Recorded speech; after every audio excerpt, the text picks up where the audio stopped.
永远在冲锋的路上。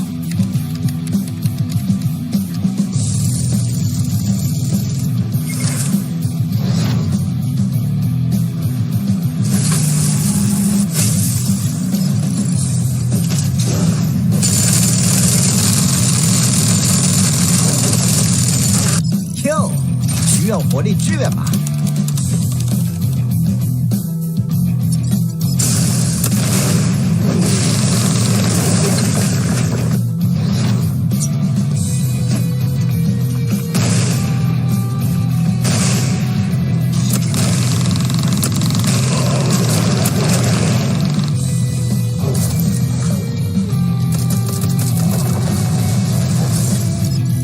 放心吧，我不会让你倒下的。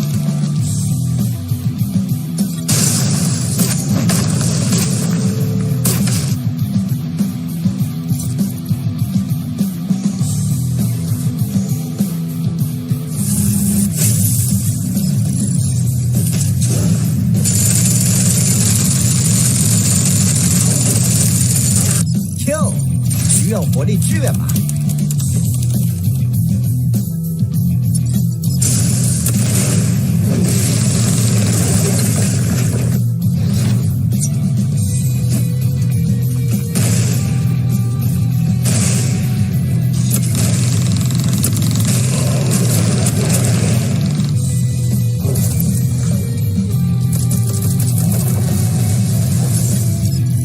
放心吧，我不会让你倒下的。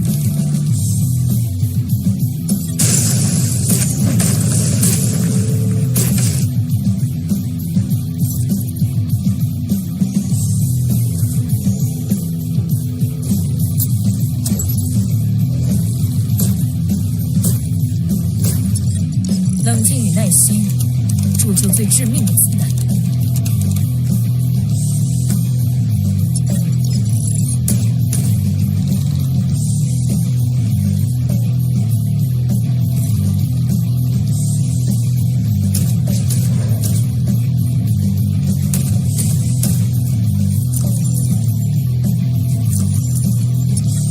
嘿，别想伤害到我的伙伴。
需要火力支援吗？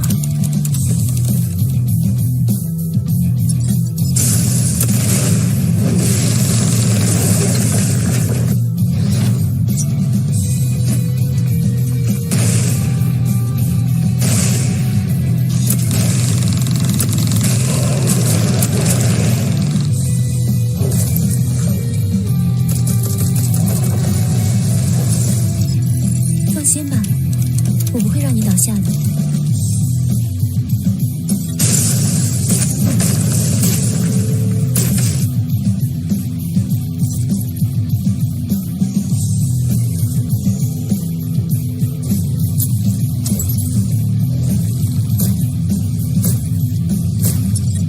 冷静与耐心，铸就最致命的子弹。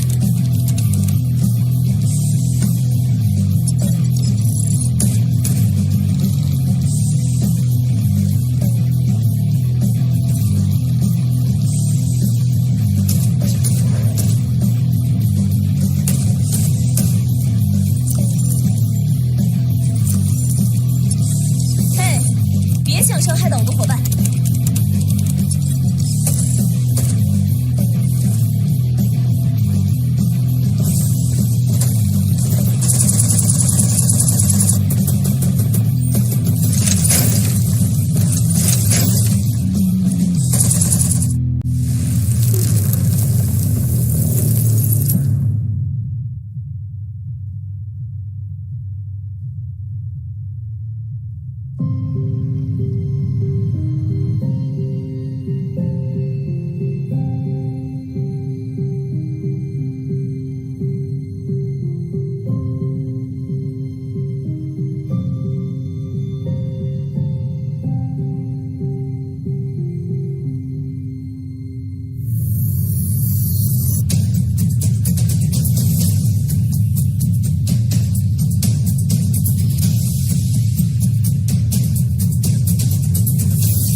需要火力支援吗？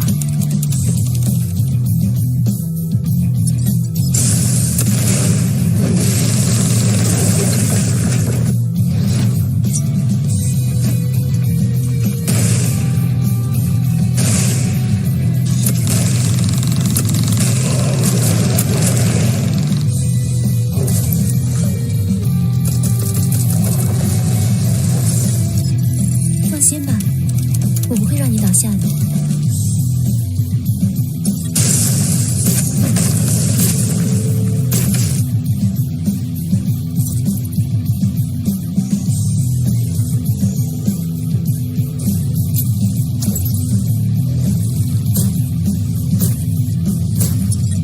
冷静与耐心，铸就最致命的子弹。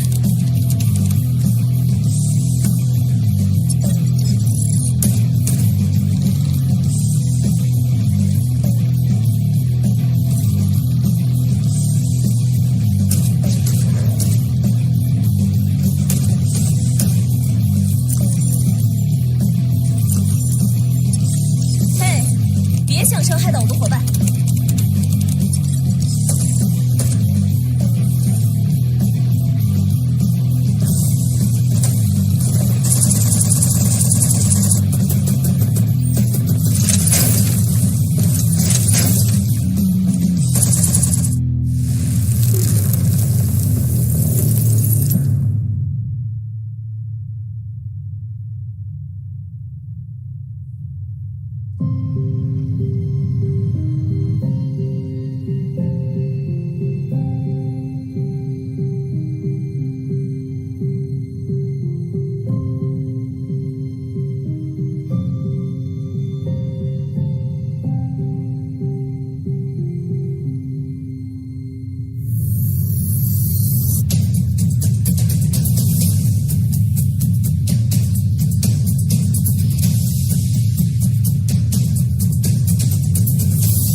Well, welcome back to the Undawn All-Star Tournament. Here on the desk is going to be me and Neptune, and we're going to be having the continuation of Phase 1 of the event. You know, Group A and B, they played yesterday, and today it's going to be the Group D and C, guys. So it's not just that, you know, there is going to be a determining factor now where we get to see who will be the teams that will be playing for Phase 2. So Neptune, everything is going to be so hyped up.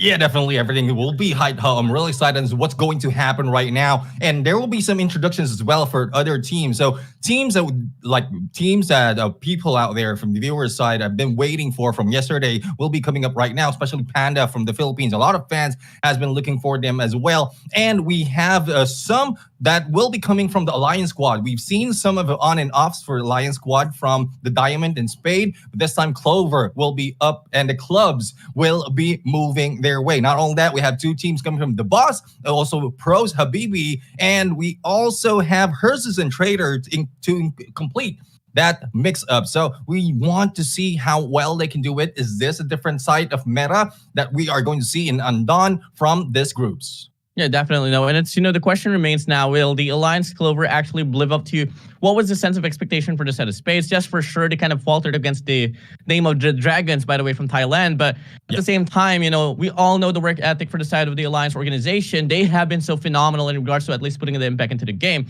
Now, what I'm eyeing out for here, honestly, is going to be YOLO themselves. We did see them play as well on the previous run of the Undawn tournaments as well. And keep in mind, they were one of the most detrimental squads that was able to put up the impact. So I have high hopes. Yep, exactly. Definitely.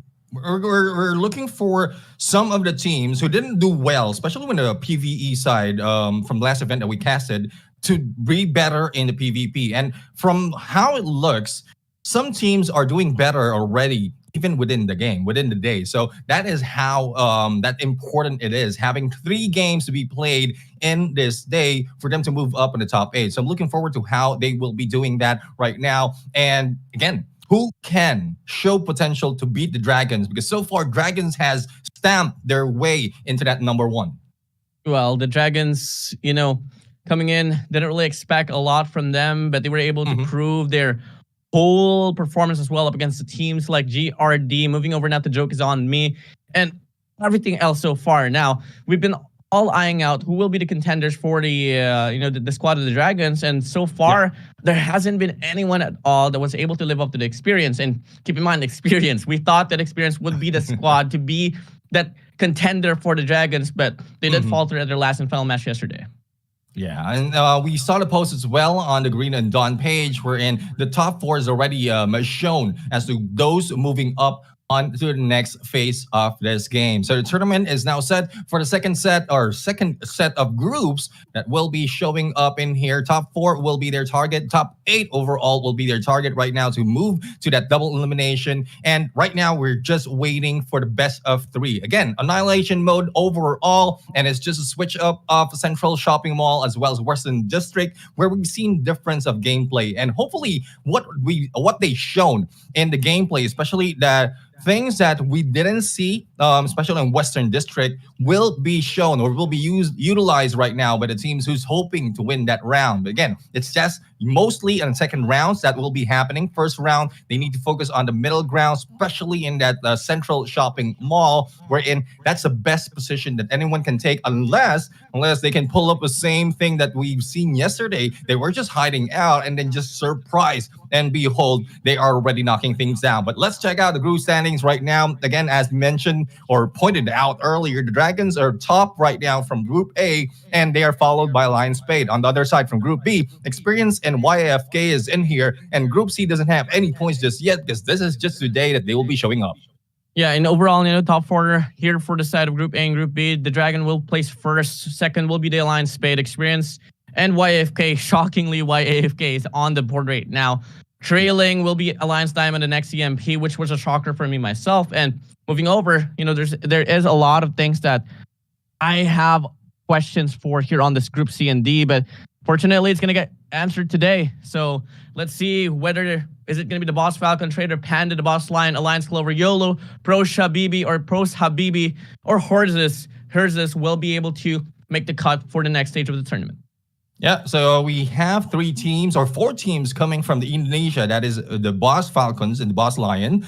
Alliance Clover also coming from Indonesia. Pros Habibi as the same region. Now for Thailand, we have Traders and Herzis. From the Philippines, we have Panda, and SGMY is represented by YOLO. The only team that is represented by SGMY. And as you mentioned, there's a lot of potential coming from this team. Just have to find out if they can live up to those potentials, to the expectation for our group. So there you have it. This is the group standings. This is a representation of all the regions, as well as where we're going to find out who are those among the top 8 who will be moving up on the next phase. Very much excited, Enzo, on what's going to happen today. Considered an international PvP tournament, this is what Undawn brings to the players here of this very game, this very title. And overall, a lot of bragging rights you can claim if you end up putting a big impact into this tournament. Keep in mind, first place will grant you a very exclusive frame for your squad. At the same time, a lot of currency that you can use inside the game. Exactly. I mean, we've shown, or later on, we're going to see the prize pool as well, and also what they're getting in this game. And there you have it. Thank you very much, production. And the champions will be receiving 375,000 RCs, and that's 75,000 each. And as you mentioned, exclusive top one frame for the runner-up. That will be 250 RCs, and exclusive finalist frame for them. For second runner-up, that's 125,000 RC. An exclusive frame for the finalists as well, similar to the runner-up. And for those in the top 4 and 216, they will be getting 50,000 RCs, 10 for each player, and exclusive frame for participation. So as mentioned earlier, or you did mention, you don't just want to get the participation frame. You want to be in the finalists, if not the top one.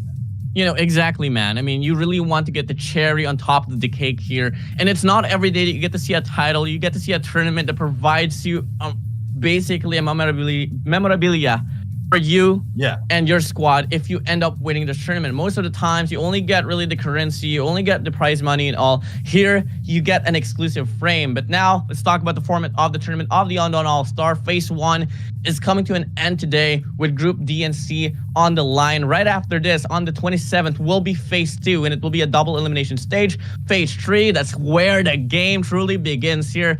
Not unlike it hasn't begun at all, but this is where it's truly going to matter. Phase 3 will be the grand finals, and it will take place with a bronze and a final match of best of 7.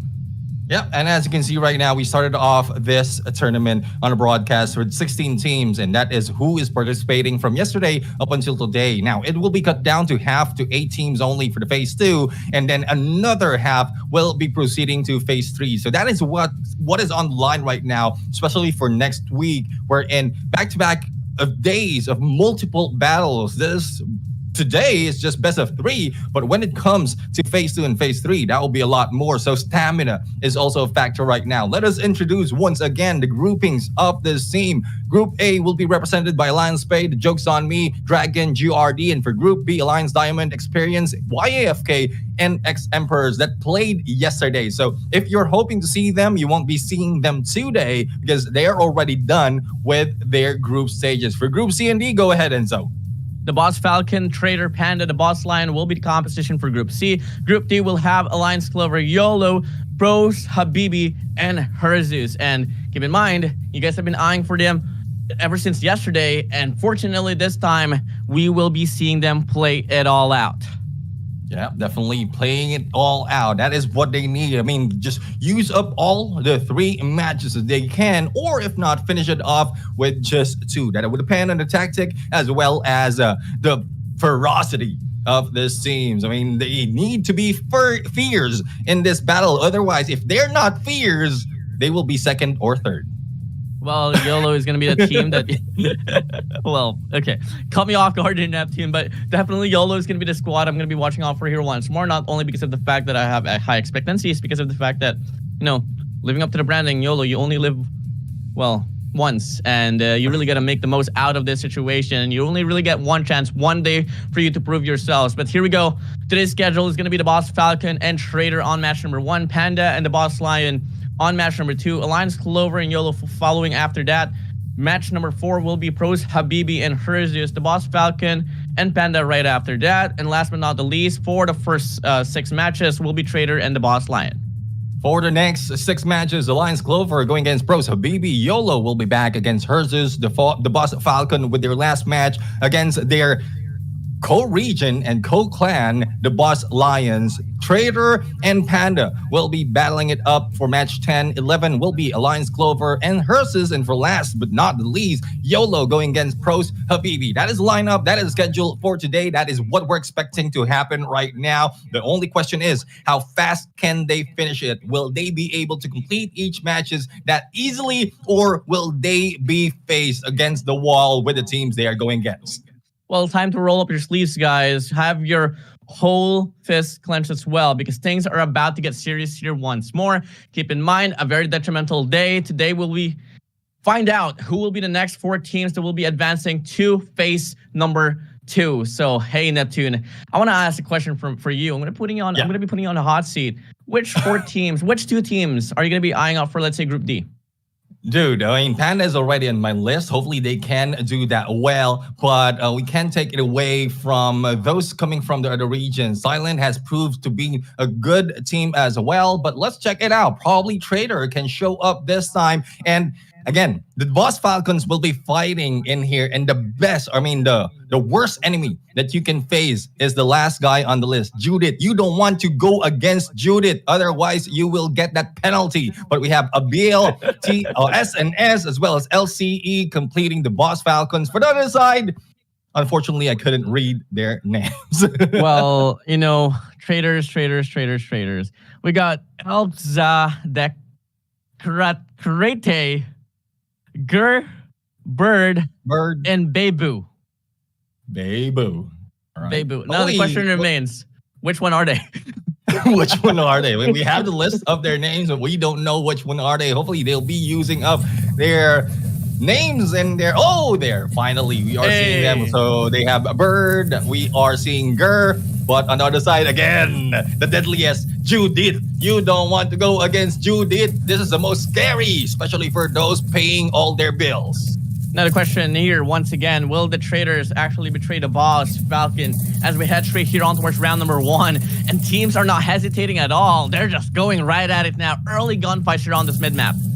Yeah, mid-map is where they want to be played, especially with the position. They can go 360 to find out where the position of the enemies are. And shots being done right now is just hitting the nail at this point. And they tried to get away. They tried to go for the flank, but I don't think they will be able to go for that surprise hit. Drones will be hit as well, but a place in personal, you don't want to be there. But Boss Falcons, I think they were in trouble, a little bit too deep behind enemy line. Come again, it's a game of the sports here so far. A lot of knockdowns. Some knockdowns already happened, but because of the supports, a lot of resurrection has occurred as well. But fortunately, this time we do get to see one player knockdown on the opposition here for the side of the Boss Falcon. That's gonna be true death here. Really, on the ground. On the ground right now. I mean, that's way to take out the Judith. Just pay all the bills and clear it up. But it's a 3v4 situation. Let's see if there will be any treason that can be done by the traders right here. Bird right now hiding out in the corner, just peeking and trying to look for the enemies. Found one and trying to bait them in. Well, Ice right now is just hanging back, just providing all the support as the healer for the team. Hopefully he'll be able to get a clear shot. SNS almost going down against the 3. It's a good thing that they still have their support giving it out. But the thing is, they still fail to do so. Bird right now from Trader, being that traitor, going for the backstab. Bird literally flying high here so far, putting a lot of impact for the squad of the traders. He has one up front. The player from the side of the Boss Falcon doesn't exactly know where he is. He's just at the backside, unnoticed. He's getting a lot of damage now, but unfortunately, the resurrection, the heal up is just a bit too fast. But they start to gang up on the players of the Boss Falcon, and Trader so far hasn't dropped a player, not just yet, and they're owning this ground. They are owning the ground right now. It's a 2v4 situation, and here comes the rush. Up close and personal 3v1 situation. And there you have it. The Trader has no reason for treason. They grab that first point. Get it true. Easy like that. The Traders from Thailand will get it all done. But hey, still one more round for them to claim to get this map 1. The small side to be claimed. Now, here we go. Round number 2, heading straight off. Boss Falcon on the deficit. Can they respond back, or will the Trader come out 2-0 here on this map?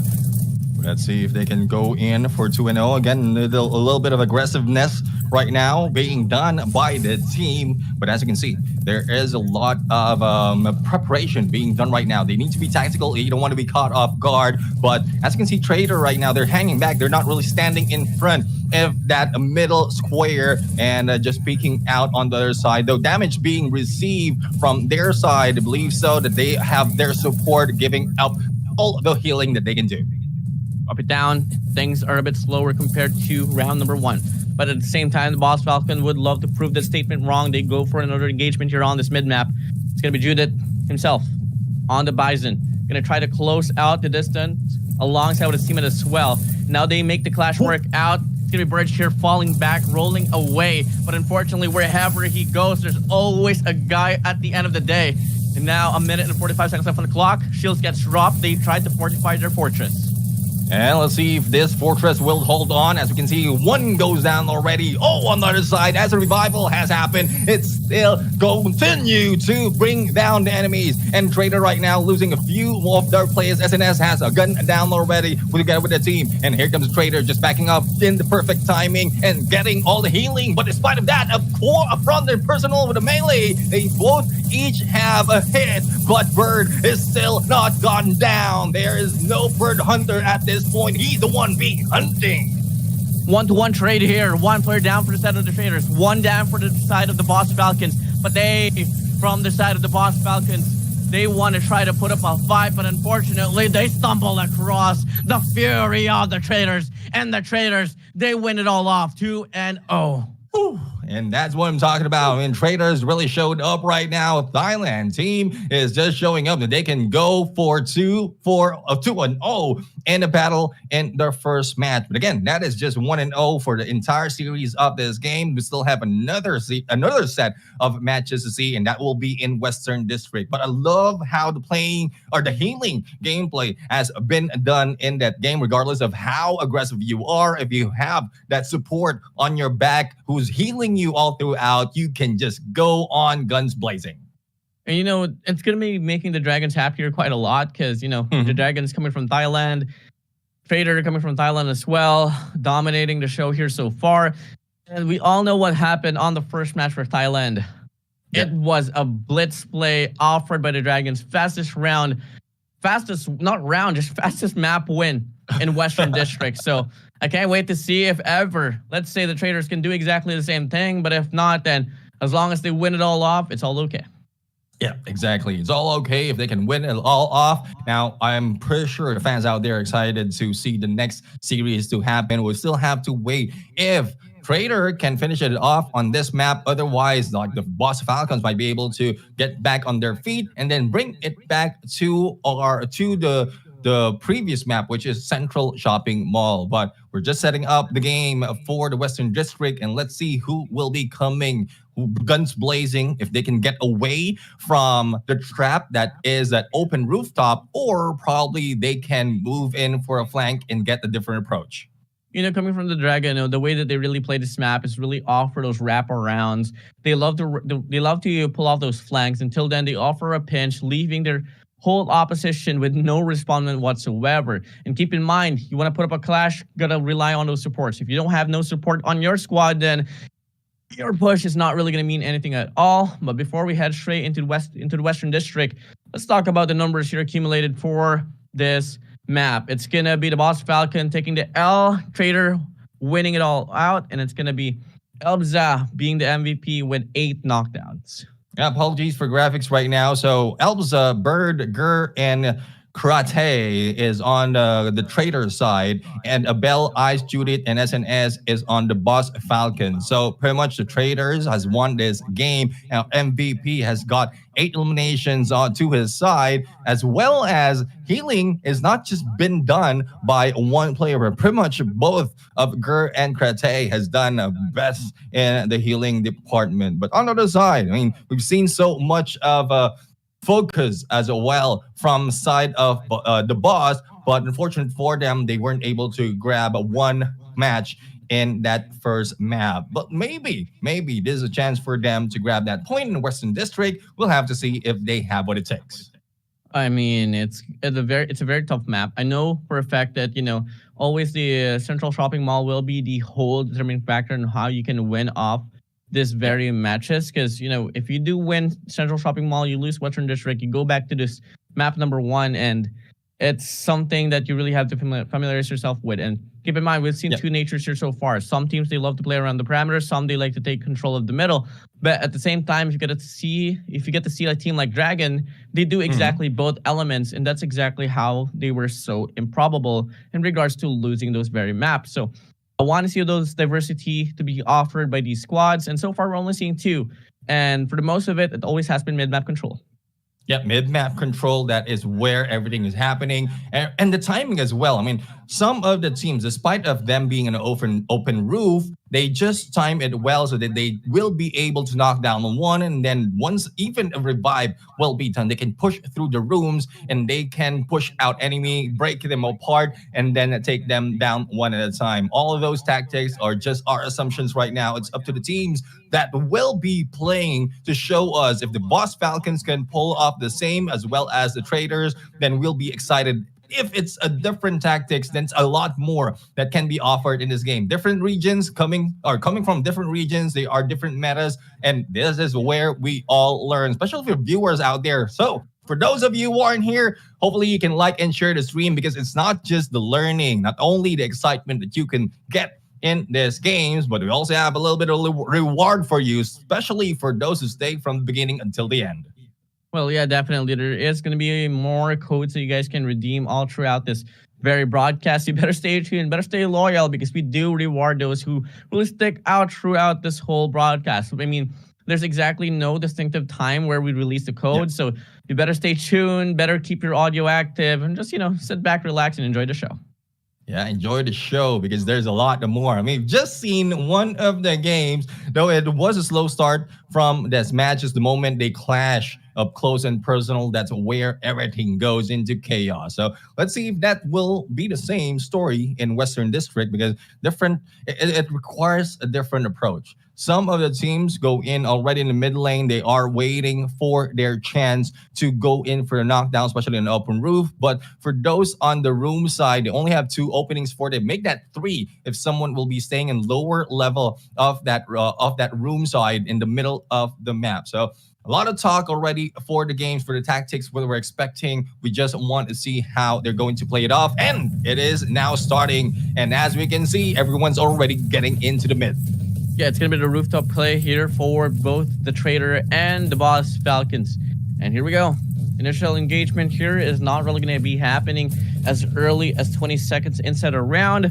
Teams are just, testing the waters out as of the moment. Yeah, let's see. And it is greater right now in open rooms being taken by the Boss Falcons.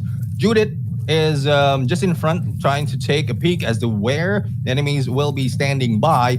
And for those in here, damage has already been dealt by the Trader. So I guess they already have the lead in terms of damage dealt, but they need to go for the takedown as well. But as you can see, a headshot has been done by Judith, but needs to back off to heal up.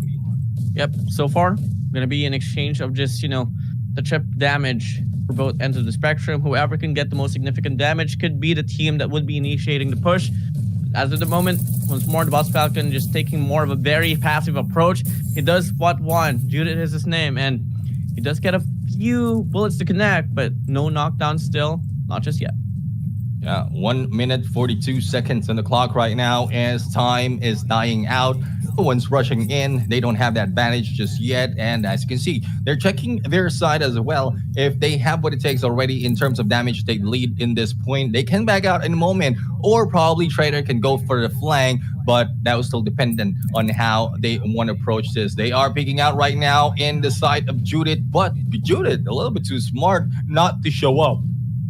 At this opportunity right now, if the Traders, they want to make a break here, all because of how passive the Boss Falcon is playing, they should really offer a pinch or possibly a blitz play. And looking like they are about to invest themselves into this corridor right now. Flashes fly through, and it's going to be the exchangement of the bullets here soon enough. The drones are deployed as well. A lot of bullets inside the room, but still no connections. No connections just yet. Healing right now is being done, and one from the side of the Boss was able to push through, but now needs to back up. Unfortunately, that would be a knockdown from either side. Here comes the slide, here comes the jump, but they need to go for the recovery. And here comes Ice right now, ice cold as he goes and take those hits.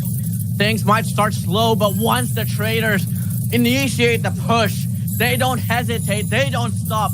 SNS taking down one player from the side of the Boss Falcon. It's now going to be a 1v2 situation here. 2 for the side of the Traders, 1 for the side of the Boss Falcon. Resurrection comes in, they get the pickup, and it's an exchange of a back and forth battle here, but the damage is more significant for the Boss Falcon.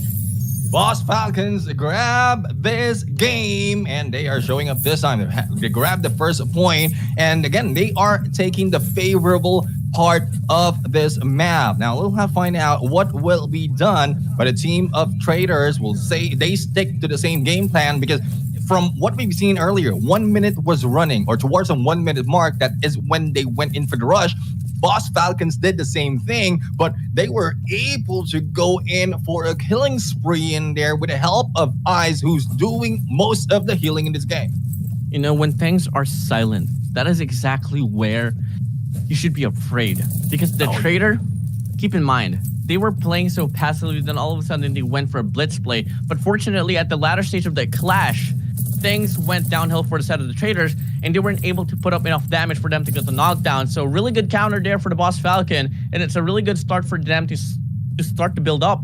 Because come again, they did lose map number 1. Yeah, they did lose map number 1. But Jude is being impatient at this point. As you can see, rush being done by the trader. Let's see if they'll be able to pull what they didn't do earlier, put them in the corner and spot out where the enemies are. But not quite sure if this is still the same position or probably the Boss Falcons is backed out. No, they're not backing out. Jude is still in front, needs to get away, hit by the foam bomb. But there goes Eyes trying to heal him up, and one goes down for the side of traders. But the trade-off is being done right now, and Abel will need to get away, get out of the way, because he's being hit hard. But as you can see, we have Eyes right now, ice cold, and there goes foam bomb. Elsa might be going down, but still alive and kicking. Finally, a knockdown has been done. Ring the bells, the battle is on, and the traders are one knockdown away for them to tie the games all even up now, 1-1. No mistakes should be availed here for either ends. It must be the Boss Falcon for them to take another round. They can't afford to let this one slide because it is the only way for them to force another map and have a chance to win off the series. I'll have to find out. I mean, it's a little bit early for traders to go in for the push when we thought the Boss Falcons was able to control that room side. They were caught off guard, and that is just the aggressiveness, the ferocity of what the traders has. But this time, it is the Boss Falcons just moving in up close onto the open side of this map, and they are pushing traders onto the edge. Now here we go, clash coming in. The trader so far inflicting more damage. They drop the shield. So does the Boss Falcon. But a lot more inflicted damage once again will begin for the set of the traders. They do have this hallway to back themselves up, but they do want to go for the commitment as well. It's going to be players after players from the side of the traders infiltrating the enemy lines. And so far, we are seeing that the Boss Falcon is slowly but surely faltering. Abel couldn't do much. Judette from the backside looking to save the day, but the traders said no. And I love what the traders did right there. And Judith is being healed up by Eyes. But the moment that Judith moves away from the POV of Eyes, that is where traders rush against him. The healer is being chased. They try to defend the healer, but it's already late and done for. Traders grab this map and they grab the series. It's such a fast game, but it was like nail biting at that moment because we thought that the Falcons might be able to bring 1 point to their side and extend it to another round. But traders said, no, we don't want that to happen. Sneaking at the back, offering a wrap around. That's exactly how traders roll, you know. They allow to backstab you.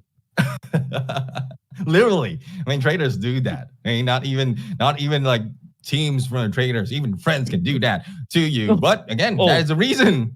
Yeah, I mean, you know this story. You know a lot of stories. Who goat?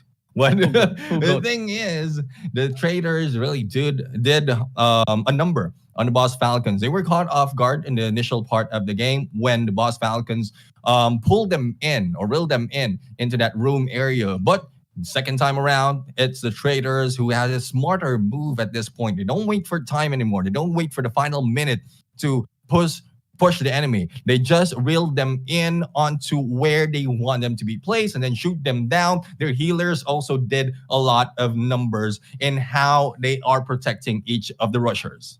Yeah, definitely. And you know, something about the traders is that their setup is so phenomenal to see. They love to push up front, but at the same time, they do have one player just free hitting the players of the Boss Falcon, and that's exactly how they inflict more damage here. And keep in mind, you know, there's only one factor. The players in front, on the front lines, they do their job so well. They get the connections, they get the clearance of the angles, and it's just such a good setup here for the side of the traders. I don't exactly know what's with teams from Thailand, but they are just intense to watch. But here we go. Final rundown here for the traders. They do wrap things off here with Gerb getting the MVP. 6 knocked on for him. Bird not really too far apart with 5. Elbda with 2. And 0 for the side of Krite will have the most healing inflicted for the squad. And this is a match replay where we are going to have a glimpse of what happened from the first round up until the second round of the series. And as you can see, traders right now, they know how well they can go in for the push, and also the healer doesn't do that much. At some point, even from the result that we've seen in the Western District, there's not so much of healing being done because they can do it by themselves, and they position themselves wherein they can be safe without being damaged that much. Compared to what we've seen from the Falcons, Ice really has done a lot of healing, but he was chased out in the battle. Thus, they lost that capacity to revive their teammates as well as to stay a little bit stronger in that match. So traders are showing a different strategy this time around. They're not depending on the healers. They're more of the aggression on this game. Well, fortunately, the boss organization, they still have one more team to rely on this time. Yep. And it's going to be the boss Lion here right after this match. And they're going to be going against Pandas. Yeah, I mean, there's a lot of fans out there looking for Panda, especially for those in the Philippines right now. I'm looking at the chat right here. So for those of you cheering for the Panda, just put in a hashtag in there, hashtag Panda. And for those of you cheering for the Boss Lions, you can just put hashtag Lions in there in the comment section. Not only that, please do like and share the stream because we want to increase the visibility of this game all throughout. Everyone is excited to see PvPs in Andon because pretty much as we talked about yesterday, Andon is like everything in one game. Quite surprising, but so exciting as well. It's not just open world, it's not just zombies, but the PvPs bring a lot of excitement. Thus, as I mentioned yesterday, with a game that has 0 to none in terms of expectation for esports is already international. Oh yeah, definitely international here for Southeast Asia, and soon enough going to be globally here. And that's just how the Andon would roll out this whole competition here, especially for his PvPs. Now, the question I have in mind though, do we have pandas in the Philippines? I guess in the zoo. that I'm sure there are pandas in the zoo, but the Philippines per se, like in the wild, I don't think so. I don't think they can survive the heat because pretty much pandas are mostly favoring the cold part of the world. Yeah, but we do have wild pandas here, and they're going to be playing the next game. Oh yeah, I mean they will be wild. We'll have to find out how wild will they will be, or will they be just eating out bamboos in here and waiting for the lions? Though. Yeah, pandas versus lions. Dude, I mean that would depend. Would it be real life or would it be in game? Well, it's for us to never. It's for me to know and for you guys to never find out. But obviously, once more, the boss organization, they would love to have this win over the pandas. But at the same time, I know the Falcons. I mean, the pandas has been watching over the broadcast yesterday. If not, then what were you guys doing? You guys missed out a lot of coupon codes and just like that. But at the same time, it's a perfect time for the teams that will be playing on game number 2 to learn more on what exactly they have to execute for this very game day. And moreover, Pandas, they got to hold on to what was the performance there for GRD and Exemplars because it wasn't really the best showcase at all. In fact, we don't really get any Filipino teams that will be moving over to phase 2, especially if Pandas can't really bring themselves up. Yeah, but the thing is, like Pandas are champions of the first ever esports that we casted in terms of Andon. So that was a Raven Clash, if I got that correctly. They were the champions and they have great potential right now to show up. The only difference is they're not just going against SGMYPH team. They are going against regions from Thailand, Taiwan, as well as Indonesia. So metas differ, the aggressiveness, the tactics differ all the way. And it's for them to adapt and not just stick to their own ways, find out what they can use as well that has been offered by the other teams. Fair enough. Dragon is one of the team that they can replicate, that they can emulate in terms of tactics because they know how well they can execute the plan. They can clear it up quickly depending on who their opponents are. And We'll find out who adapted and who accumulated all those knowledge from the previous game that we've shown yesterday. And for the set of Panda, they have the composition of Hike, Ivan, Noobs, or Ivan Oobs, depends if how you want to say it. Caesar and Jay-Z. On the opposition, we got Kanashi, Rizoko, Drake, and Mo. Yeah, we have Ivan Noobs right here in Hike. We'll have to find out if they can do what it takes in here together with Caesar and Jay-Z. That's Philippines going against Indonesia. And if I'm not mistaken, this is in terms of region that happened yesterday as well. Just can't find out. Again, I guess it's GRD and Lion Spade that started it off. So this is payback, I would say, for the side of the Philippines side because we lost that battle from yesterday. So Panda has a lot on their shoulders right now, as well as they do have a lot of fans in the comment section that will help them out. Hopefully they can deliver to the promise. Otherwise, the Boss Lions also are angry because of how the Falcons has faltered from the previous match. I started playing on Dawn yesterday, and I was just overwhelmed with the things that you can do into this game. Come again, there's PvE, there's PvP. You can play the quest and all, but hey, the games that will be played today is just going to be PvP, and it's for us here to highlight it all out. Here we go. First round is going to be the Panda and the Boss Lion here at Central Shopping Mall. We have to find out who will be taking the first hit and the first damage in this game. Central area has been let go right now with the Panda and is being taken by Lions at this point. Rizoko is trying to go in for the flank right now together with the rest of the teams, and not so much of damage is being dealt with right now because of how fast they move. But as we can see, the Pandas has taken over the central square and they will be controlling this area for now. Hopefully they can survive, but no, a little bit of damage being dealt with on to Caesar at that point, and as well as JC on the backside. No, JC is in trouble right now, being hit, but in front, another one from the Panda crew is being gunned down. Yeah, the Boss Lion here so far, they are looking to be in control of the situation, wrapping around, circling the players of Panda. And it's going to be Rizoko here so far, inflicting more of the damage with the Bison. The Boss Lion actually going to be dropping down, despite the fact that the highlight was on for the side of Rizoko. The Pandas winning more of the gunfights.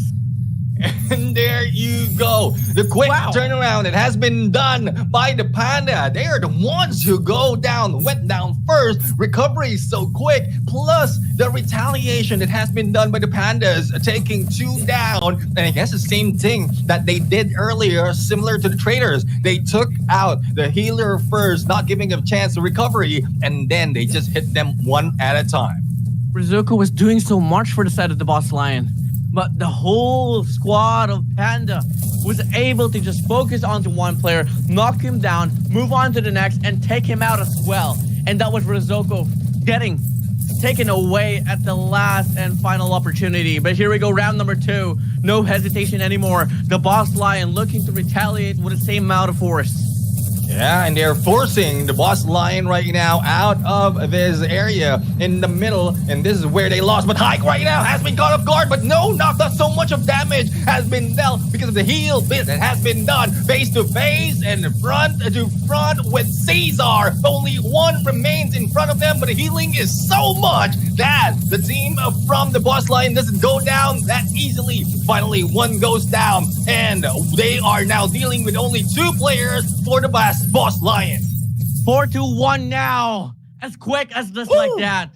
The Pandas, despite how cute the animal is, this is a different variation of Pandas here. These are killers. These are killer Pandas, bro. Insane. So you asked the question earlier, and we've seen how wild the Pandas are in the Philippines. So let's see if the Lions will be wilder later on the Western District. I mean, that was so awesome, and how quick they can finish it off. When we thought that they, especially in the first round, when we thought that they are the ones going down, especially with JC being hit down in there, but needs to be let go because of what's happening in the middle of the map. And I guess that's a mistake that has been done by the Lions. If they focus on JC from the early parts, they could have taken that first round and stayed in that central square. But even on the second round, they were pushed out of the central square. They are the ones being, or Pandas are the ones being in control of the map. Thus, they also had the control of the game. You know, the thing about the Pandas is that they were so just renowned in regards to focusing on the one player at first hand. You saw that one player from the side of, just the boss Lion, and he was stuck at the corner. Yes, for sure, he was getting a lot of healing from his own self, but at the same time, you can't really do much. You can only endure and stall out time, but in regards to you actually winning off those gunfights, very improbable. And Panda, they focused on him, knowing he was the support, take him out from the equation as early as like that, and they knew after that, the gunfights would be so much easier, all because of the fact that the support from the side of the boss Lion will no longer exist.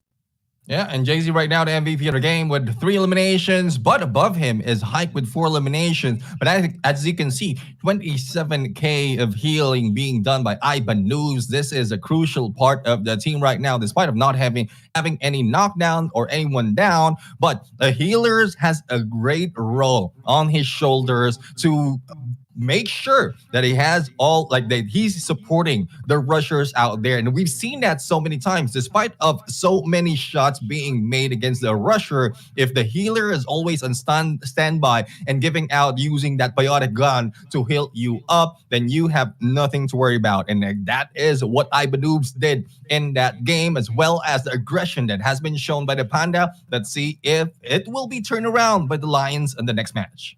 It's a mix of two, you know. If you want to win off those very rounds, these very detrimental rounds, or overall just winning overall, there's a lot of overalls in overalls, guys. But yeah, moving over, you know, it's a mix of two. You know, you really have to play good offense and play defense. You can score all you want, but if you can't play no defense, it's going to be leaving a leeway for your opposition to make their offense as well also work out. So you really have to have the better mix of both. And so far, that's what the Pandas was able to offer. They had really good supports. They had really good offense.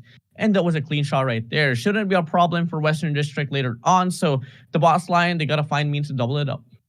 Yeah, and for those of you viewers out there is asking, is it Panda who's just a PH team in this game? Well, for today, they're the only PH team that will be playing. Yesterday, we have GRD as well as X-Emperors, but unfortunately, they didn't have that much win. So let's see if the Pandas can bring out the Philippine flag up into phase 2, but we're looking for another Indonesian that is facing them, which is the boss Lions. And speaking of facing, we are now face to face in the Western District, and as you can see, Pandas are taking the room side, whereas the boss Lions are taking the open area. But Drake right now a little bit too aggressive, up close and trying to cross enemy lines.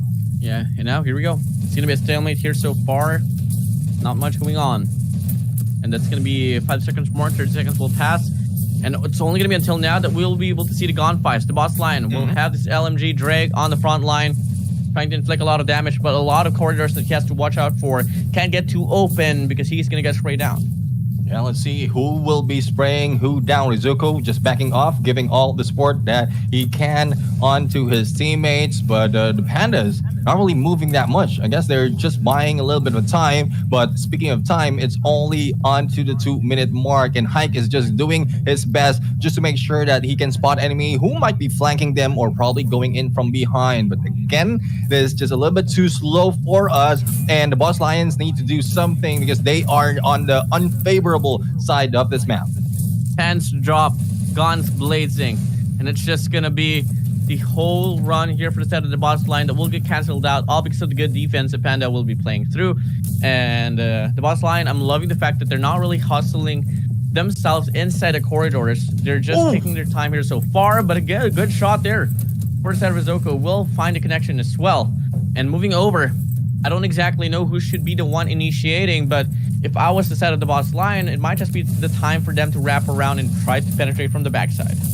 Yeah, the thing is, I think the boss Lion has already dealt so much damage onto the Pandas, and the Pandas has been put in the corner right now. 2 of the doors are already being occupied, and Rizoko on the side, and there went the shot, and that is a headshot and damaging the rest of the players from Panda. They are unmovable right now. They cannot move at this point. They cannot be pushed at this point because of all the doors that they need to go through, and they don't know what surprise has to offer or that has been offered by Panda right now. But there goes the flash right end. We are blinded for a bit. Jay-Z right here being shot at for the moment, but this is where chaos ensues. Panda loses one of their players. The same goes for the Lions, but it is just altercation after altercation. Only one remains. Panda Hype being gunned down, and there you go. The Boss Lions are giving that roar for this game.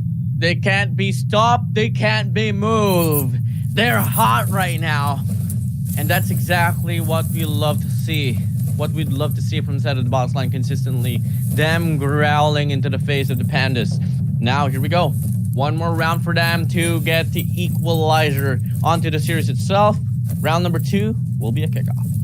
And the thing is, for the side of Panda, I mean, I'm not sure what happened out there. They were pushed out. They are the favorable side of this map, but probably it's because of how ferocious Rizoko is on those snipers, on those shots, and he's been doing so much to put so much pressure against the Panda. So Rizoko is doing the same thing all over again, and we are about to go close to the final 2 minutes of this match.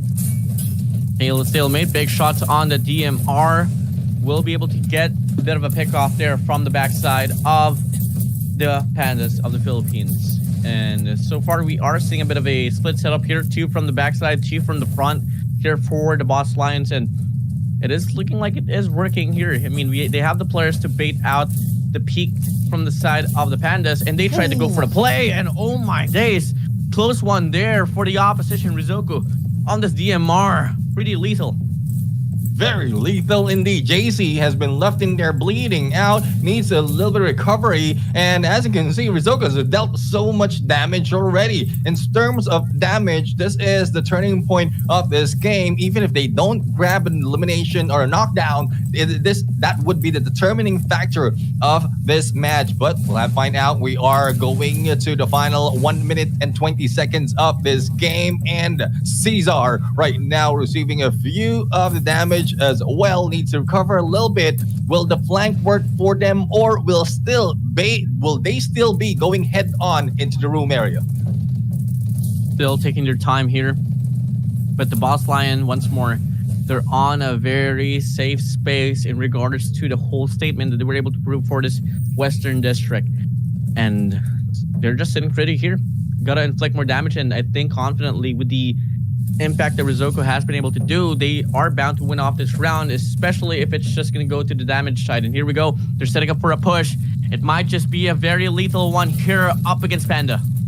Let's see, it's 40 seconds, 36 seconds remaining in this game, and the Pandas has been pushed out already. We'll have to find out who will be going down. They were able to jump out of the window, but there goes the Panda losing one of the players. Here comes Drake right now, not only singing, not only dancing, but also spraying and praying and killing them one at a time. Only 2 remains and 16 seconds remaining in this fight, and the Lions give out the final bite on that game. It is 1-1 the scoreline. 1-1. Wasn't expecting this at all. I mean, looking at the performance there for the set of the Pandas is that they were pretty confident. They were pretty dominant. And I thought that it was going to translate here for Western District. But at the same time, it's a different map. It's a different nature. Yeah. And unfortunately, this time around for the set of the Pandas, they weren't really able to prepare themselves on what was about to come for this very map. But hey, they did win map number 1, which was at Central Shopping Mall. So going to be straight back to that map. Let's see if they can take back and retain their throne at least for this very map.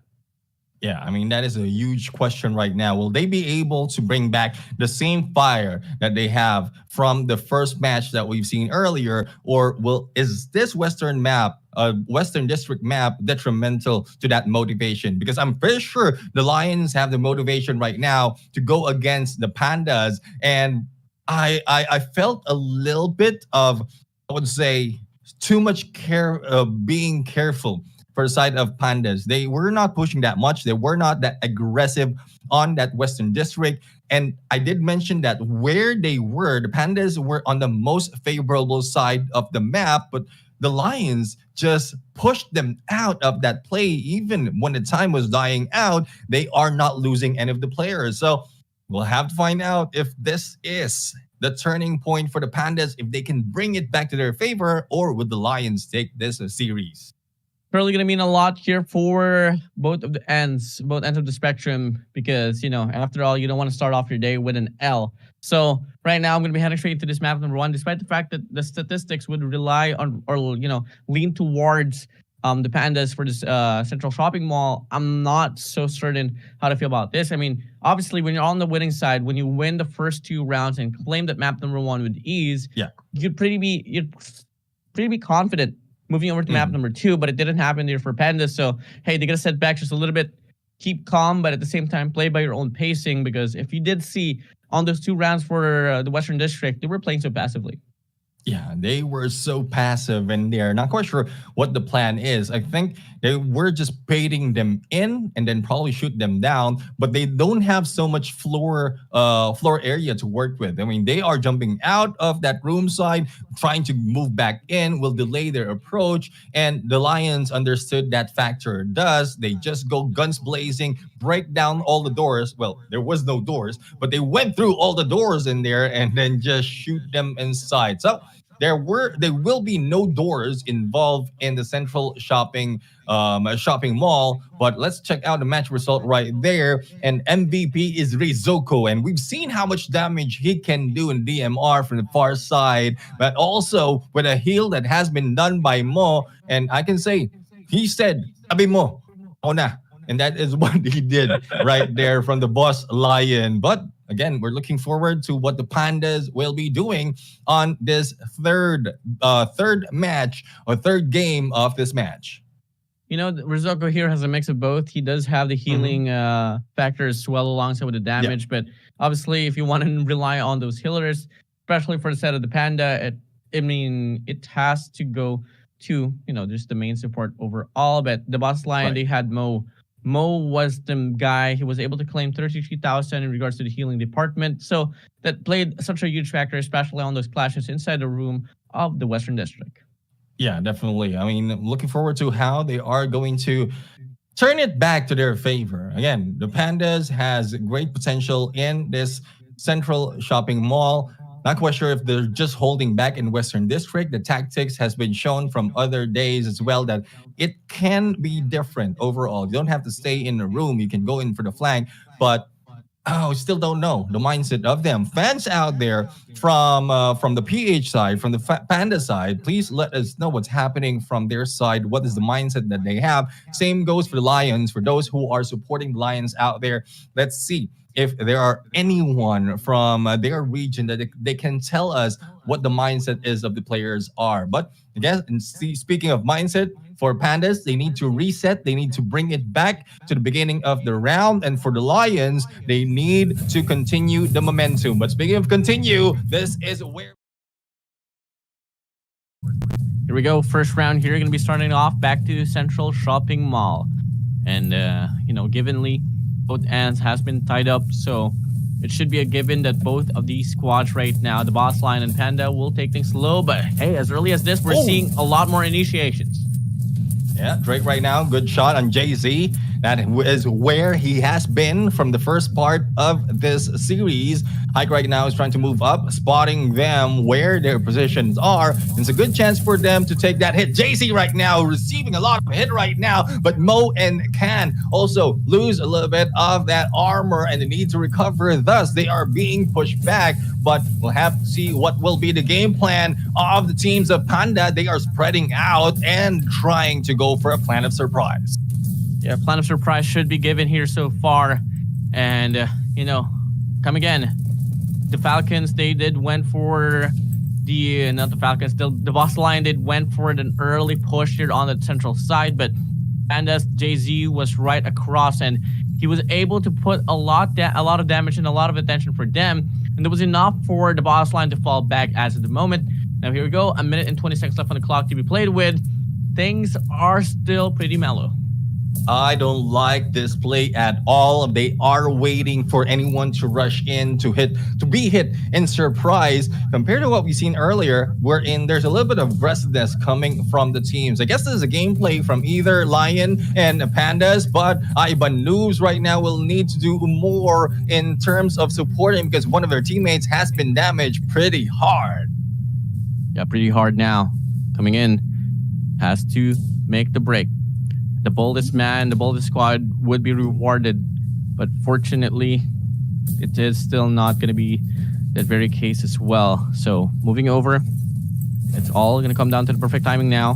Whoever inflicts the most damage might just be the team to win off this round.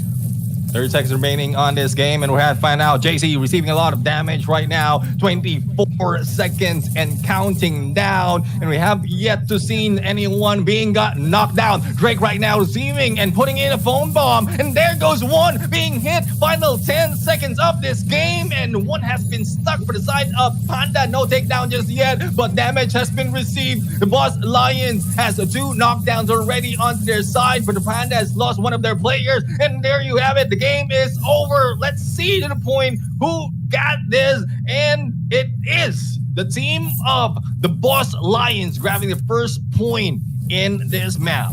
Now 3 in a row that the Pandas will lose the rounds. They won the first 2 coming from map number 1. Map number 2, the Boss Lion was able to respond back with their own 2 as well, and they translated all down, transversed it all down here on towards match number 3.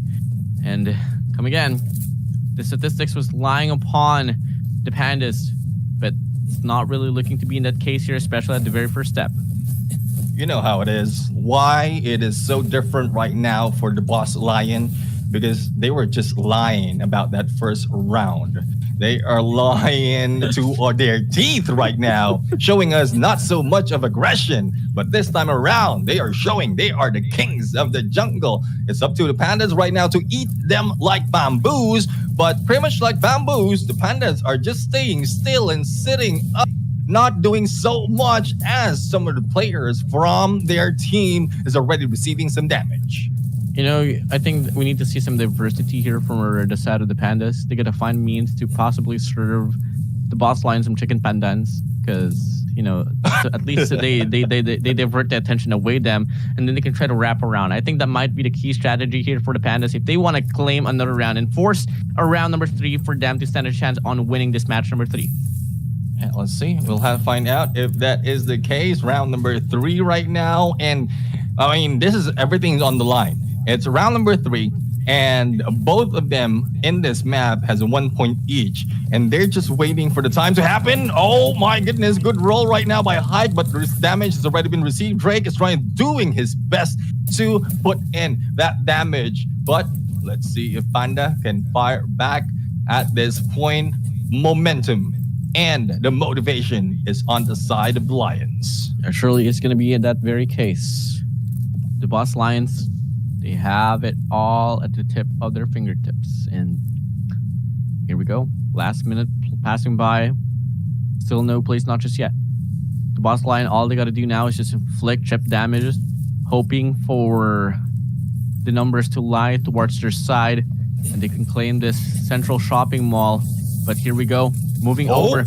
Has to be into perfection now. So far, the Boss Lion will be getting a lot of damage here towards their side. There's no hesitation here for the side of Drake. He has his shotty right now, but he goes down. Jay-Z finds the kill all over the place. Will be the impact of both ends of the spectrum. There's only 24 seconds left on the clock. No room for no return. And let's see if they can return back to the knockdown. Zoko right now is receiving a lot of healing coming from Mo. And let's see. And Kanaki right now will, Kanasai will be taken down. Huge effort being done by the healer for the side of Lion. Only 3 seconds remaining. Who will take this point? It is the Boss Lion once again. And the Pandas has been pushed out from that first match. Boss Lions, again, like I mentioned, they were just lying through their teeth in that game number 1. They grab this first series, their first series in this day. You know, it's not looking good here for the side of the Filipinos, because, you know, they started off strong with the first 2 rounds, but at the same time, it didn't really happen now because they weren't able to get the final adjustment onto that match number 2 and match number 3. And we talked about this yesterday. It doesn't matter how strong you start things off. What matters is really the ending. Can you wrap it up, or are you going to give more opportunities for your opposition to get a comeback? And that's exactly what happened there for the set of the Pandas. And the thing is, like what we've seen earlier, it's not even that strong how they started off. They have the momentum in taking that central part, the central square of the shopping mall, but they don't have that much aggression to fire back against the Boss Lion. They were just taking advantage of every time they peek, they are being shot at by the Lions, giving them more pressure into grabbing all those damages. But again, the final moment, even 40 seconds towards the end of the game, that is where the Boss Lions really find their way. And it's how the Predators are. They wait for the perfect timing. They stay still. And when they can catch their prey off guard, that is where they pounce. And pounce they did. The Pandas were taken out from that first match. But again, Panda fans out there, don't fret because they still have 2 matches. The unfortunate thing is they've lost already 1. Yeah, and if you really want to have a chance to make it to phase 2, then obviously you'd want to lean towards winning the next 2 matches here on the side of the Pandas. The Boss Lion, the Boss organization would be happy because the Falcons did falter up against the Traders earlier in a 2-0 manner. So that's just really about that. No, before anything else, once more, here is the statistics that was accumulated onto match number 3, and it's going to be Rizoko will be the MVP with only 2 knockdowns, 1 for set of Kanasai, 1 for set of Drake, and Mo will not get anything at all as the support. And overall, you get to see that it wasn't such a high killing game because they were waiting for the last second for them to make the push, and they get it all through. The thing is, what Mo did in the last part, we have his perspective. He was just focusing on Rizoko as Rizoko is being receiving some damage and dealing some damage as well. And that's the importance of having a support, a healer to your side. One reason as well why Traders took advantage of that situation, understanding who and where the healer is. They take down the healer first, and then that's where they go and push out on the rest of the teams. But Pandas didn't show that. Pandas were caught off guard, especially they are being pushed in the final second of this match. But for game number 1, it's a little bit early when they started that battle. But when are going towards the final match of that central shopping mall, that is where they were receiving the surprise of the Lions. Yep, and the surprise was something that wasn't really expected here for the set of the Pandas. I knew something was really going bad here for them, all because of the fact that this very highlight that we get to see, you all got to experience how dominant the Boss Lion can be, especially if they want to go for a blitz play. And moving over the same exact formula that the Boss Lion was able to offer from Indonesia is that, they had a head-to-head, they go straight face-to-face, and till then, Panda was really lost in regards to how they can, bring up the momentum to their side. Yeah, exactly. And from that recap, from that replay, we just saw that from the initial part of this game, from this series, it was around the 2-minute mark wherein the engagement really happened. So probably that is the advantage that Panda has in that first round, the first match of that series. But towards the end, towards the Western District, as well as the last game that we just witnessed, they were just buying time. Not quite sure what's happening out there. They lost that aggression. And if in case they started off the battle a little bit too early, that's where they can catch the Lion off guard. But it didn't happen out there. It's more of the Lion just bouncing on them. And, well, sad to say, Panda, a lot of expectation from them. The Lions just beat them to the punch. Yep. And once more, the Pandas, they have to prepare up against the Boss Falcon, which is going to be happening on quarter number 2. First match, if I'm not mistaken. That's going to be match number 5. No, actually match number 2 on the second quarter. So, and right after that, the Pandas, they have to go against the Traders as well, which we all know won't be an easy fight. Yeah, it won't be an easy fight at all. And, well, we are just waiting for the next match to happen. So far, everything is going quite well. for the side of the for the side of the traders, they did finish it up a little bit quickly. For the side of Panda and Boss Lions, I mean, they had to go for a trade-off in terms of points, but we've seen how the Lions study their opponents. We know that they're just buying time until the final moment. They are full in resources. They haven't wasted anything, but that's when they put up all the fight towards the end. And hopefully we'll see different tactics as well when we look at the third team from the Alliance brand, which is Alliance Clover, go against YOLO of SGMY. So we are about to witness the completion of the gameplay from the SMPs, but we're still not yet over for the rest of the teams. We haven't seen Herzus just yet. That will be happening in match 4, and that's where all the cycles will begin. Pros Habibi will be going against them. So once we've seen their gameplay, we're going to find out if there are some adjustment being done, or are they just sticking to their usual game plan. Really going to be a case. And, you know, overall, YOLO is something that I've been eyeing out for ever since day number 1. Once I got to see that they are a composition of SGMY. Alliance Clover, I have my eyes on them, all because of the fact that, you know, we haven't really seen the most significant impact coming from the side of the Alliance organization. But hey, here we go. Alliance Clover will have the composition of Minatozaki, Fortimis, Raptor, and Rain. And on the opposition, we have YOLO, Kanda, Maid, YQT, and NZL. Yeah, let's find out if Minatozaki is as difficult to be shot at, similar to how he pronounced the name. But again, this is the third part of the Alliance brand, and well, we'll have to find out if they have either the Spades aggression or probably from the Diamonds tactic. So this is just the same brand from what we've seen earlier. Yesterday. The only difference is it might be putting up a different fight. And there you go. The battle begins right now. Alliance Clover go against YOLO. Here we go. Right side going to be YOLO. Left side going to be the Alliance Clover. And overall, we are seeing more pressure here from the side of YOLO that will be heading straight into the mid-map. Yeah, mid-map right now is the favorable position.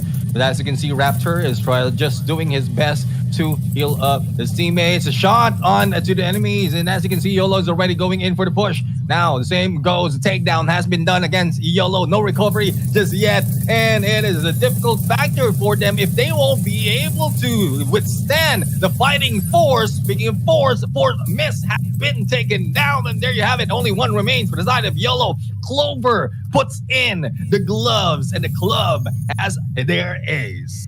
Wait, I just woke up and the round is now over. That was really quick there for the side of the Alliance Clover. Indonesia.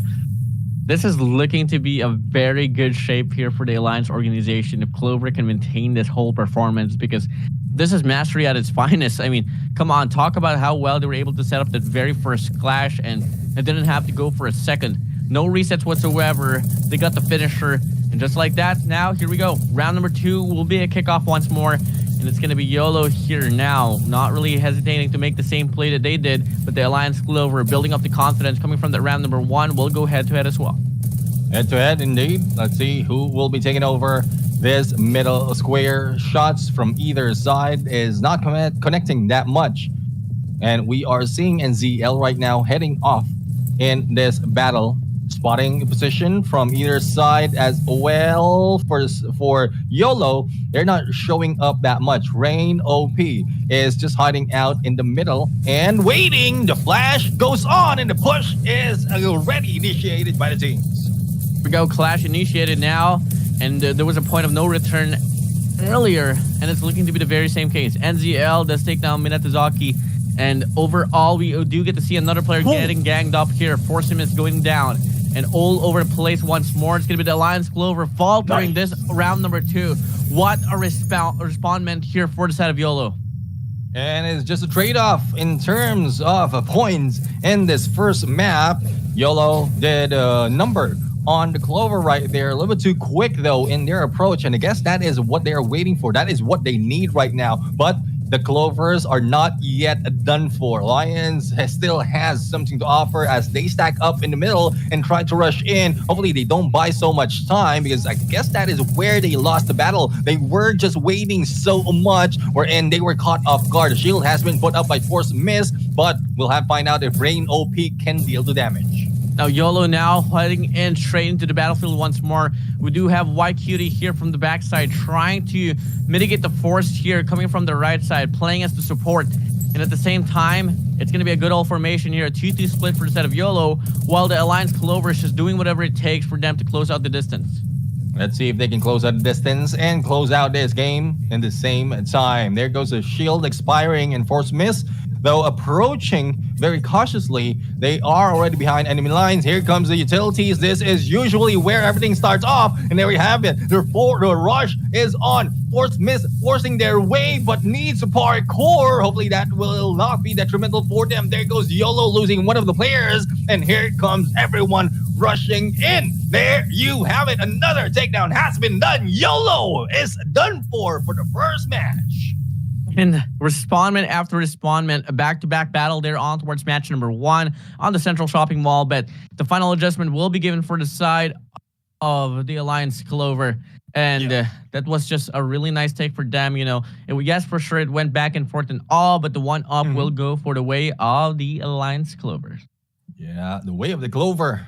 That is something else. We weren't expecting that, especially on that third series. But the thing is, we've seen some of them made some adjustment. They move in a little bit quicker compared to what we've seen earlier where they lost against YOLO. But YOLO right there was caught off guard. And when we thought that it was YOLO who will be initiating all the utilities being thrown, it was thrown in reverse. And Clover are the one who took advantage. And if I'm not mistaken, since there was no recovery after the initial takedown, that was the healer who has been brought down first. How important it is and how difficult it is to be a support, to be the healer for a game, because you will be a target most of the time.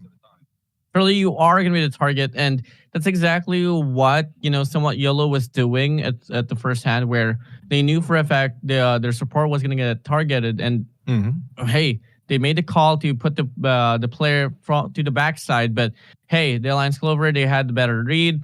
And unfortunately, when the healer for the side of YOLO was out in the open, they got the read. They said, okay, prioritize this player first. And until then, the rest of the clash would be at ease.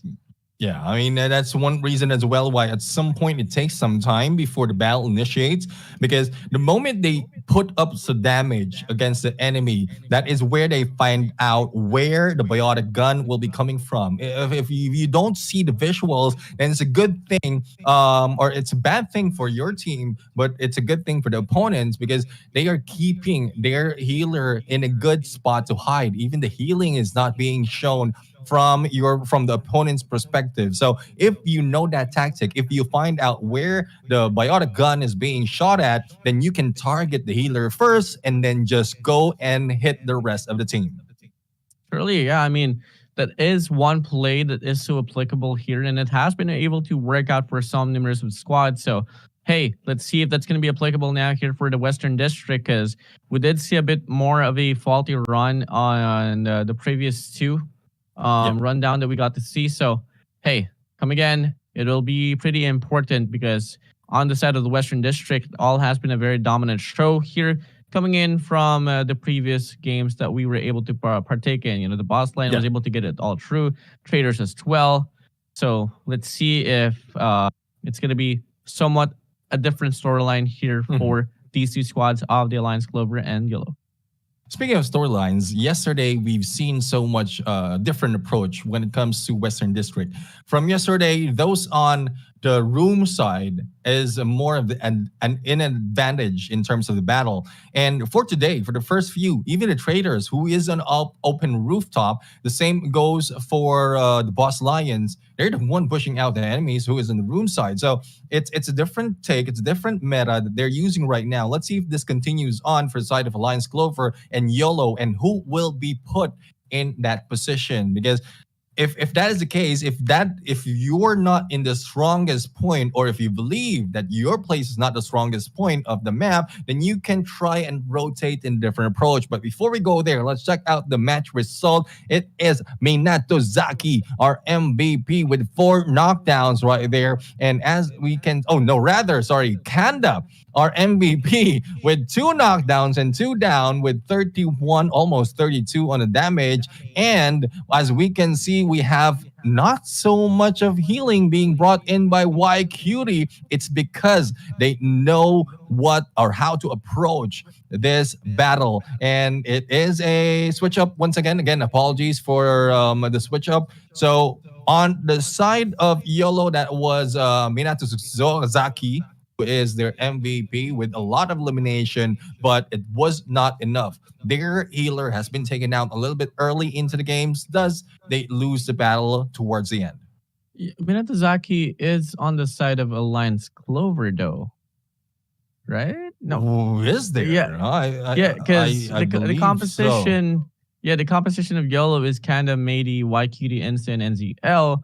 So yeah, it is real well given that Minato Zaki from the side of Alliance Clover is actually the winners here. So that's really just about that. No. So hey, well granted here.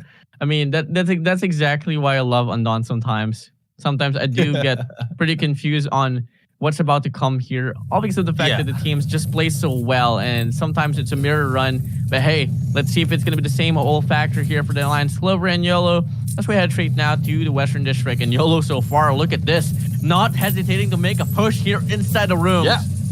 And there you have it, not even waiting for the 2-minute mark. They are now rushing in. They are not fools. They know the tactics. They know the aggression. And there you have it. A takedown has been done already against YOLO, but recovery is that quick. But once again, it is going either side. 3v3 situation, and the healer is doing his best to recover a teammate. But no, unfortunately, we are now in a 4v1. Only one remains for the side of Alliance Clover. And let's see, there you have it. The battle is already over.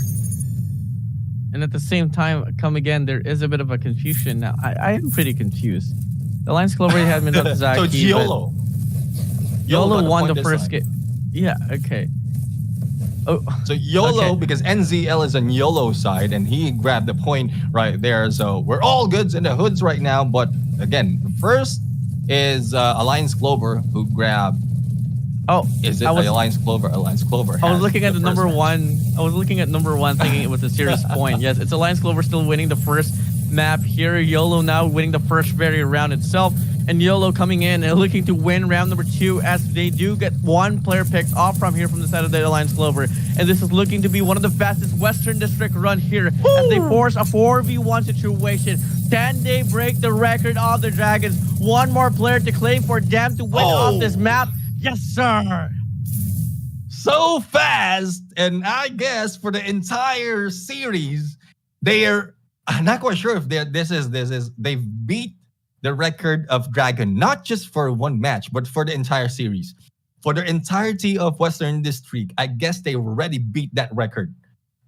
Regardless, like Dragon has the fastest game over, but they slow down towards their next one. But this time, YOLO was able to complete 2 games in Western District that quickly, and we didn't even know what's happening anymore. I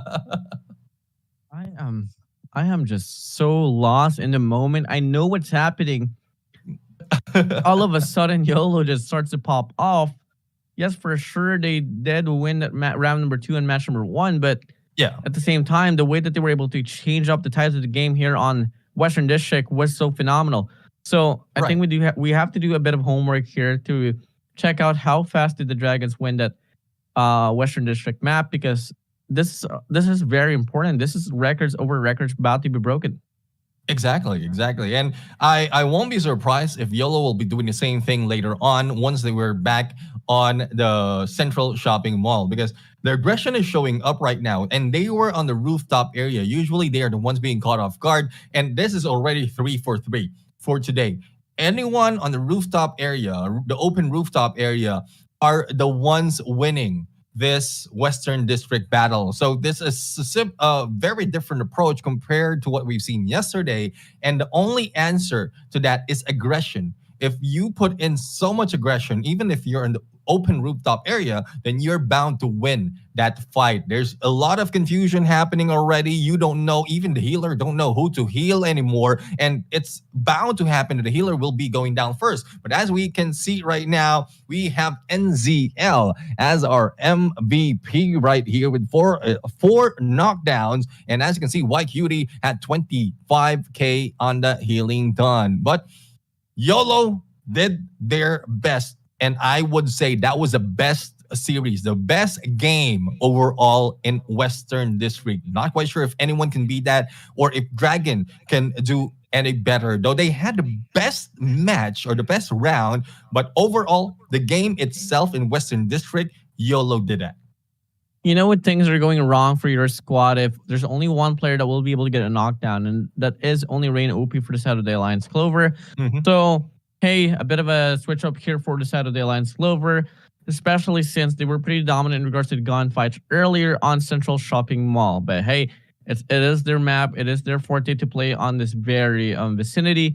So yeah, at the same time, I'm really hoping that they can try to put up a fight because we love to see intense match number 3s. Yeah, exactly. I mean, it's bound to happen that YOLO can get this momentum right now that they grab from Western District. They just need to be I would say carefree in terms of the battle, because earlier it was a slow start. That is where they're being caught off guard, and if YOLO can get away from that trap, then they will be able to hit them down with a hint of surprise, similar to what they did in Western District. But the only question is, how will they approach this? Will they be taking the central square, or will they be going in for long flank and take them from either side of the map? That is a different tactics overall that we haven't seen yet in this series.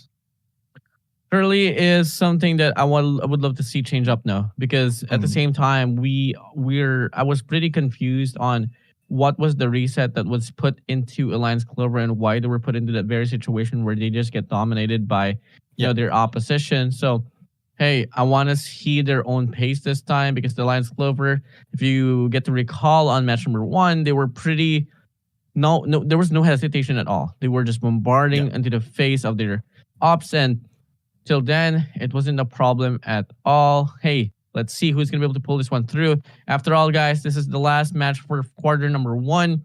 It's going to be YOLO and the Alliance Clover, all tied up now for the series. Yeah, all tied up. This is where the pressure is being brought into either side. Similar to what we've seen earlier in the first, in the second series of this day. But again, a lot of huge potential for Alliance Clover. They grabbed the first match in the series, but YOLO showing so much aggression on that second game that we are still 50-50 as to who's going to win this match. But not only that, we're excited as well on what's going to be offered by the other teams, because so far, different gameplays, different game style has been shown already, and I'm learning a lot more about the PvPs in Undone just by watching these players. And hopefully the viewers out there are learning as well, because I'm seeing the comment section, they're appreciating all the gameplays, the best gameplays in here, how fast it is, how aggressive it is. And if you want others to know this, all this game style, then go ahead and like and share the stream. Let's increase the numbers that we have in here on our viewership so that there will be more tournaments moving forward. Probably going to be more tournaments indeed. I mean, after all, it's a very young competition that we are seeing here. And I can't wait for teams as well to innovate on what will be the whole, performance that will be happening here all throughout. So, hey, guys, once more, if you guys are watching and if you guys find it all interesting and find it all exciting, maybe you guys will be the next contenders and will be the next talents here for this Undone All-Star Tournament. Exactly. I mean, your camp can be the next one to be featured right now. Right here, we only have the All-Stars. Thus, we have the Undone All-Stars as a title. But again, if you practice a lot more, you show up a lot more in tournaments, register, find out what is the best competition of your teams, you might be the next all-star in this lineup. So looking forward to you playing for the viewers out there. But right now, we're just waiting for the next match to be set up. Once again, we're still looking at Alliance Clover going against YOLO. And again, it's 50-50. We don't know who's going to win. Is it Indonesia or the teams from SGMY? Well, Indonesia, SGMY, regardless, they've been able to provide us a really good show here so far. So, hey, I'm not going to be rooting for any of these teams. I just want the best out of the best ones to win. And it's just about time for us to see the games play out. Here we go. Alliance Clover, YOLO, all tied up for the series. Neptune, take it away. Well, here we go. Aggression right now being done and put over by the Clovers. They are already standing in onto the central square. But as you can see, YOLO is trying to do the same thing. And Kanda is backing up a little bit as the rest of the team is getting their position. Shots over onto Minato. But Minato will be able to get away. Reino P will be taken down. And this is what we're looking for. The aggression overall being brought in by YOLO. Here we go. Once more, a very heavy fight here on this mid-map. It's going to be Kanda here so far playing around the perimeter here on this central stage. And moving over, looking to wrap around here, looking to get a better angle off this very situation. While the player of the side of the Alliance Clover, here we do have Forcimus here playing around with this rifle. Holding onto the ground, Mitozaki as well. And it's a very undefined case here as of the moment. Someone has to make the play. Someone has to make a play. The question is, will they be able to turn this around for side of Clover? Because they already lost one of the players. Kanda right now putting out a little bit of utilities. Force Miss has been shot at. Raptor is being chased out. And Raptor in the midst of being shot down. Another one bites the dust, but recovered as quickly as that. But here comes YOLO right now, trying their best to put them out of their misery. But Force Miss is forcing himself to get away from the gunshot. But how can you do it with 3 or 4 on your miss? The first point goes to the team of YOLO. YOLO now smiling big time. Alliance Clover on that first match here on Central Shopping Mall. They were able to win the first round. YOLO was able to respond back with the second, but the third went to the way of the Alliance Clover, hence giving them the first very map. But this time, it's in reverse. Will it stay the same? Alliance Clover, come on, boys. Show yourselves. The thing is, YOLO is doing YOLO things right now, and this is what I love about this game. So let's see if they can pull out the same thing, take out one of the players, and then just rush in. But as you can see, Kanda is just going in for the hit from behind. And Kanda, what a surprise kill, but blinded in the moment. Let's see if he can survive. There goes the shot. There goes the takedown, but the shield has been pulled out. Rain OP in trouble. And as well as Kanda, with only a few HP, healing needs to be done. And there you go. It has been done. It has been applied. They are putting a lot of pressure against Clover. The thing is, they are going for an aggressive approach. White Cutie has been knocked down and needs to be recovered. Otherwise, they will lose their healer.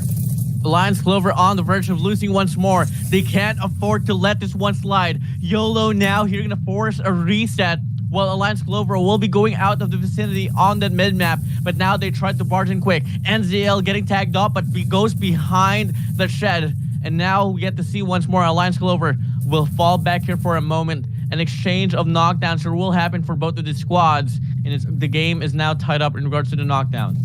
Yep, and well, we'll have to find out who will take down who. White Cutie's already out. Very difficult approach for this time around for the side of YOLO. They don't have a healer anymore, and they are being forced out of this game. 3-2 on the battle, and YOLO is in losing end. Force Miss can go in for the flank, but the takedown of the drone helps them out a little bit, but they need to chase it down. And there goes Kanda out of the game. YOLO in the midst of losing the battle. NZL just using the melee, but there you have it. The Alliance Clover grab this match point, and this is a chance for either team to grab a point for themselves to end this series. The series all tied up. Match number 3 all tied up as well. And this is where we get to determine who will win the series. Is it going to be the Alliance Clover or YOLO Indonesia? or SGMY? Yeah, that is a big question indeed, but it's a little bit slowdown in approach, especially for side of for Alliance Clover. They are backing up a little bit. They don't want to give out that information. A little bit of flex coming from Force Miss right now. He knows that we have his eyes on him. Now let's see on what else. Minato is a little bit busy, but Force Miss is just hanging back in there on that ledge. And Minato needs a little bit of help as Kanda is putting a lot of pressure on this side of the map. And can they get the clutch? Moving over, looking to get a cutoff now. 2 minutes mark has passed by now, and they all know the stakes. They can't let this one slide. No more chances, no more mistakes. And here we go. It's going to be Alliance Clover here, looking to wrap around here so far, and about to get the break here, possibly. And this is exactly the second element of playing this very map that we didn't really get to see earlier. Dam taking away the parameter. And if this goes so well, this might just be a possible pinch here offered by the Alliance Clover. It's not looking good for YOLO right now. They don't play this slow game anymore. They want to go in for rush gameplay, but it's just Alliance Clover forcing him to do so. So we'll have to see if this is something that they can play against Kanda right now, already heading in the mid, and the rest of the teams are going in for the flank. The pinch might be happening real soon, but no one is moving. The man that can't be moved right now, or the team that can't be moved right now in the final minute of this game, no one's showing up. You see a man in the corner standing in the street. Well, that is me. I'm the man that can't be moved. And they can't be phased. They can't be moved. YOLO and Alliance Clover right now just testing the waters out, waiting for the perfect timing to kick in. But unfortunately, time is drained down. There's less than a minute to be played with. In fact, it's cut to half. 30 seconds left on the clock. Someone has to make the initiation, and it's going to be Kanda here wrapping around. Raptor running away for dear life. The rest of his squad right now trying to back himself up, but he can't spot Kanda, and Kanda will get the knockdown onto one. White Cutie up next. Could be the player as well, Midazaki as well. And regardless, Alliance Clover not looking to be in the brightest of days. Midazaki getting trailed down, might get knocked down as well. Absolutely yes. And YOLO, they get the final adjustment.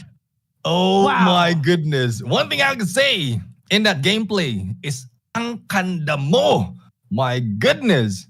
Kanda is the only one who, well, not the only one, but one of the most in the sprays and takedowns that we've seen, and won't be surprised if that will be the MVP of the game. That's what I'm talking about. I thought they will be caught off guard, but the final 30 seconds or less, that is what they need to put in the aggression. And that's what we love seeing from YOLO, the aggression that they have. But I thought that Clover was able to force them to pull out of that aggression and then get that element of surprise. But no, YOLO says, no, we're going to go YOLO for the final 30 seconds.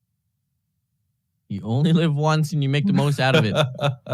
Exactly. And they got it true. I mean, I was so scared for them, all because of the fact that they don't really like to play slow, as you would say. But at the same time, they were able to get the adjustment, you know.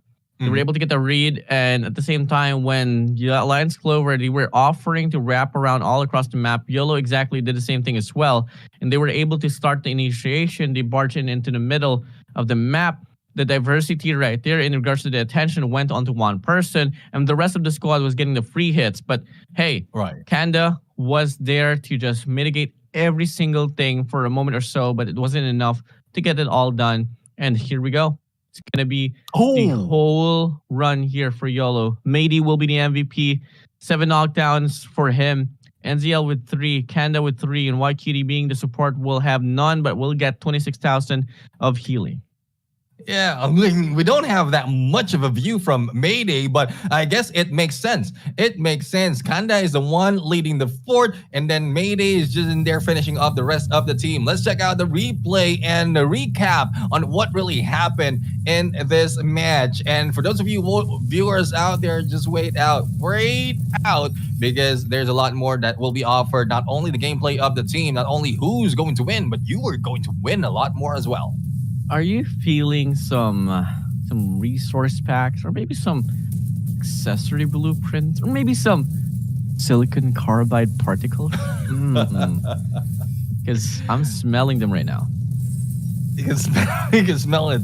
It's so close that you can smell it. The same goes for YOLO right now. They're so close in the battle against Clover that Clover can smell them, and all the gunshots has been put over in this fight. I mean, there's so much pressure right now, as you saw on that final battle. That was 1-1 on that game point, but YOLO just showed up, final aggression in the final few seconds, even without ending the time. They ended the game, and that is what YOLO has to offer in this match. There you have it. The first quarter is already over. First 3 match is already over for today, Enzo. Yep, and that's going to be it. A wrap up here for this very run. And up next is going to be the match between Pros Habibi and Herzus, the Boss Falcon and Panda, which is something that I want to see. Traders and the Boss Line for quarter number 2. Yeah, I mean, we don't have a view yet of Pros Habibi as well as Herzus. These are teams coming from Indonesia and Thailand. But we've seen how these two regions or other teams from these two regions played out, similar to the Boss Falcons and Traders. So the only question is, will Herzus live up to the name, to what Traders has to offer, or the same goes for Pros Habibi from what we've seen earlier. But before we go there, a lot of talks will be happening as we go for the first break for today. For those of you hanging back, don't go away. We'll be right back.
Ladies and gentlemen, welcome back to the show, and this is Undone All And so far, we've ended the first installment of our series for today. I am Neptune, the gentleman Garcia. Together with me is the wonder boy Enzo. We are the voices that you will be hearing all throughout the 12 matches for today. And we are going for the last set of teams that we haven't seen before. That is Pros Habibi going against Herzus. So it's Indonesia against Thailand once again. So, Indonesia and Thailand, they did play earlier, and the Traders was able to get it all through, not giving a chance at all for the side of the Boss Falcon. So, to run it down just quickly here, the Boss Falcon did falter against the Traders, and moving over, Pandas did lose up against the Boss Lions. Alliance Clover, they did have a good start on towards match number 1, but moving over to match number 2 and 3, YOLO, they had it all in the bag. But hey, keep in mind, match number 3 was very close, and as we thought that they set up from the side of the Alliance Clover, it was hard to read. YOLO, they had a better look. I love the adjustment that has been done by YOLO. I mean, that is where they were able to spring their own surprise, because we mentioned earlier, even from the Western District, that they know how the aggression will work for their favor. But there was not so much of aggression in the final round of that series or that match. But the thing is, we still have a lot to see in this game. But speaking of a lot to see in this game, I think Enzo has a lot for our viewers out there, because we have something for you from Garena and Don. Andon, sorry, but I just ended up, claiming the code before, reading this all to the viewers. But hey, we have another code here. It's for 8 resource pack, guys. 8 resource pack, not just 1, not just 2. It's 8 resource pack, and the code will be 9173. For those who wasn't, in tune for the broadcast earlier, yesterday, we have this code name called All Star. So it's All Star actually. It's All Star 9173. So Alpha Lima Lima, Sierra Tango, Alpha Romeo 9173 will be the code here. And keep in mind, if you guys can't really hear me properly, if I'm not pronouncing it well enough, then the code is also pinned in the comment section below. Yeah, you can also always check out the comment section or the pinned comment right there. But if in case you miss out on this first code, it will be gone later once the second code has shown up. So make sure that you grab it right now, and still available even after the broadcast. Unfortunate for those who wasn't able to catch yesterday's broadcast, there's a few more rewards as well available there. So hopefully you can catch up on the point. And also, not only that, invite all your friends right here, because we don't want this to die down as slow as possible, because we want more traction to happen in this live stream so that more prizes will be given out next, as well as more tournaments will be released by Andon. Need I to remind you guys what you guys lost out on yesterday? You guys lost on 10,000 silver, 1,000 coupons, and 3 Raven chests, guys. Keep in mind, those are for free for you guys to claim. If only you guys stay tuned in the broadcast. But hey, maybe I'm just jinxing myself. Maybe you guys were able to claim it. I don't know. But for those who wasn't able to stay tuned on the broadcast yesterday, those were the 3 rewards that was accumulated. Now, we've gone through the resource pack. I don't know if I gave hints earlier on what was the rewards that will be coming in for today, but hey, we'll see. We'll see if it's something that's going to be happening today. But hey, here we go. Pros Habibi up against Herzus. First set of Pros Habibi, we got Diablo, Travs, Sipong, and Panda for you. Panda for you. We've just seen Panda earlier, but we also had from the side of Xerxes another cutie. Z Cutie will be in here. Chalk, Death, and No Beef. So this is Indonesia and Thailand once again. Pros Habibi going against Herzus. I'll find out who will be aggressive, who will be passive, who will be tactical, and who will be problematic in this game once this begins, because we are looking for the top 8 to proceed to phase 2 of this Andon All-Star. Yeah, and now ZQD and Chalk, CK, and Death, and they will be the composition here. And moving over as quick as like this, round number 1 will be starting off now. Pros Habibi up against Herzus here. Indonesia versus Thailand. Yep, and there you go. The countdown begins. Let's see who's going to bring it on. Pros Habibi right now. Panda for you. And on the other side, there is a team of There's a little bit of Discord action happening right now. So for those of you in there, we are going to see what's going to happen in this matchup. And for those of you wondering as well, how are we seeing the gameplay of the players? All of the players are showing up their side of their gameplay. So as you can see right now, we have initiation being done by ProSaBeBe. Let's see if they can continue on in this battle and take down the other side. A little bit of damage being recovered by the healer right there, and gunshots happening overall from this side of the map. And Diablo will get knocked down here so far onto the squad of whoever will be able to claim Diablo. And now ProSaBeBe overall will have 2 players knocked down. Ursus so far in control of the situation. ProSaBeBe in a very dire situation, back against the wall. It's only going to come down to 1 player to make the difference, but he does get shot down. And shut down indeed. Here comes Thailand, proving that they are a strong region with Ursus already in lead in this battle. Let's see if ProSaBeBe can pull up another surprise and probably take back a point so that they will not be in the losing side. But Ursus has a different approach this time around. They went in, not in the middle, but from the side, and that is where they caught ProSaBeBe by surprise. And now moving over now, 2 minutes and 40 seconds will be the name of the game. 20 seconds has passed, and it's only going to be until now that we will be able to see the gunfights ensue. Early as this, ProSaBeBe will be outside of the parameter. Ursus as well, actually. And they're going to go for a big old play here onto 1 player. That's going to be Cpong down to the ground. ProSaBeBe so far are looking to be losing another round here, all because of the aggression that Ursus is able to perform. Death almost brought down to death, and this is now Panda for you putting up the shield on the other side. Death right now is still alive, is bringing death to the side of ProSaBeBe. 2 minutes remaining into the game, and we don't have any visuals just yet. There you go. 4v2 situation. 4v2, and the side who's losing is ProSaBeBe. Diablo is still alive though. Let's see if he can bring hell onto this battle. 3v1 situation. Diablo needs to recover, but no, he goes down. Ursus finished this game. It's all in done for. Thailand team grabs 1 point. And it's just a matter of time here that we get to see another player here hopping along here for this Undawn All-Star tournament. Neptune, this is such a very significant run here for the side of Ursus. ProSaBeBe, they were a bit, just faulty there. They weren't able to perform anything at all. They were getting overwhelmed over and over again. So I do hope to see that they're going to be able to change things up here on towards Western District, because this is bound to be a very fast game here in Neptune. Exactly. I mean, if they can pull out a fast game, similar to what we've seen earlier, regardless of which side they're on, they will be able to win this game. But let's see on how they can bring in the aggression, continue on the aggression. ProSaBeBe right now, well, they need to muster up all the firepower that they have as well, because Ursus doesn't want to stop. They want to end this as quickly as possible, move on to the next match, and that is what Thailand usually offers in this game. But if ProSaBeBe can throw them off guard, probably go in for a surprise hit similar to what they receive in that central shopping mall, then it would be a different story, and we might extend it to game number 3. I love it. I love it a lot. I mean, I really love long distance gameplay. I really love long series overall. And for us to be granted this another opportunity, possibly, then I'd love to cast it, because I don't want to see no dominant show anymore. I want to see go back and forth. And if it's not going to be today, then unfortunately it is going to be on the 27th or 28th, where the talents gets filtered out. Come again, only the best out of the best teams will be advancing to the next stage of the competition. So it's something for you guys to watch out for.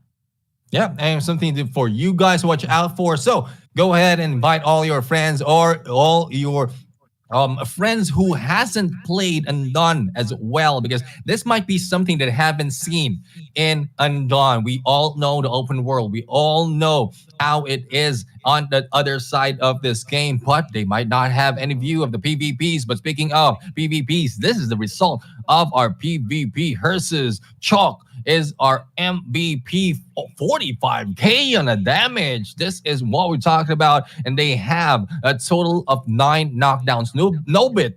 Don't need to do so much in terms of healing because of how much aggression that has been brought in by the rest of the Ursus. Yeah, it's kind of shocking as well here for ProSaBeBe, despite the fact that they did have more healing composition compared to Ursus. But at the same time, when you are inflicting a lot of damage like Toxic K, not much healing can do so well up against the whole aggression that Toxic K was able to offer. So that's really one way to go at it if you want to win those clashes. Yeah, I mean, you need to be aggressive, similar to what we've seen earlier from YOLO. But at some point, there's a risk involved when you go for aggression. You might be going in without your healer by your side or behind you that would lead to your team losing one player. So you need to be tactical as well, getting your position in view of your healer, and not only that, not go all in. You need at least a separate interval for the healer to heal everyone who is going for the rusher, as well as one on the mid lane, so that if in case you're in trouble of losing your life, you can back off and the mid lane or the mid man will be able to follow up on your killing spree. So there's a lot of potential in the gameplays, a lot of tactics, a lot of playbook that can be pulled out, and that has been happening since day one, yesterday up until now. Different gameplay, different game style coming from all the teams from different regions. And you know, something about the whole play here for the side of both ends of the spectrum is that not really going to lead to anything at all if they can't really get the clear definition.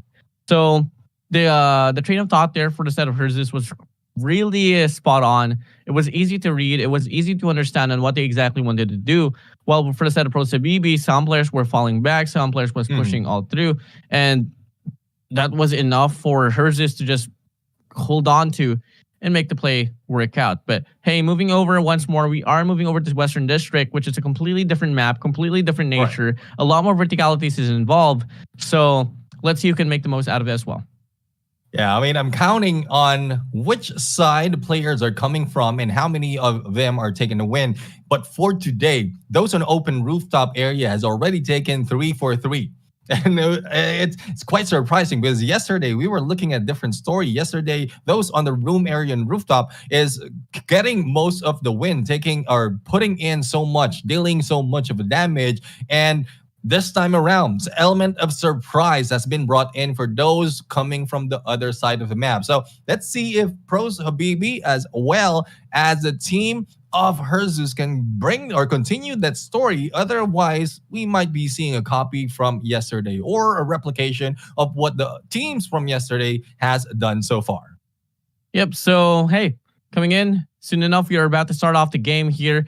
Once more, guys, if you guys are rooting for Herzus, comment down below, hashtag go Herzus. If you're on the side of Pros Habibi, then comment down below, hashtag Pros, go Pros Habibi. And come on, man, go show us some love, Habibis. Show us some fight, Habibis. We need to see this one through. We need to see another match number 3. Show us some Habibis. Let's see. I mean, I would love to have someone say to me in game, nice one, baby. But again, I don't play that much with my partner, with my wife. But anyways, for anyone in here cheering for the team, let's make sure you put that evident, make that evident on the comment section. We're also trying our best to watch out in the comment section, and any feedback that you have for us, we try to make it work, because again, this is where everything will evolve. This is not actually the beginning. It has been running for quite some time, the PvP tournament in Undon. But speaking of for some time, this is no waiting for time right now, because the battle is about to begin. Pros Habibi going against Herzus in Western District. Here we go now. A lot of aggression here shown for the set of Pros Habibi, and it's going to be Panda for you here on the front line so far on the Bison. Does have the LMG to play with, and at the same time, he does reposition himself. Bit of more hesitation here will come along, but with the victory that Herzus was able to claim on the first match, they're coming inside his room all confident. This is what I'm talking about. Those coming in from the open rooftop is really bringing it on and bringing the aggression. And those in the room side, death will be meeting the death in a few moments. And there you have it. Herzus has finished that as quickly as possible. Pros Habibi was left in awe. But at the same time, Pros Habibi, they won the round. I am confused as heck. Initiation done by Herzus, but Pros Habibi, they got it all pulled through. Now, Panda for you. Moving over. Gonna try to play the exact same factor. Herzus gonna be here from the backside. And with this win here given for the side of Pros Habibi on the round number 1, they're gonna try to make the play with no hesitation at all. Sifong goes down for the side of Pros Habibi. Looking to get the respondment now. Gonna try to go for a dash roll here from the backside. Drops the shield as well. Goes for the wrap around. And this should be another perfect opportunity for them to get the round away from Herzus. 2 more players to reap away. Make it none no more. And just like that, game's all tied up now. Herzus 1-1. All tied up. Apologies for the announcement earlier. I thought that was Herzus to grab the point, but they are now tied up in this Western District. They had the aggression, but I guess I called it wrong that they will be pulling up so much of a fight. But let's see if this can be turned around once again by the teams of Pros Habibi. They were losing side in the second round of this game, but they have a good chance right now to repeat what they did earlier. And unless it is a push by Herzus, then they will be waiting. But ZQT has received a headshot that is coming from Pros Habibi. Cutie stuck on the concrete. Can't afford to have your blood splatter all across the map here. But ZQT moved from the backside, now on the front side. Moving over. Gonna be able to drop the shield here. Not exactly if that's the best call.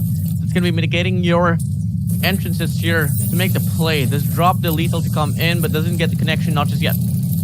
And Foam didn't hit anyone just yet, but ideation is good. Let's see if he can read it. Chalk is already on the back end, and he needs to back out right now to heal up a little bit. And it's only a wall behind him. Not only that, a shield that has been brought in by ZQT, but we'll have to see if that will be enough to stop the approach of Pros Habibi. 1 minute and 36 seconds remaining in this battle. The shield has been brought out by Funda for you as well, but I guess no one will be rushing in that quickly in this game.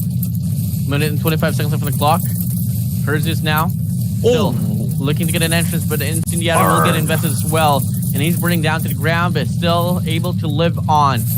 Moving over for the set of Pros Habibi. They do get a lot of suppressing fire here on the left side of the corridor. Nate's gonna get dropped as well. And now overall the push from the set of Herzus will be coming along. This is where it's gonna shine. Prone to the ground on that foam bomb. And here we go. Chaos will be the name of the situation right now. Back and forth battle here. ZQT so far for the set of Herzus will be trampling. And overall a lot of impact for the set of Final for you will be hoping to get the connection so far. Back and forth once again. And so far Pros Habibi will be on the verge of losing. Herzus will be winning this series. Herzus won that series, that game. And the thing is that the first time ever that I've seen someone get hit by a foam bomb while they are on the ground. Most of the time, you still have a fighting chance. If you hit by the foam bomb, you can fire back. But once you're prone, it's like you're dead still. You're dead still on the floor. But despite of that, Pros Habibi still lost that game. I mean, it was such a good call there for Pros Habibi to make the play earlier. You know, they fell back for a moment or so and they retaliated up against Herzus, but it wasn't enough at all. They do lose the game. And that's pretty much about it for the side of Indonesia. They lose another run here so far. I mean, it's 3 matches actually that they lost out. One was against YOLO. One was against earlier Herzus, and one was against Traders. So it's not really looking so good for that side of the Indonesians. Yeah, the thing is, hopefully it doesn't continue on because they still have 2 matches after this first cycle. So this just completes the first cycle of our teams coming from Group C and D. And let's check out the match result right now. Herzus having Chalk CK once again as MVP with 5 knockdowns, and Nobit has done his job to heal them up. Then, I mean, that was quite surprising, really, what happened right there. Even the first round in the Western District caught me by surprise. I forgot that was part of Herzus. Thus, Pros Habibi has won the first round. But on the second round, up until the third, it's just a fast run, a speed run that has been done by Herzus. And won't be surprised because that is pretty much a similar approach that has been done by Dragon. Is also coming from Thailand. And overall, you know, Herzius from Thailand is just very good in regards to map control and the way that they were able to control the clashes. Overall, the way that they prioritized the healers from the backside of Pro Savivi was very phenomenal to see as well. And for the side of Pro Savivi, there was a lot of instances where they were pretty confused on what to exactly do. Sometimes they go pretty aggressive and they do fall back. But at the same time, it's not really a bad call now to fall back. It's just that sometimes it's just a bit too late. Yeah, once you fall back, it's a little bit too late. You've already lost a few of your rushers. Even the healers will be lost, and it's very difficult, especially if you lost your support or your healer. So, again, it's just a different approach, a different gameplay that we've seen. And, well, I guess this is already 4-on-4. Those on the open side in Western District has been winning Western District overall. Despite of them having a few losses, they're still alive and kicking and ending the game with a point to their side. And, well, Herzius has already managed to end the series. We're going to go back to the next cycle of our game. The Boss Falcons will be back, as well as Panda and fans of Panda. Let's see if they can beat down the Falcons in retaliation against the Lions that beat them. I mean, overall, it is just something that the Pandas has to exactly do. It's going to be another Indonesian team here, and it's going to be another the Boss squad. So, and we all know Falcons, yes, for sure, they did fall up against Traders, but Traders, they were able to play so perfectly into their very own respective series. But hey, let's see if it's going to be the same all applicable case here, and it's going to be ironic that Judith is going to be playing against the Philippines. I mean, that is a big problem from the Philippines, especially when you're dealing with Judith.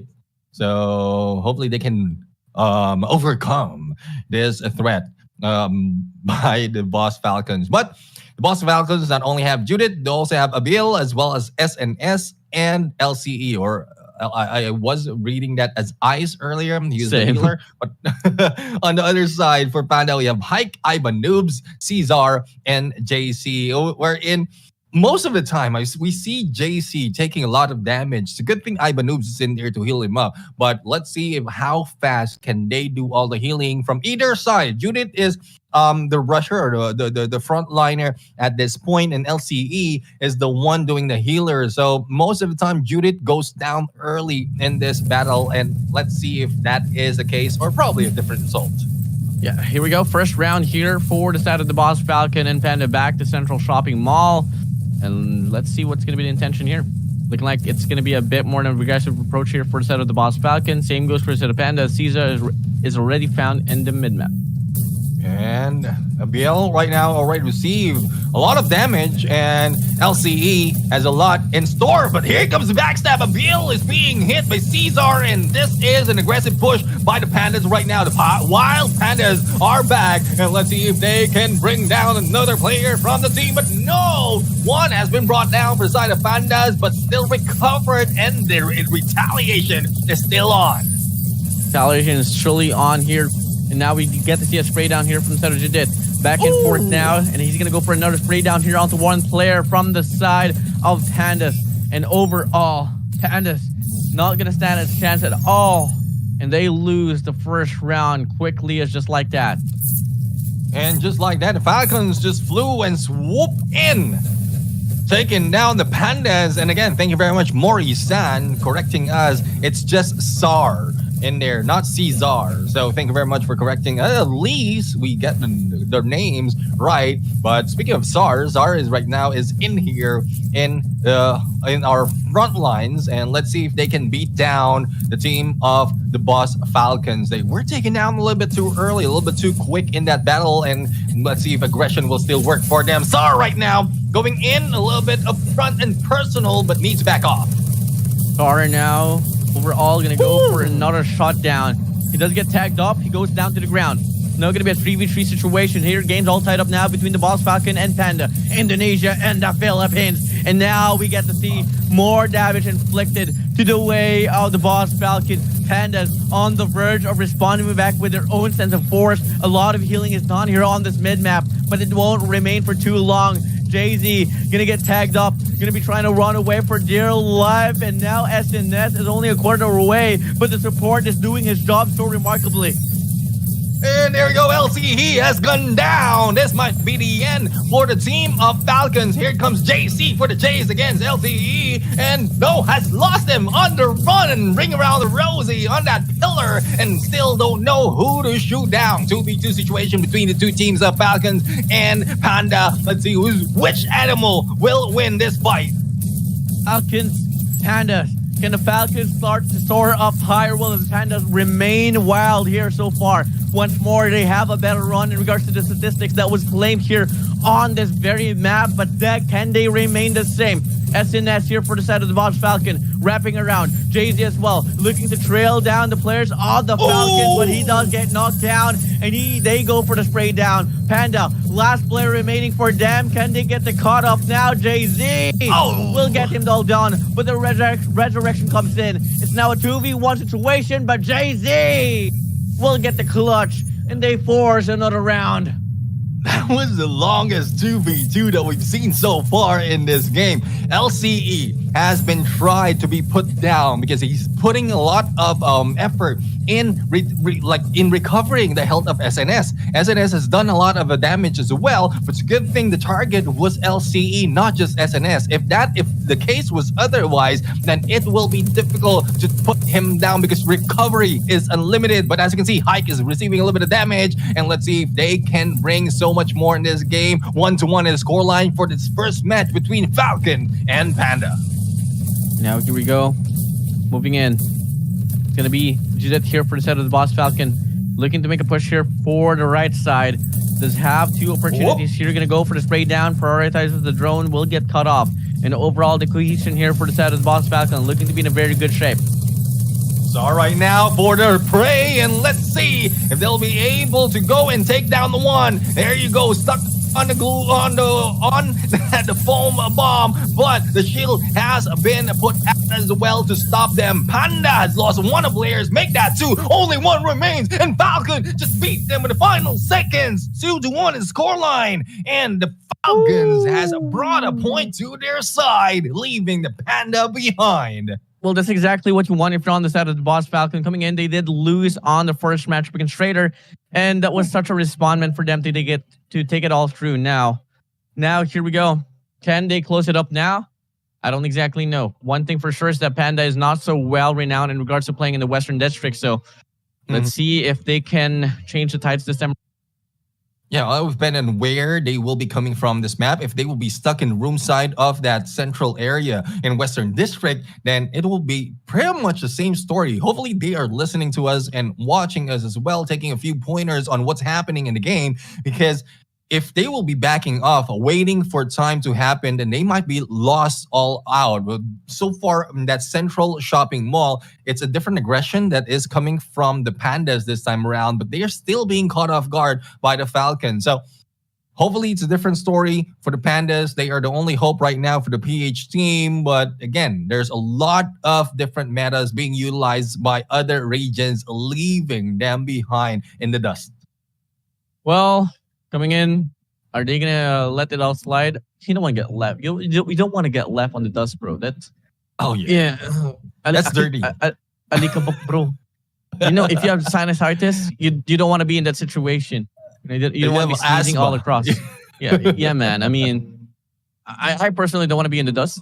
I don't have asthma, but one thing for sure is that I just don't want it. But hey, let's see if there's gonna be any respondent here for the side of the Pandas. The Boss Falcon will be able to get the first win here. SNS will be the MVP. Will have 67,000 damage. Oh my goodness. SNS 67,000. I guess this also has been brought in with a second game of or second round of that game, because they took so long before they ended that battle, but still 67. I guess this is another record that has been broken already in this game. I don't think anyone has reached past 50, or if not as far as 60,000 in this match. But not only that, we have LCE right here has brought in 25,000 on the healing, especially in the second round. Once again, doing so much to make sure that SNS survive. But unfortunately, Panda has brought them down towards the end. That is where Panda has lost it in that game. That's only match number 1 in this series. We're going into match number 2, Western District. Let's see if there will be a different approach for the Pandas this time around. Oh yeah, surely, man. I mean, I'm really hoping for the Filipino pride to kick in. And after all, you know, if they really want to stand a chance to make it to phase 2, they really have to start to win their rounds here. They can't afford to lose another round because they're on the verge of losing here after the loss on towards match number 1. And if for them to have a chance to make it to phase 2, not only did they got to win off rounds, they got to win off 2 series at least for them to secure and to be sitting pretty on towards, booking the ticket to phase 2.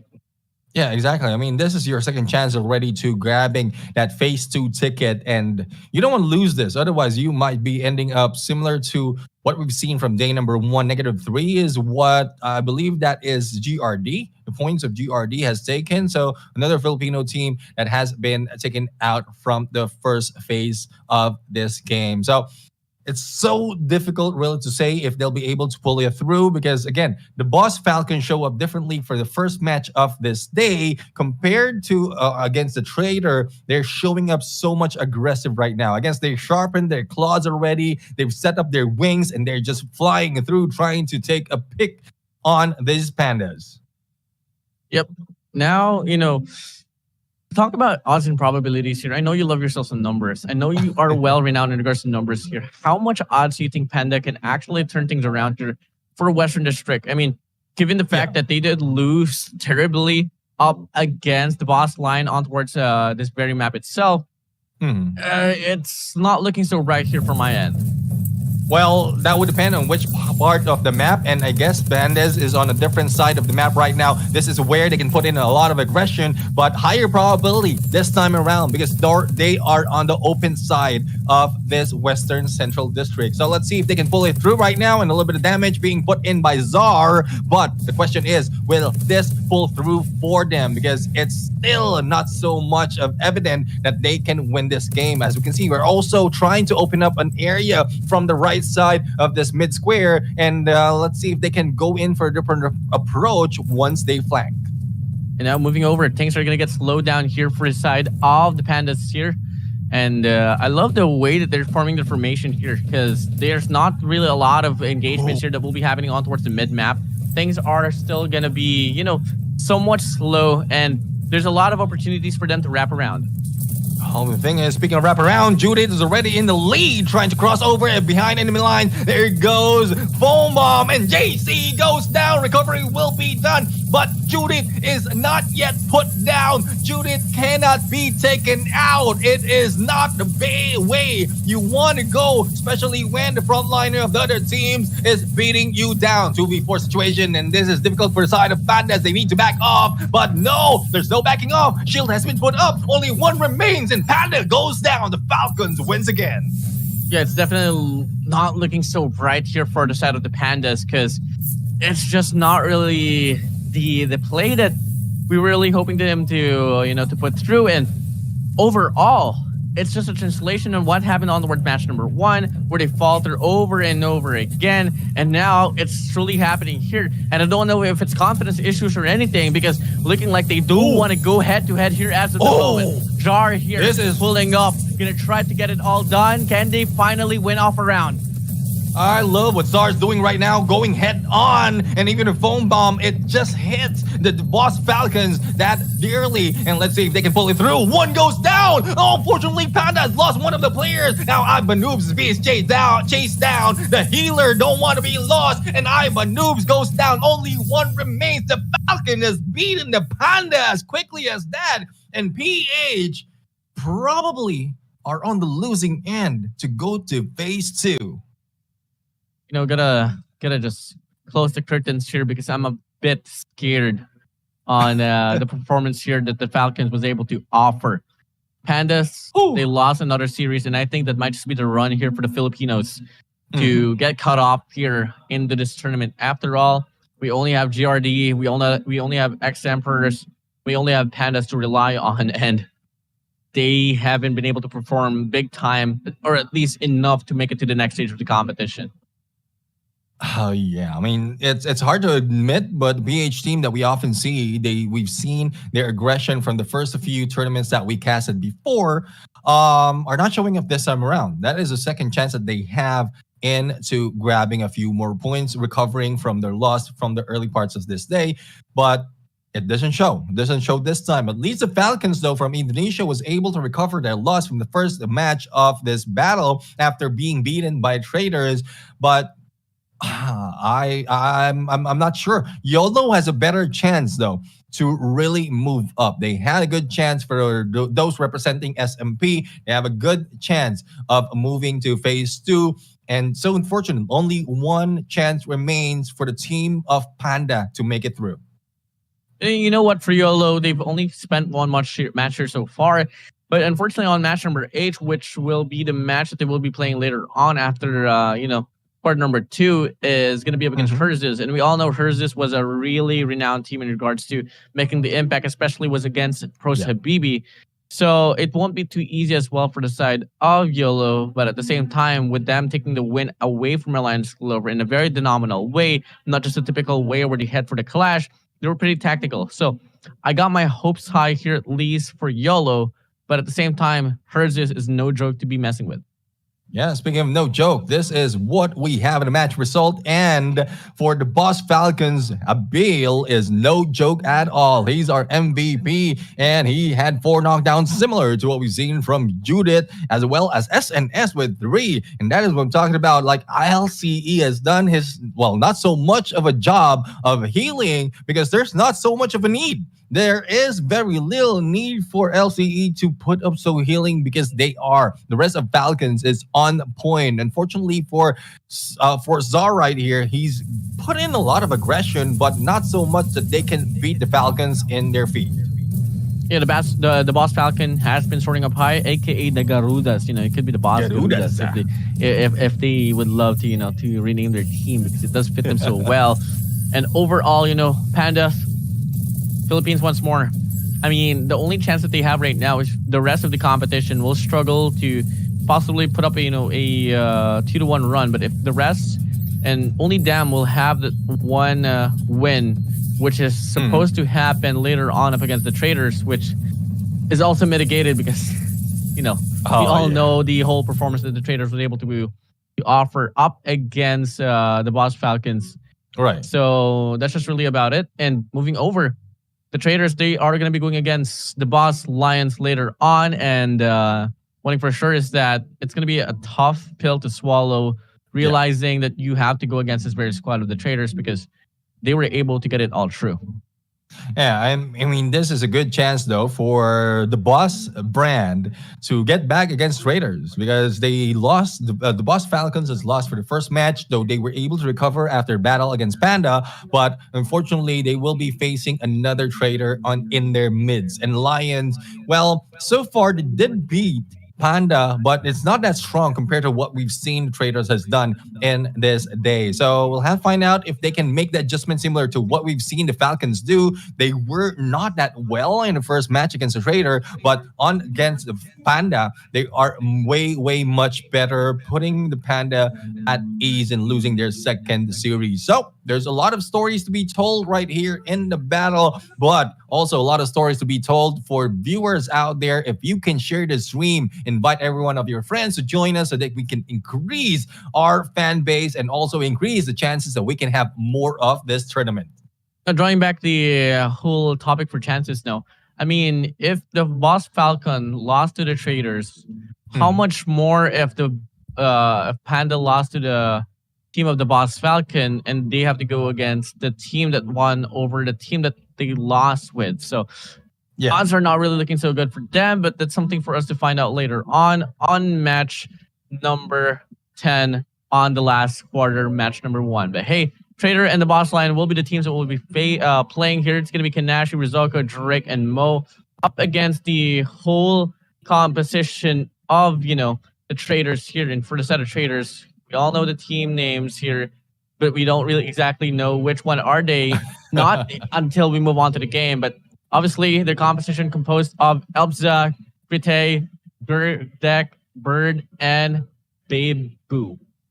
Babe Boo, and yeah, I don't think we've seen Babe Boo just yet because so far the initial set of players like Elbza, Krate, Gur, and Bird, special Elbza, mostly the MVP of the traders, has done so much more. But for the Lions, this is where we find out. We are going to see if they have what it takes to go against treason. And let's see if there's a reason for treason right now for this fight against the Lions. Who can beat them down? Trader so far, that's going to be Bird here. Going to be able to get a good shot on the DMR. And that's going to be claiming the first initial damage here on towards this match. And so far, just by looking at the trader, they are playing around the mid-map, while the boss line here will be settling on the corner of the map, waiting for any pushes here for the side of the traders, but surely not going to be happening here as of the moment. Not yet happening. They are waiting, and not quite sure what they are waiting on. Probably good position or probably information as well. But they have 2 minutes and 10 seconds to play with as they start to move over across this central square. But I guess there's a different story, different gameplay being shown by the Boss Lions right now, similar to what we've seen. Hopefully it's similar to what we've seen yesterday, the element of surprise wherein everyone is stuck into one area. Elbza receive a little bit of damage, but healing is being done on him. 1 minute and 48 seconds left on the clock now is yet to be played with. And so far we are seeing just the boss line here falling back. And I don't really know what's going to be the call here for them. Yes, for sure. Yes, the trader was able to get the initial damage, but you can't really get too much here if you fall back. You really have to find means to respond back. And this is exactly what the damage, what I was talking about. The traders are connecting their shots from afar. If the boss line won't close out the distance and possibly get the connections from the distance as well, then they're bound to lose this very round. Yeah, we'll have to find out who's going to win right now. We are just closing up on the last 1 minute of this game, and Elbza has received so much of damage. But as we can see, we're also seeing that the Boss Lions also had or need to recover from what they received. So in terms of damage, I guess it's the Boss Lions that is in a tire that they can be taken down easily. But no, the Traders has lost one of the players. Recovery has been done. 4v4 right now in the final 45 seconds of the game. Here we go, 40 seconds left on the clock. Moving over now, Bird gonna be on the right side corner. One player here tangled up. That's gonna be Elbza for you, running away. Resurrection comes in for a moment or so, but the boss line here inflicting more of the damage. Gonna be a back and forth battle, but Elbza gonna be tangled up as well. And that's gonna be a good call here for the side of the boss lion. And the traders, shockingly, about to lose the first round. Ooh! This is what I'm talking about. Bird right now will be shut down by the Bird, and there you have it. The Lion says roar. In this first battle, Traders finally went down. Such a surprise for the Thailand team. Really a surprise indeed. Now there's going to be a team match point here for the side of the boss lion. Traders, they were able to inflict the first initial damage, but come again, when it came to the clashes, when it came to the initial clash, that was able to settle it all done. It was a GG well played. Now let's see if that will be a continuously GG well played right now, because they don't want to be caught off guard once again. Traders need to bring a point back to their side to continue this on to a third round. But I don't think the Boss Lions will be giving that up that easily. They back off in the perfect timing, waiting for the 40 seconds mark to reel in, as well as reel in the Traders to their side, favoring them tactically in this battle. And I guess the same story is going right now. Traders being pushed out of that from that central circle and also into the side where the Boss Lions are more tactical. Now moving over now, it's going to be the sniper gameplay. Hopping in, looking to get the cut down. And all over once more, it's going to be the game getting just slower and slower. The Boss Lion, they were able to win the first round, so they can't afford to let any intrusive slide to make them drop down later on. But here we go, one player close up now for the side of the Traders. He's gonna go for a peek out, but meeting 3-4 players now for the side of the Boss Lion. Big mistake there, and looking like they want to go for the clash. Let's see if they can go in for the clash and survive it. There goes the foam bomb, but one goes down from either side. Recovery has been done. Healing also being done. And there you go. 2v3 situation favoring Lions at this point. And they're also trying to take down all the utilities that has been offered. And there goes another one from the traders being brought down to his knees. Lion once again pounds on the enemy. Traders goes down for 1 point. The traders, as we all thought that they'd be the team to watch out for, the boss Lions will be able to avenge the Falcons for this very map itself. Now, the traders, they were able to show up big time in regards to winning, the Western District. But at the same time, I am pretty half-hearted about it now. And by the way, when things are pretty heated up, sometimes life gets blurry. Yeah, it does get blurry, especially when you heat up something that might be steamy. So we'll have to see if that is the case right now. But traders, quite a surprise. We are eyeing the traders right here to be pretty much like the Dragons. They can beat anyone in front of them as quickly as possible. But this time around, it is the Lions who've gotten that motivation as well as that momentum from the initial battle that they have against the Panda. But it still might be the answer to the question that you had earlier before the start of the game, if in case the Lions will be beating traders at this point after the battle by Panda earlier, there might be a good chance that the Panda can turn this around. So hopefully that is the case, but still have yet to see what will happen on the Western District side. If in case a trader can turn this around to their favor and get the momentum to the second central shopping mall, then still the Lions would be a loss. I'd be pretty G if ever the trader will be able to respond back with their own sense of win as well. Because I want to see this a whole series go down to the distance. I want to see this one go down to the wire. And overall, it's a very interesting take here. Indonesia, they're on the verge of now finally taking back their own respective run. Keep in mind, Prosa BV, Alliance Clover, the Alliance Falcon, they took the L big time, but the boss line was able to respond back with their own sense of win. So, hey, let's see if it's going to be continuous. Yeah, that's one thing that we need to see right now. Again, other regions have shown a lot of potential in continuing on.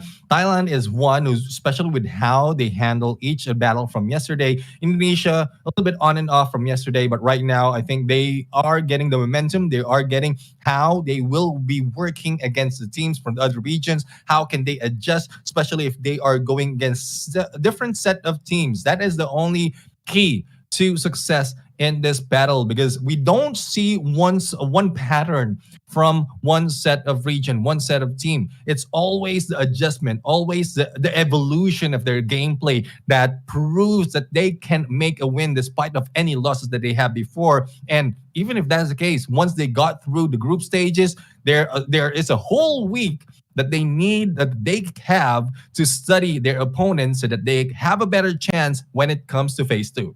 Yeah, and keep in mind as well, there is going to be a new mode that will be allocated for the series now. I mean, it's not going to be a best of 3, but going to be a best of 5. So, domination is going to be a factor that they got to prepare themselves into. So, fortunately, a week of preparation should be more than enough for them to prepare themselves on what's about to come next. I'm loving the excitement right now on domination side. So far, we're seeing how each team are showing up. They are growing in the Annihilation side, and it's becoming evident of the game style, the gameplay that they have. But once domination has been introduced by next week, and that would be a different story. You might be strong on Annihilation, but weak in domination, and that really reels in the best from this team. But that is for a later time. That would be for next week on phase 2. Right now, we're just getting ready on if this is the conclusion of the battle between the trader and the boss lion, because so far boss lion is already there 1 up against the Thailand team of trader. Yeah, here we go. Once more, trader and the boss lion, a bit of a head scratcher here, because once again, I was really expecting quite a lot, but at the same time, it just didn't happen at all. It was a pretty dominant win there from set of the boss lion. So, trader, better watch out. Better move in quick. Once more, Western District will be the next map to be played with, and this shouldn't be a problem at all, especially since we've seen the personality of Thailand.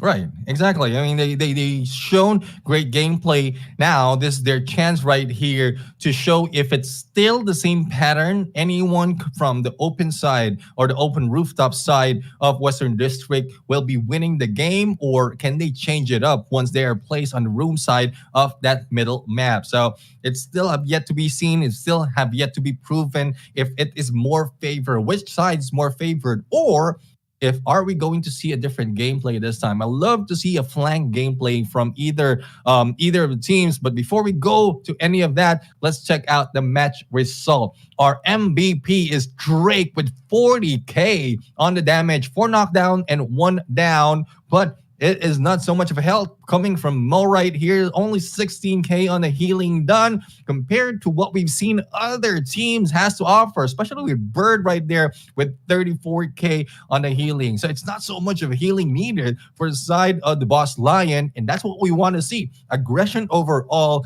If in case you need the healing, then you can do it yourself without depending on your healer, because if the story goes similar to what we've seen before, the traders often go in for the healer, thus losing, or the other team losing that advantage that they have in terms of strength. Yeah, so, if only they could really find a means to possibly wrap around and take away the healers, still then I could see it happening. But the way that the boss, the boss line was able to play is that they're pretty protective in regards to the support. So, right. Sana all protective.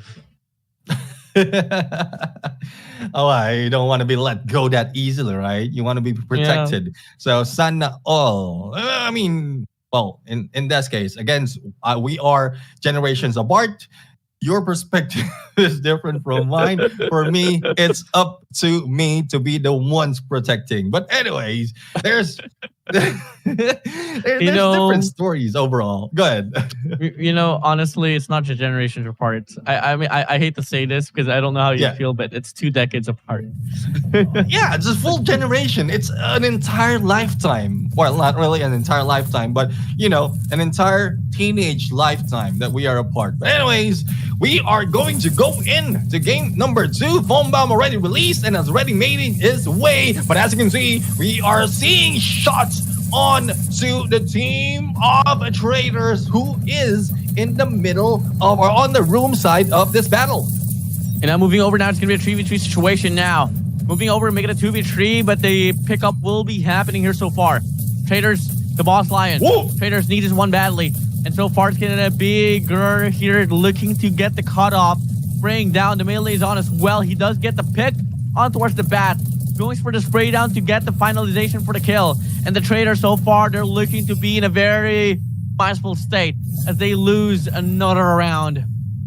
Oh my goodness. I don't know what's happening to Trader right now, but this is not what we were expecting from the Thailand team. Or probably the Boss Lions are really showing up this time that they are a stronger team compared to what we've seen earlier when they play. But we are now finding out if the Traders can be taken out that easily. Again, the Boss Lions are the one in the open area, and Traders is in the inside. So it seems like this time around, this day, the pattern continues. Those on the open rooftop is winning the battle in Western District.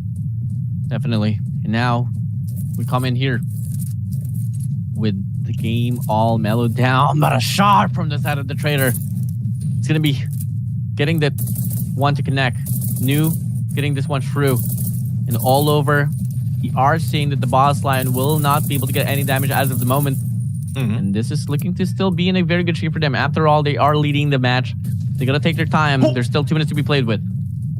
Mo right now, the healer of the team, has received a little bit of damage coming from Trader. Let's see if the jiggle will work for them.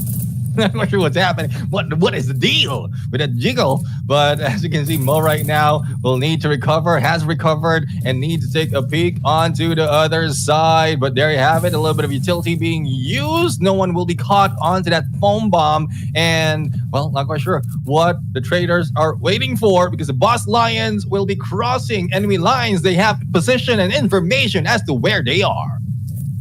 Halfway through, done here so far, a minute and 30 now. Making to find means to possibly work out. Look at the positioning there on towards one player of the trader. He's going to be on top. Yeah. So this might just be a good drop down if ever the push will come along here for the side of the boss line. And they need this one to work out badly. That is one position usually being taken by the healer, because if in case one of their teammates will be damaged, they have a good field of view for the healing to be done. The shield has been set up, but it doesn't take the player from the dragon. And there you have it. It is one down already in this battle. Recovery has been done, and let's see if they can figure it off. 3v3 situation, and Drake has fallen down, still recovered though, and continue to fire back. Let's see if they can balance it through. Bird will be shut down with only a few HP remaining. 1v3 situation, and it is now looking at 50-50, but Mo needs to back out as well, as he is being gunned down by 2. 1-1 the scoreline. Good chance the trader can bring this back. Finally a round for the side of the traders. After 3 rounds, it took them 4 rounds to finally readjust and claim it off away from the side of the boss lions. But hey, job's not over. You can't afford to celebrate right now. You still have to get this one through. But a nice call here, nice shots will be given for the side of the traders here as of the moment. But this is where we can settle things down. Who can win this map? The traders needs this one badly. Let's see if they can pull this off once again. They need 1 point to continue on in this series. Drake right now, a little bit too near, might be doing the same thing, but that is where they faltered when they aggressively went in without checking all the corners, as traders just gunned them down one at a time. But as you can see, a little bit of bullet spray giving out a position as to where the enemies are. Now here we go. Last 2 minutes here, about to commence. Looking like the setup here from the setup of the traders will be just holding back here so far. Boss Lion gonna be getting closer and closer now. Drake is just on the opposing wall. There you have it. Drake will be gunned down right now, but managed to get away. No aggressive push being done by Drake. Bird has been spotted, gunned down as well, and other side of shield has been put up. Mo is being targeted right now, making sure that they will lose the healer or probably distract the healer. Overall, Mo with only a few HP remaining, and this might be it. Trader might be able to go in for the push, but no, they delayed their approach and not taking advantage of that time. And now here we go, moving in quick. Shields drop, the foam bomb does get him down to the ground. That's gonna be his name, Drake. But fortunately, his healer is just going to be right there to get the pickup. The damage accumulated for the side of the trader should be enough as well for them to be in a better state. And overall, a reset will happen. As of the moment, we need to see more commitment, better commitments here for the side of the boss line if they want to stand a chance to win off this round. Less than 1 minute remaining in this battle. Here comes a push coming from the boss lion. Seeing Bird up close and personal. And here comes Shield being brought up. Not only that, we also have a takedown against Drake. Drake will be brought down to the knees, as well as will be eliminated in this game. 2v4 situation right now. And we are now seeing the Lions being brought down in this game. Woo! Finally, another point grab by traders, going for a 1-1 in this series. And now, let's get to the series all tied up. It's going to be overall my dreams coming true. I asked for it, and it did happen. And now, here we go. Long distance game here. A very intensified series between the boss line and traders. You know how it is with traders. I mean, they're two-faced. They might be showing up a little bit good in the beginning or a little bit bad in the beginning, and then later on they show up their real colors. So I don't know. This might be a good chance for traders to win another match. And if that is the case, unfortunate for the Lions. But I love the aggression that's being shown to Boss Lions at this point, even from the match number 1, from game number 1 in this series. But we still have yet to see if that will work, because we're back to the central shopping mall. We're in. The Boss Lions did win the match, but the traders have the momentum after winning that game too. Really had the momentum right there, and overall, you know, each map for the side of the traders shouldn't be a problem at all. But the Boss Line, they showed up big time. So let's see if it's going to be any difference here, or will we see something better coming from each end of the spectrum. Overall, here we go. Traders, the MVP will be Gur here with 62,000 damage, but Bird himself is not too far apart from Gur himself, and it goes to show how much impact that the trader was able to do, especially in regards to the damage department. Yeah, I mean, earlier it was Elpsa who's doing the damage, but Gur just says, grrr. He went in and will go far back in this battle. But still, it is 1-1 in the series right now. Trader has a chance to take this series or the Boss Lions. 50-50. I don't know where to weight this on, but if we look at probability, the Lions has a better chance because we're back to where they grab that point. And if that happens once again, unfortunately, the Traders finally will lose a match. It's too early to say though, because they were able to catch up earlier on, but still, it's proving that day number 2, the open rooftop is still the winning side. Not quite sure what's happening though, why that is the case, but that is a pattern that's showing up. It shouldn't be a problem at all if you're on the side where there's there's the room and all, but at the same time, you're not really forced into playing on the rooftops. You can you can wrap around if you want. There's the left, there's the right side. The map is all open for them to choose, but at the same time, they just love to play concise and compact into this very small room. But the odds and probabilities of you actually winning is not too high. I mean, for a moment yesterday, I thought that it was just the teams falling behind and all. But there's a certain pattern that has been happening. Exactly. The pattern has been happening, and well, it's just depending on the team to break that pattern. But let's see if that is the case this time around. Match number 3 for the series is now beginning. First 20 seconds, with only a few of the shots being made. Rizuko is being targeted right now by the Traders. Let's see if they can grab this point. Otherwise, the Lions will take this series. Here we go. 2 minutes and 30 seconds now left on the clock. 30 seconds has passed. No gunplay, not just yet.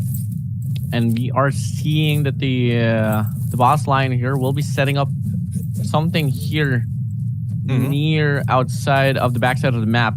And we are seeing a bit of players, just changing up their setups, ensuring that they have the best one before they head straight for the clash. And overall, a minute has passed once more here, Neptune. Nothing much has happened.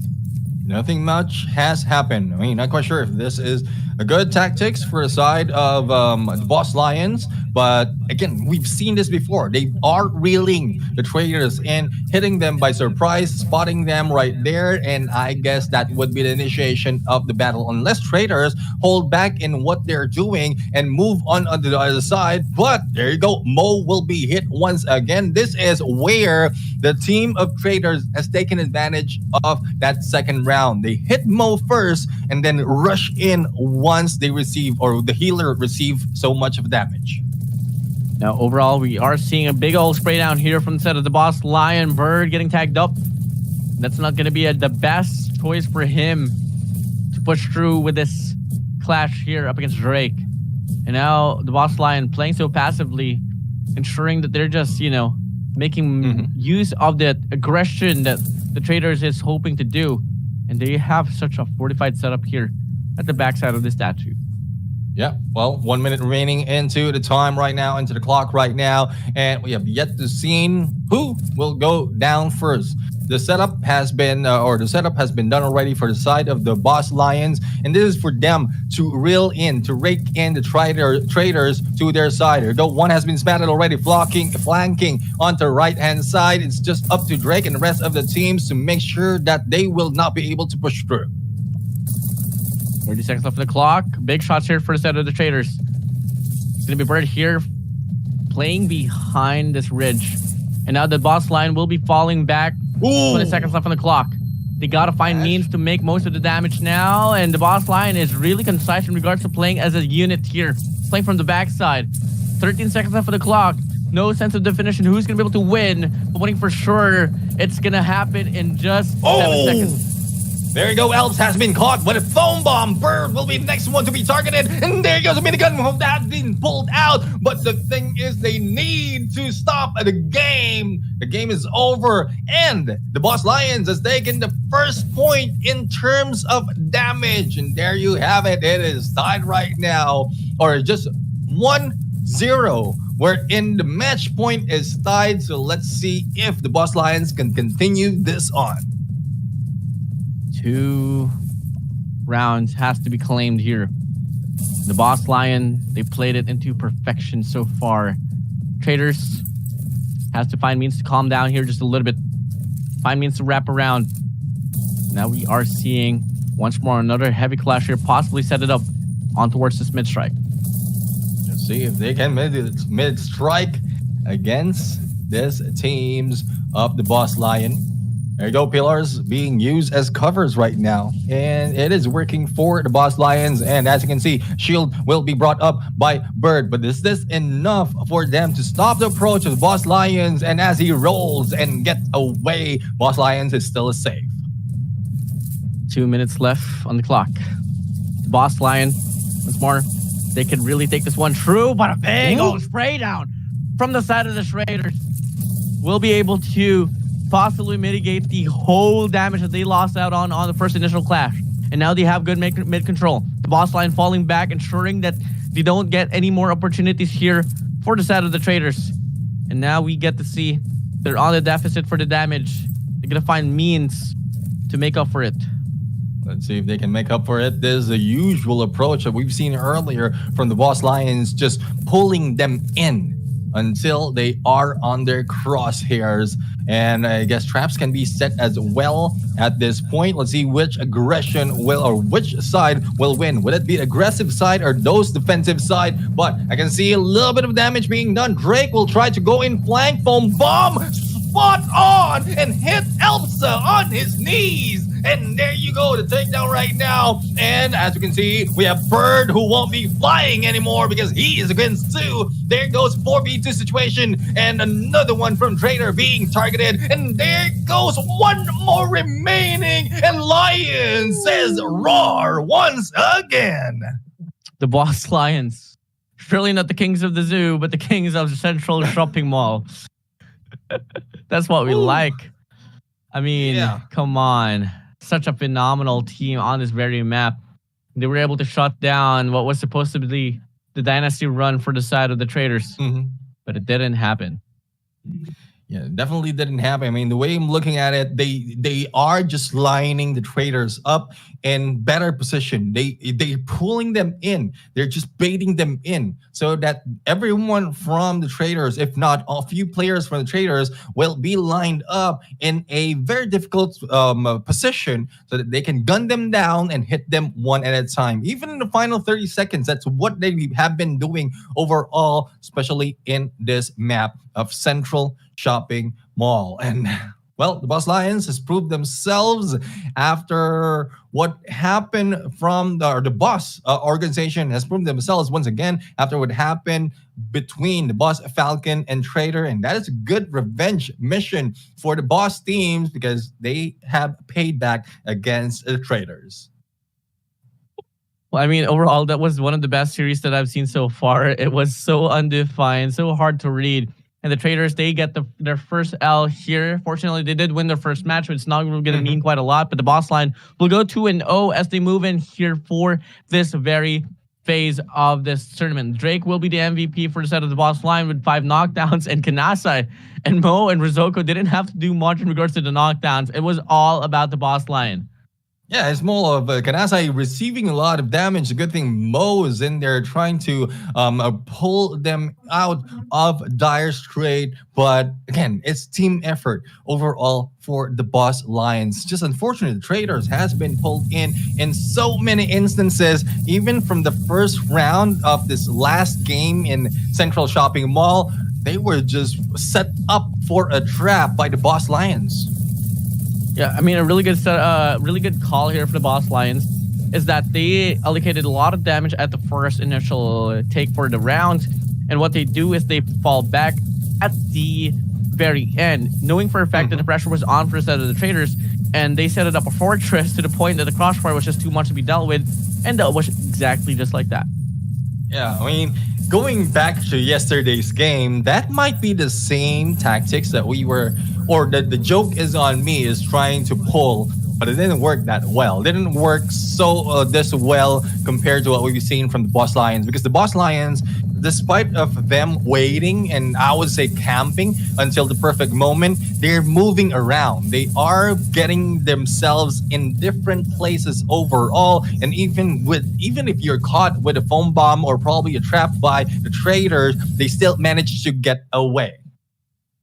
Yeah, I mean, with that being said, I really want to see if ever the traders can actually, deny the fact that their first match was just a fluke and overall prove their whole run, much more defined here. Because right after the Boss Lion, they do have to go against Panda, which shouldn't be a problem as well. But we were predicting that it would be I was predicting myself that, okay, they're going to take this game away from the Boss Lion, but it was completely different. So can they finally get their groups back together, or will the Philippines Panda actually get their first win of this tournament?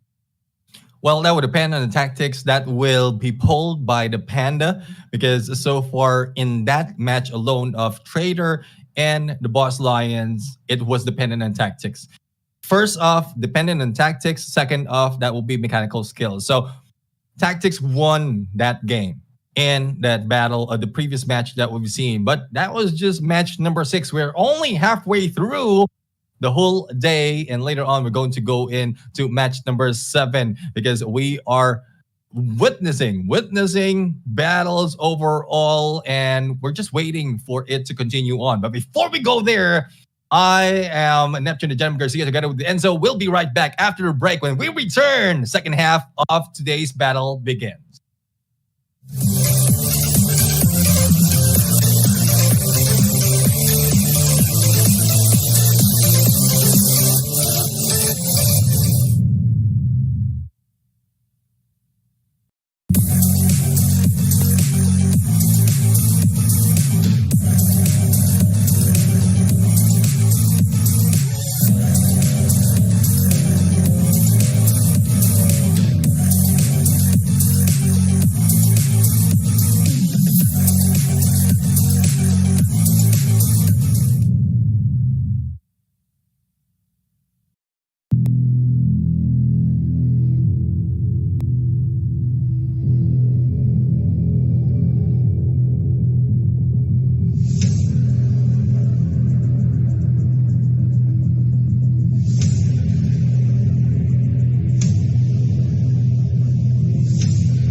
Well, the first half is said and done here for the Zondolans All-Star Day number 2, phase number 1. And we're going to be seeing 6 more matches here up in the line. But before anything else, I am Enzo. Alongside with me is going to be Neptune. And we are the voices for this broadcast. So far, we have seen a lot of matches, a lot of upsets, and a lot of things that we weren't really expecting to come through.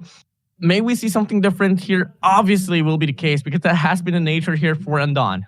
Yeah, exactly. This is the nature of Undone right now. Different gameplays, different game style, different regions showing different meta, and love how it's turning up. So far, there are some dominant teams. There are some dominant regions that is showing up right now, especially later once we are shown off the scoreboard. But it's up to the players right now who will be playing the second half of this day to show differently. If they can turn this around, they can bring their team to phase 2. But it's easier said than done. Especially from what we've seen, the gameplays of the other team has evolved so far from the first match of this day up until halfway through. Well, we'll see about it now. Well, anyways, the next match here is going to be Pros Habibi up against Alliance Clover. It's going to be the battle of Indonesia and Indonesia. So, we'll see how this one's going to play through. Overall, Pros Habibi, they were struggling big time. Alliance Clover, on the contrary, did also struggle up against YOLO, which was pretty unfortunate because they were able to start things quite strongly, but at the latter stage of their whole, altercation, YOLO was just able to shock the crowd down with that very good turnaround on match number 3, Central Shopping Mall. Yep, and we are now about to witness the team battle between Alliance Clover from Indonesia. Minado, Rain, Raptor, and Ruby Nart will be back going against Pros Habibi. That will be represented by Diablo, Trabs, Sifong, and Panda for you. Again, this battle of same region but different teams. We'll have to find out which team has better tactics. Would it be the brand of Alliance or would it be the Pros Habibi who will grab a better tactic and a better game to afford this battle? Now, for you guys wondering once more, what is this tournament all about? It's just about teams playing PvP here and in the Undone universe. And it's an international PvP tournament, guys. All across, there is 5 regions included into the mixture. So, guys, if you guys find it all interesting, if you guys have that fighting power within you, feel free to join in the next tournament here for Undone. Come again, this is the Undone All-Star Tournament. Yeah, All Stars, a good chance for you to showcase your team, your brand, and what Undone has to offer. Again, Undone not only has a PvP, for those of you who are new to this broadcast, it also has an open world, zombies. Overall, a good chance to enjoy the game is to download and play this game. You can be played on mobile, can be played on PC. So what are you waiting for? Go ahead and check it out from your stores, and it is available for everyone. But the battle right now, we'll have to see. We are going to start off in Central Shopping Mall. There is no shopping involved in this battle. It's just shooting and fighting all the way. So let us begin. Here we go now. First round here between Alliance Clover and Pros Habibi. Let's get it on. Looking like it's going to be initial heavy mid control here for the set of Pros Habibi. Initially, we always get to see Panda for you here on the front line, and he's going to be having this first initial altercation up against Mitozaki on the other side of the map. Yeah, let's see if they'll be able to start us around. A little bit of healing being done right now. Oh, what a shot in there against Ruby Mart. And Ruby Mart needs a little bit of love and support from the healer, which is Raptor. Now, as you can see right now, a little bit of rotation being done by the other teams. Let's see if Pros Habibi can rush this through. There goes the takedown, but the recovery instantly has been done. Now we're seeing here, it's going to be Diablo playing on the corner of the map, trying to support his squad. Cpong here on the front line will be getting a lot of support from their healers. So that's going to be pretty nice here, especially if they want to offer this constant front up attack.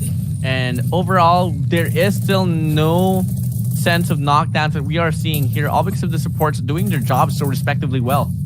Exactly. I mean, that is what support really is needed for. But compared to what we've seen in other gameplays from the other teams, I mean, there's not so much of healing that needs to be done. That will depend on the tactics that they are using right now in this play. But they are just a stalemate right now, despite of the damage that has been put in from either side. Rain OP receiving halfway through of that HP, but will be recovered right now. But on the right-hand side, someone is just lurking and waiting for the perfect timing. Now, a minute and 20 seconds left. We'll be left on the clock. And so far, with the whole map control that the Alliance Clover is doing right now, it's looking like they are about to pull away with its first respective round win. But now, here we go. Clash is coming in. Going to be Rain from the opposition here. Going to try to pop the shield and go up front to at least chip off a lot of more damage here. And once over, Panda for You will get a lot more. The support is trying to do whatever it takes to ensure that Panda for You will not go down to the ground. And a Robinart will go out here for the set of the Alliance Clover, actually. And I don't exactly know what to say from this. One thing for sure, it's very chaotic. Raptor goes out, and the Alliance Clover will have 2 players down to the ground. Pros-Habibi will have only 1. It's a 3v2 situation here. Make it a 3v1. Alliance Clover, 1 more player to knock out, and they should win this first respective round. But Pros-Habibi, they get it all through. Pros-Habibi got it through, and that is because they took down the healer within the game, not giving it a chance for the remaining 2 players to heal up that quickly. But let's see if there's a chance that the Clovers can turn this around. But Panda for You has done a lot of job, a lot of his job is, but shots being done by Diablo is not connecting. Probably it's because the elevation is not lined up for his favor. And now here we go, round number 2. Opening up, Pros-Habibi in a very good shape. They do exactly the same thing. They could possibly pull away. And now we are seeing Alliance Clover once more showing the same intention as they did on the first round. Just getting a lot of mid control, but they're going to find means to play more cohesively and try to pick off those players one by one, especially the support. Let's see if they can support it well.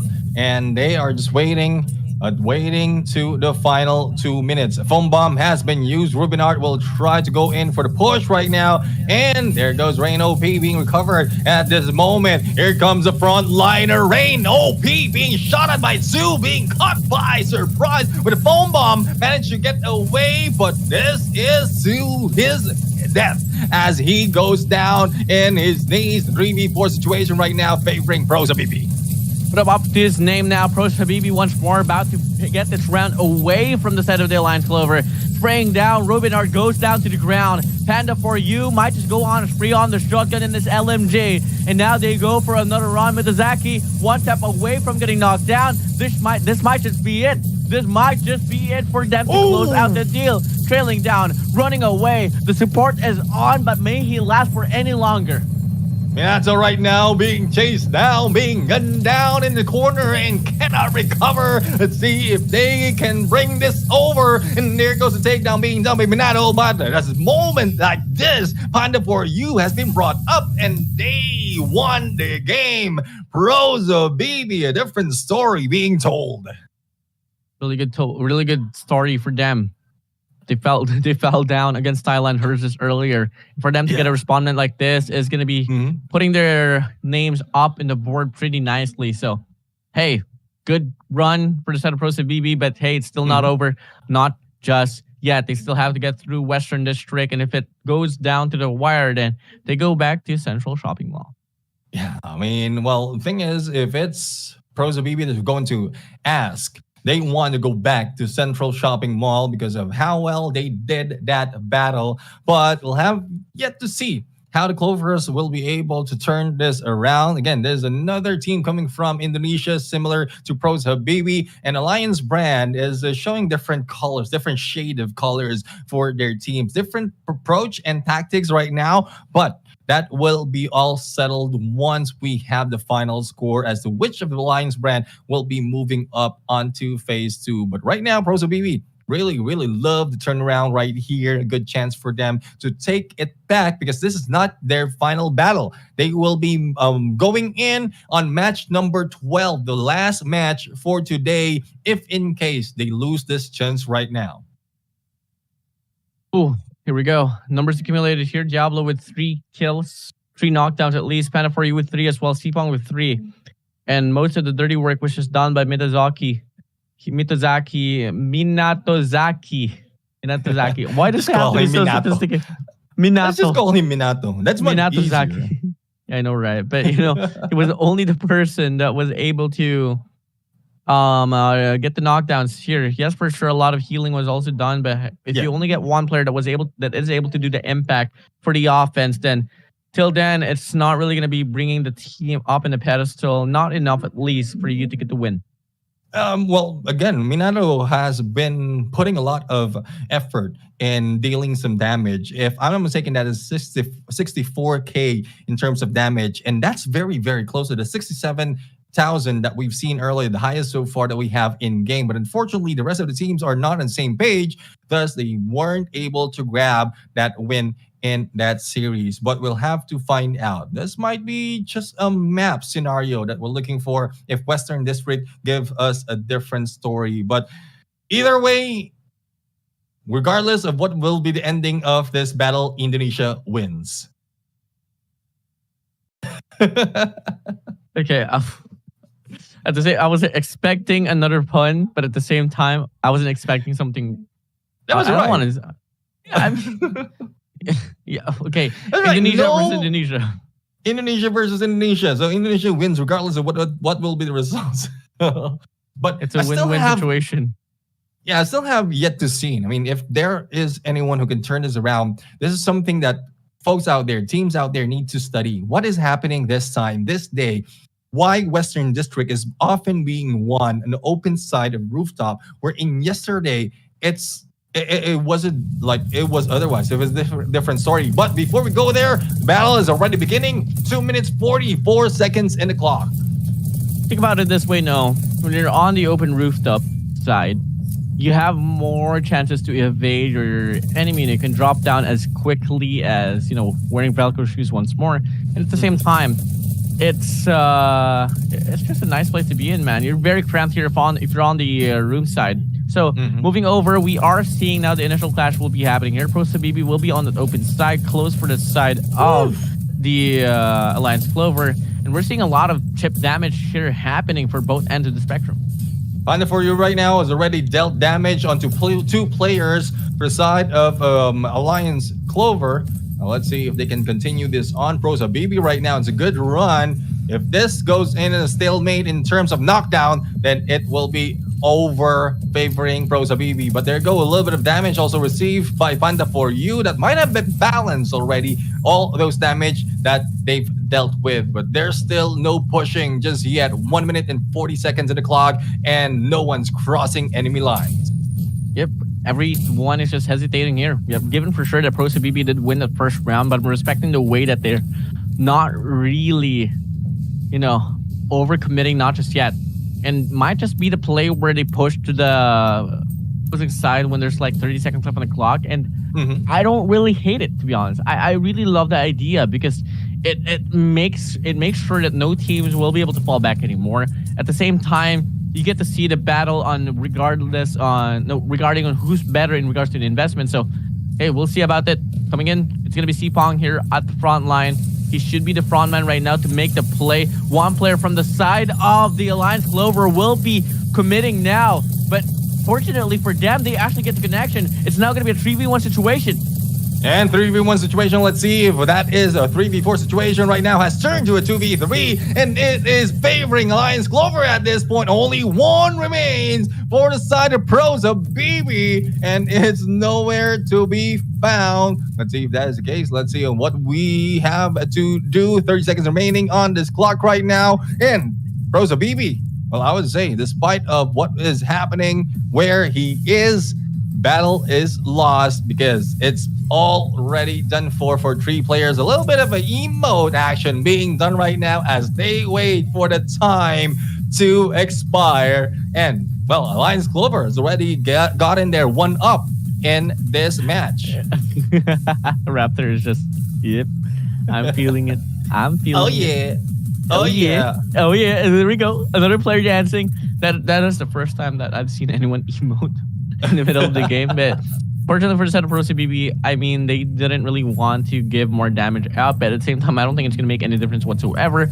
But hey, they don't want to give no statistics on the opposing side. Moving over now here on towards round number 2, Pro Sabibi, they're going to find means to back up and try to win off this round because it's not really looking to be a map to be given for them. Yeah, let's see. I mean, Pro Sabibi right now is still staying on their spawn area.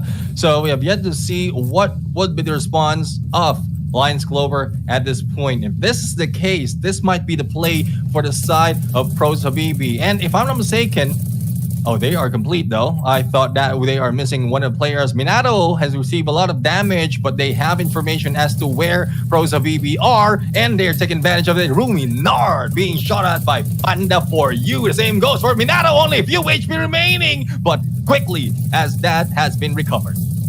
Now here we go. We do see Pros Habibi now going to be letting go of this initial rooftop, and they are just going to be playing passively here, ensuring that, you know, Alliance Clover will not really be getting anything out from the aggressive push that they were able to initiate. So, hey, take it all chill. As of right now, it's just a battle of the distance here. Snipers should be the key players to be watched out for.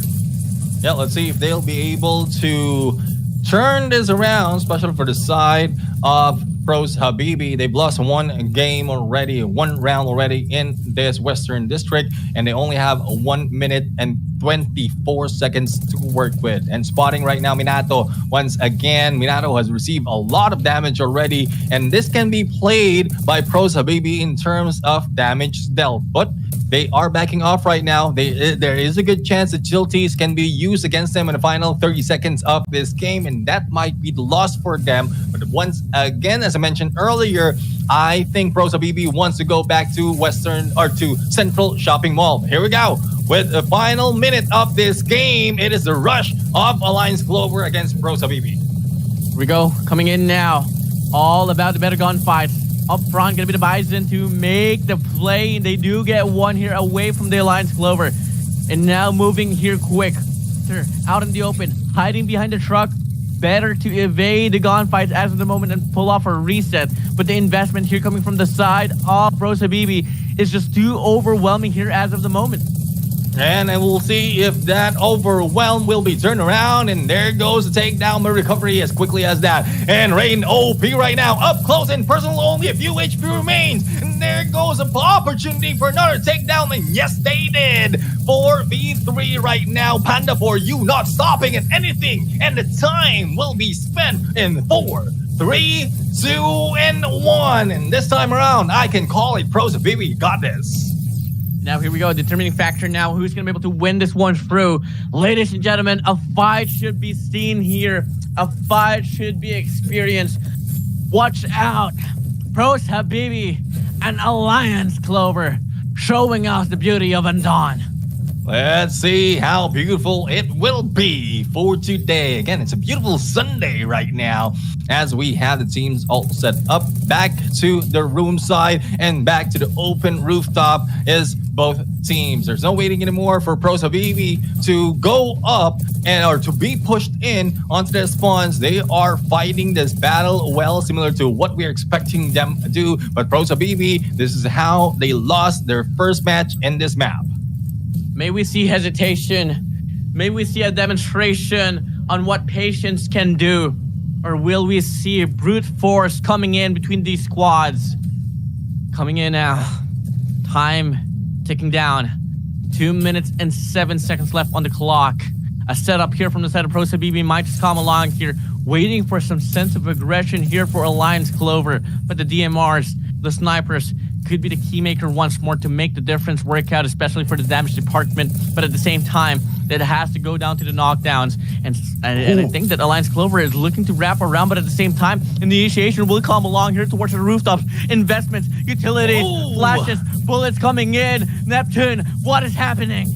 There is a surprise hit from the spawns of Pros Habibis, but Alliance Clover right now is on losing end. They lost 2 of their players, but same goes for Pros Habibis. It's now a 2v1 situation. Let's see who can win this fight. Minato right now is trying to fight it over against 3 players, make that 2 players of Pros Habibi, and let's see who will try his best to make the shot, and Trav as well is making their way, backing off at the perfect moment, but it is a 2v1 right now, and the dance is on. Who can get them around? Seafoam is still alive and kicking and still fighting it on. A lot to take in, but it must be done. Pros Habibi, they falter, and Alliance Clover, they force another run. And I love the trade-off right now. In Pros Habibi, they were caught off. Oh, well, they were able to catch the other team off guard, especially when they stayed on the respawns. But the final moment, Alliance Clover thought that they can distract Pros Habibi going into their spawns, probably looking for some of the teammates to their side. But no, the distraction didn't work. They were caught off guard. The ones who are rushing in doesn't have the manpower, the firepower to sustain all the battle that is being brought in by Pros Habibi. Thus, Pros Habibi grab their first point in the series. So it's now 1-1 for this match. We're extending it to Central Shopping Mall. Central Shopping Mall, indeed. Alliance Clover and Pros Habibi. And overall, I wasn't expecting Pros Habibi to even put up a fight, but they're giving Alliance Clover a very hard time. So this is going to mean quite a lot, especially if they're going to long for a chance to make it to phase 2. But they got to find means to get it all through. And keep in mind, they did win the first match, which happened in Central Shopping Mall. So, hey, we'll see. Is it over already? Wait, I am questioning myself because I'm looking at the results right now. Pros Habibi's probably already had 2 matches in this, and Alliance Clover has already lost 2. So it's already done if that is the case, and that's my bad. I thought it's going to be extended. Pros Habibi really wants it to go into Central Shopping Mall, but I guess with the gameplay that they've started earlier, plus the final matchup, it's already done and dealt with. Pros Habibi right now has taken 2 points against Alliance Clover. My bad. I'll take that. But Fanda, for you, no bad things to say for him. He has 5 knockdowns, 2 down, 51k on the damage, and he's our MVP. No, I got to take that as well. I thought that Alliance Clover was able to force another game, but okay. Pros Habibi. I mean, it's the length of the games. It's the length of the matches that we have right now that's confusing. And also with most of this, like the similar brands that we're seeing, we're looking at different results overall from the top of my mind. But Pros Habibi showed up differently this time around, taking 2 matches in this series. I am so damn confused. But I mean,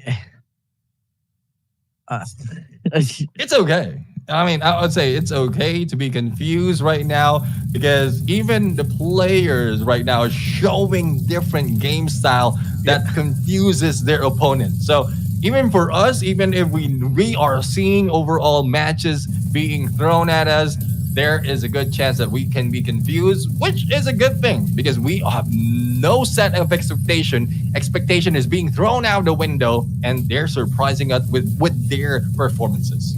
It just changes the narrative here for Pros Habibi. For them to lose 0-2 at their first match and now back it up with 2-0.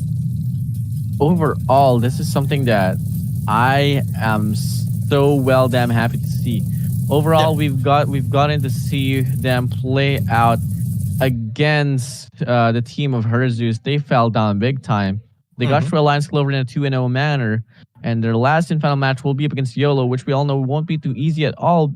But at the same time, with them getting a dominant win up against Alliance Clover, that is going to be setting a lot more expectations now for them up against YOLO later on at the last and final match on match 12. Exactly. I mean, even from yesterday, for those teams who grab a 1-0 in the first 2 battles that they have, a good chance that they can put in a lot of effort, a lot of things that for this final match to bring themselves to phase 2. So it gives a lot of chances for Pros Habibi to step in onto the next phase. But that would depend on the result as well of the other teams playing against them based on how we have been set up. But speaking of setup, we have match number 10 being, or rather, we have match number 8 being set up right now. And this is Herzus, as you mentioned, who went against Pros Habibi, going against YOLO, who have shown great potential in this day. YOLO is arguably one of the hardest teams to read. They did take the win up against Alliance Clover earlier in a very shocking manner. And it's this is going to be the first match as well. You know, if they can take this win up against Herzus in a dominant manner, then I'm going to be leaning towards them up against YOLO later on. But at the same time, Herzus is one of those teams that I wasn't really expecting a lot as well. But they were able to take down ProSub BB. So it's going to be a bit of a nail-biting situation here. A very tough run, honestly. I don't think I can really define which one is going to be able to really live on and take this win away from each other. So I'm expecting and predicting another game that will be running for 3 maps. Yeah, well, we'll have to find out right now because YOLO and Herzus is all set up. We have Kanda made, we have YQT and NZL all set up from the SGMY and ZQT, as well as Chalk Death and Nobith for the side of Herzus from Thailand. Let's see who's going to bring their region up on the pedestal as well as their teams up to phase 2. And now, overall, you know, the players to watch out for is going to be Kanda himself, YQT as well. Matey was the MVP for a moment or so in regards to the killing department. But at the same time, we got to see that Matey and then YQT and Kanda was really the best players in regards to the supporting end. Yeah, well, before we proceed any further, there's something that we have to say to the viewers right now. Another reward is all set up while everything is being set up by the teams. This is the next code for our next reward. The numbers are 2695. And you know the pattern, it starts with All-Star. So once again, it's All-Star 2695. And you're going to get accessory blueprint. Gonna get or find out how many once you redeem the code. Yeah, guys. I mean, I don't want to be a spoiler here, but okay, you know what? Keep it, just redeem it, guys, for you guys to find out how many. But it's going to be accessory blueprint level 1, but it's going to mean quite a lot if you guys want to, build up your foundation as a player yourself. And overall, your squad or your clan. But now moving over, we are seeing the engagements here happening. Herzus here getting a lot of mid-map control, while on the contrary, YOLO will be pushed up from the backside of the map, and they don't really have a lot of things to play with. Yeah, let's see if they can play with what they have right now. Herzus, once again, they're the ones who put in a lot of pressure in the initial battle that they went into. But as you can see, ZQT is up close and personal against one player, and that is Kanda. Now, Kanda has shown great aggression from the early parts, but receiving a lot of damage halfway through the HP. And that is what ZQT has to offer for him. And Kanda is trying to fight and find means to get the damage to be a bit more mitigated here for the side of Herzus, but at the same time, it is looking to be a very sloppy take here. Herzus now pushing up into the enemy lines, and they are able to close down the distance, drops the shield, one player out in the open. YOLO here is getting surrounded all over the place. They do have an exit way here for the left side, but at the same time, I don't think there is going to be any moment or any opportunities for them to back out, but YOLO responds back with a very strong force, and they do get one knocked down. The resurrection comes in, but at the same time, the damage already has been inflicted, and YOLO right now could be the worst mistake of their lives, because Herzus, yes, for sure, they lose one player, but they respond back with triple the force. 3v2 situation right now is favoring Herzus at this point. Backing out the corner is one for ZQT, but ZQT has been brought down as well. There's a good chance that he can be eliminated at this point. Only 32 seconds remaining, and the recovery can be done for the side of Herzus, but the pressure is on for the side of YOLO. Let's see who's going to take this win. Mayday right now asking for Mayday with that foam bomb. And there goes YOLO grabbing the point. YOLO. Wow. It was such a back and forth battle, man. I mean, Herzus was able to get the first knockdown. YOLO hopped in. They lose 3 players. Then all of a sudden the resurrection comes in. They get the revival. They get the recovery. And they get the last and final adjustment. Herzus was the initiator of it all. Such a very tough pill to swallow here for the set of Herzus. But hey, game's not over. It's going to be round number 2 now. Can they finally respond back with their own round? I love the way that YOLO did the gameplay earlier as well. They're receiving damage, so they were going around. I guess it's a full 180 earlier from the initial part, but right now they're heading straight into the middle of this map. Death right now from Hers received a little bit of damage, but also was able to take down a few of the drones. Let's see if they can pull this through right now. Only 2 minutes and 10 seconds remaining in the game, and no one's rushing it that aggressively. But as I say that, Kanda is already moving in, trying to take down one, and it is Nobit. Nobit probably is the healer, and there goes one from the team. But the turnaround has been done. 2v3 situation at this point, and let's see if this can be recovered by the team of YOLO. I guess they did. One from each team has been taken down, and ZL as well goes down. They dropped the utils, they dropped the bomb. They dropped everything that they can to take down Herzus. So far, it's going to be a 2v3 situation, as you would say. Choxy King going to be falling away. And all over Herzus, they do get the whole reset here. And they do have this option right now to run away for dear life. But at the same time, with their support out from the get-go, they're going to be in a very tough case here. Only NZL is out for the side of YOLO. YQD, Matey, and also Kanda will still be living on here. And they have this good mid-map control. With the knockdowns more Brazilian here for the side of Herzus, YOLO has this call right now that, they can sit back pretty here and not really do anything, and they could win the round. Yeah, I mean, all they had to do is wait for time. But speaking of time, it is around 1 minute. So if ZQT as well as Cha plans to go in for a full rotation, they might be able to catch YOLO off guard, but they are being guarded from either side. There you go, the beginning of the rotation. ZQT right now has gone past through that opening, but they are not showing up just yet. It might be another full rotation later on, but I think they have been spotted already as to how we are looking at on the minimap. There you go, the shots right there will not connect. ZQT right now up close and personal has set up the shield and protected himself, but for how long? That is the question. For how long indeed? YOLO now has this one player on the corner. They can go for the spray down and tangle him up, and he can't really do much. ZQT now down to the ground. Choxy responding back with their own kill as well, but unfortunately, he's only one tap away from getting eliminated. He goes for the heal, but it doesn't last any longer, and YOLO, they win the first match. They just went in YOLO and they grab 2 of the game in that first match. But we'll have to see what they can offer in the Western District side. Because so far, Central Shopping Mall, they have it set already initially, pulling back and for perfect timing, reeling them in. And then on the game number 2, it's quite different. They were a little bit aggressive, taking on the middle of that map, which has thrown off guard the opponent in that battle. So that adjustment alone can show us that regardless of which play you are doing, YOLO can throw you off your feet. YOLO here gonna be overall dropping this one through. That's gonna be 3 overall win maps for them here.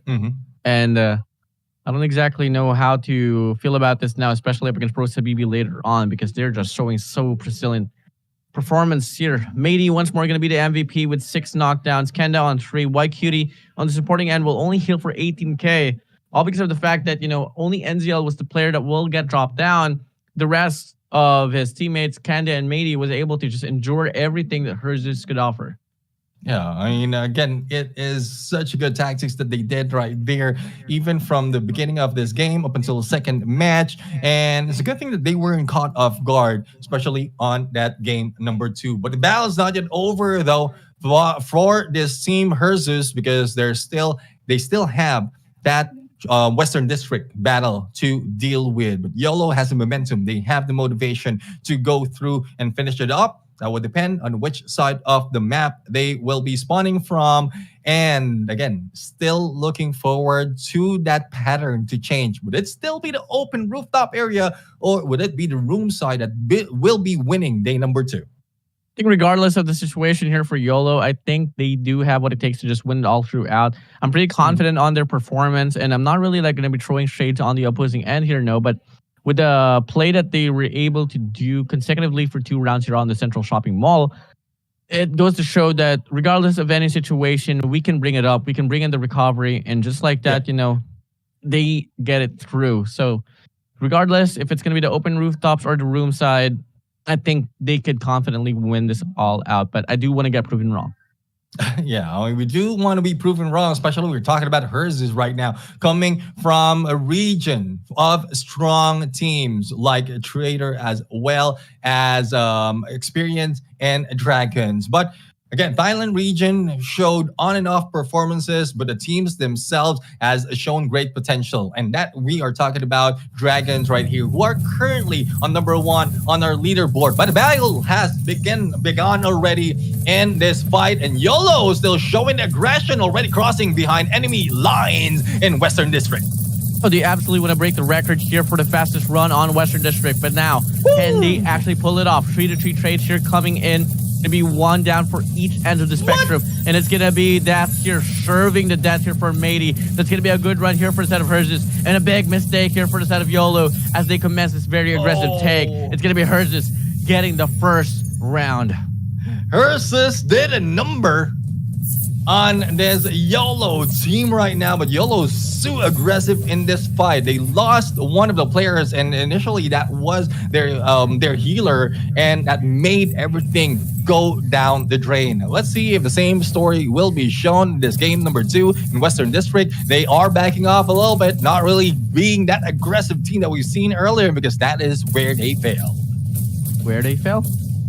Can change it up, turn it to where they succeed. Now, but unfortunately, it's not going to be a place where they can try it all again. They're going to play passively.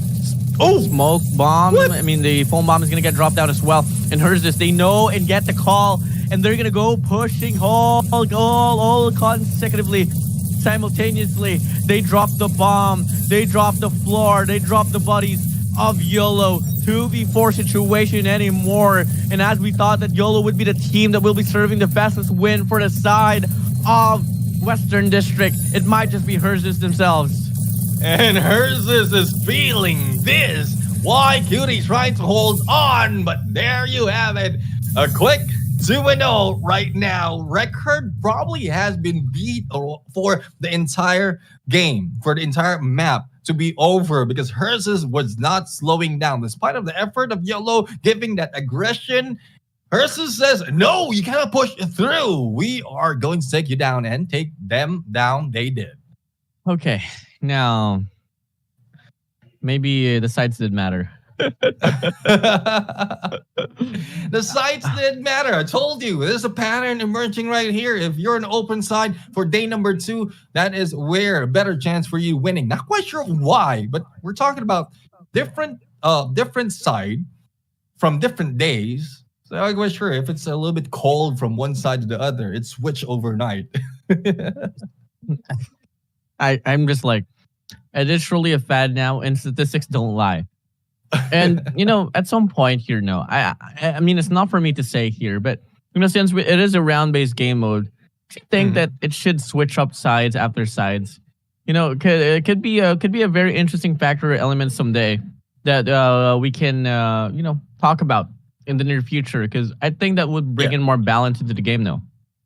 I think the sides does switch up depending on which game or how many games you've been playing. If I'm not mistaken, for the side of YOLO, they are the ones in the open area earlier, and then this time around, they're the one in the room area. But before we go and talk about that much more, we have the match result right now, and Z Cutie, not really just a cutie, but also a fierce competitor for that MVP, followed by Chalk with 4-3 on the knockdowns.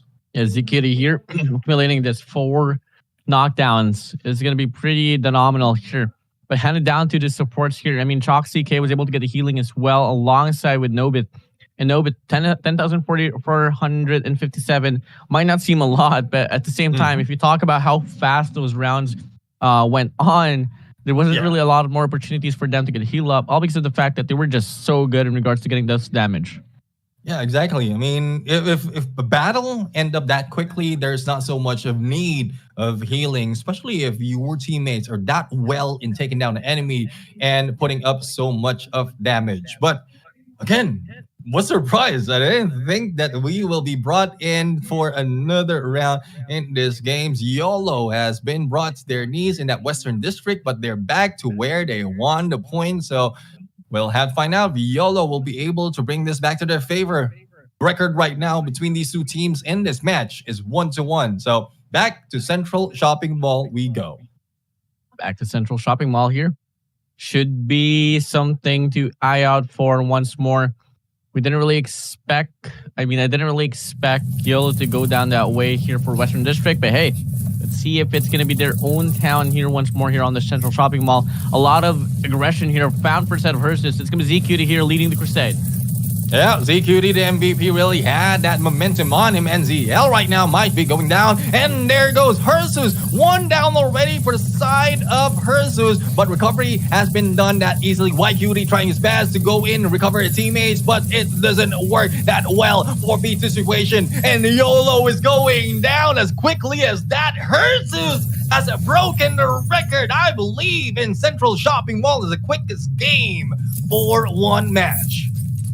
I am pretty skeptical now on the performance for the set of YOLO here, because that is not the way that you want to go. Hers is, I think, one key factor here now that I'm learning from hers is that if you have a player as confident as ZQT to initiate the play, there is no hesitation that should be happening here. Just back him up, play the support, and just overall do whatever it takes to win it all off. And here we go, another early clasher on the central part of the map. Going to be Mady here facing a lot of fury from the side of ZQD, and he's going to be able to cut off the distance now, and they're putting and ensuring that YOLO will have no return in this very situation. Unfortunate for the side of YOLO. I think their healer has been spotted already. Chalk almost brought down to his knees, and knockdown has been done. But the thing is, it is YOLO just receiving a lot of damage and knockdowns overall, kinda trying his best to go and survive that battle. And ZQD has been spotted by 2. Knockdown is imminent, but no, beaten to it. 4v2 situation. Mady's the next target, and once again, Hersus grab a point, and they grab this match that easily. And we talked about this earlier, how games can just change up the tides of the personas of these various squads. It's very evident here that it doesn't matter how strong you can play off those first games. Once you meet another predecessor on the opposition, it's going to be somewhat different, and it surely was different here for the set of YOLO. They got dominated in Western District alongside the second run for Central Shopping Mall. Ursus going to be a tough force to be dealt with. Definitely. I mean, they're now on their way for the same record as Dragon, though they had one loss already. But the way I'm looking at it, Hersus is trying their best to match up what Dragon has to offer from day number 1. But YOLO, it's not yet over for this team. They had their first series already done and won, but the second has been lost. But they still have Pros Habibi to go against. But looking how Pros Habibi fought against Alliance Clover, then it is still a 50-50 run. But it's already over for the teams of YOLO and Hersus. We are now entering our match number 9. That will be the Boss Falcons going against the Boss Lion. So it's not just a battle of the same region, it's a battle of the same brand. Definitely. Falcons versus Lions. Now, I asked this question before. Not really exactly the same question, but Falcons or Lions? Yes. For me, I mean, Falcons has a better chance of flying away from the battle. The Lions, though, I mean, it's a tough competitor, especially if you're just a bird right there. I mean, you can just peck and there, but the Lions will not go down that easily. But that would depend, though, on how the gameplay will be in this fight in-game. Well, regardless, this time around, it's not just going to be Indonesia winning. It's the Boss organization winning as well. So regardless who wins, there's 2 winners. Indonesia and the Boss.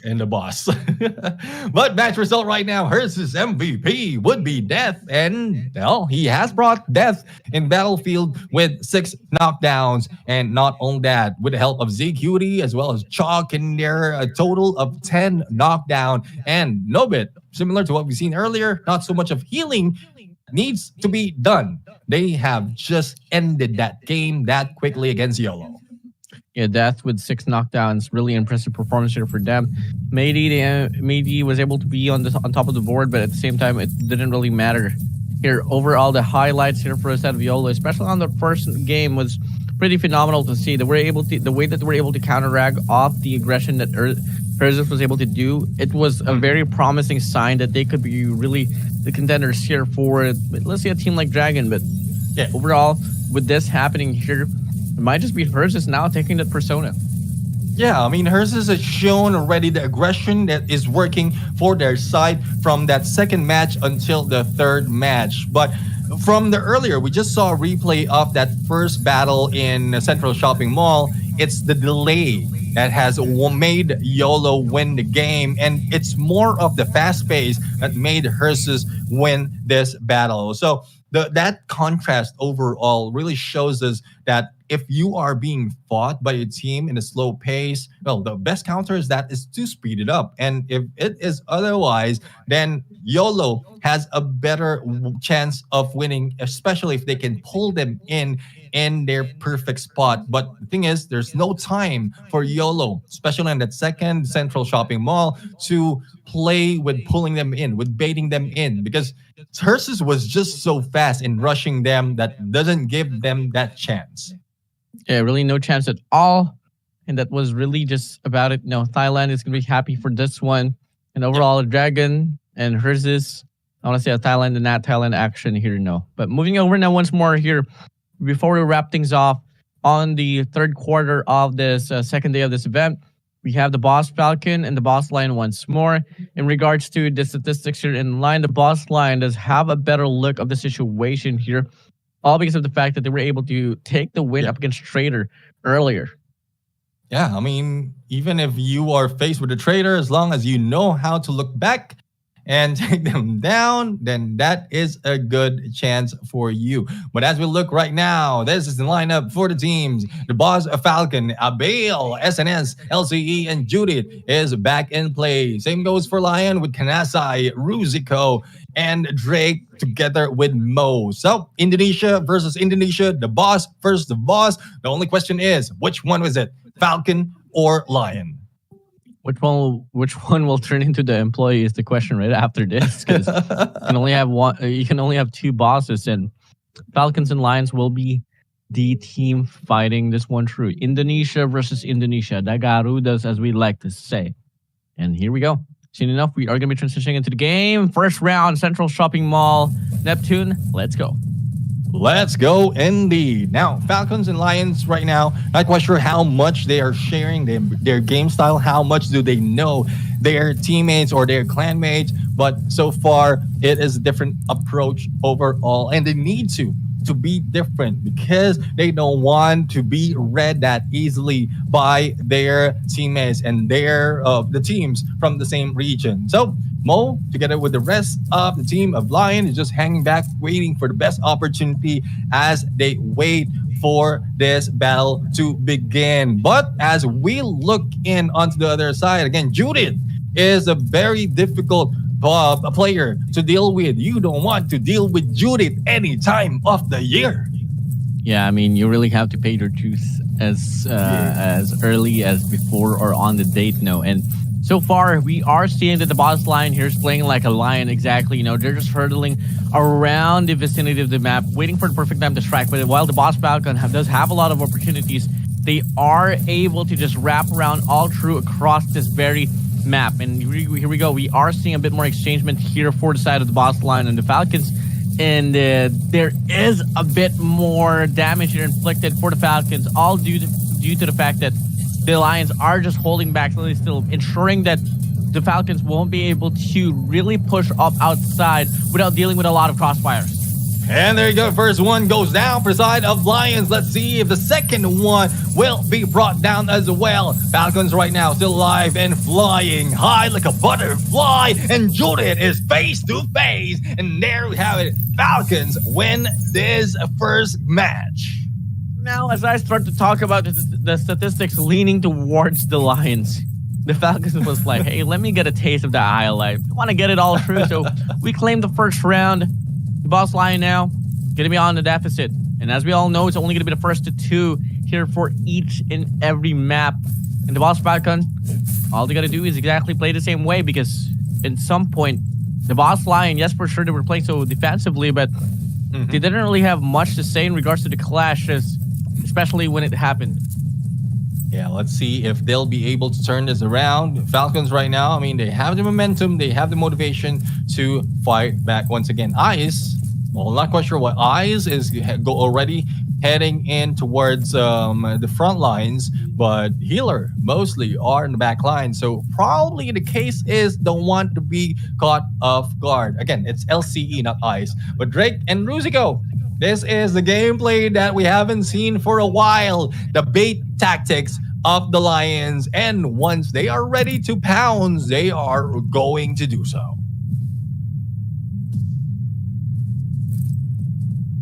All right, so there you have it. I think we lost Enzo a little bit. Now. Okay. Hello. All right, you're back.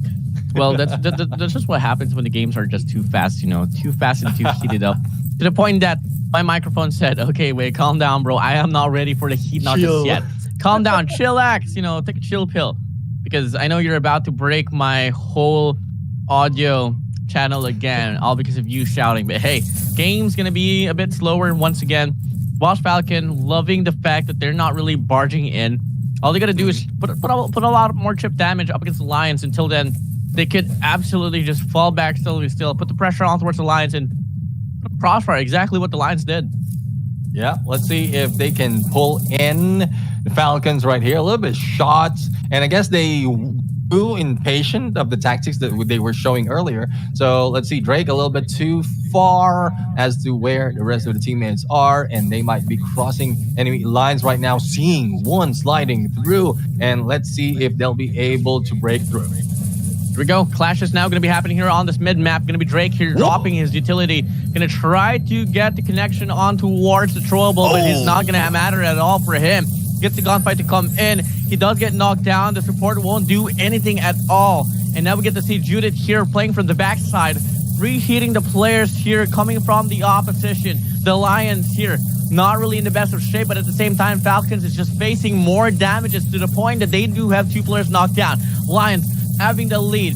Can they finally get this round to come in, or are they going to fall down even more? 1 player remaining here for the side of the Falcons for them to trail down. And this should be the round here for the side of the Lions.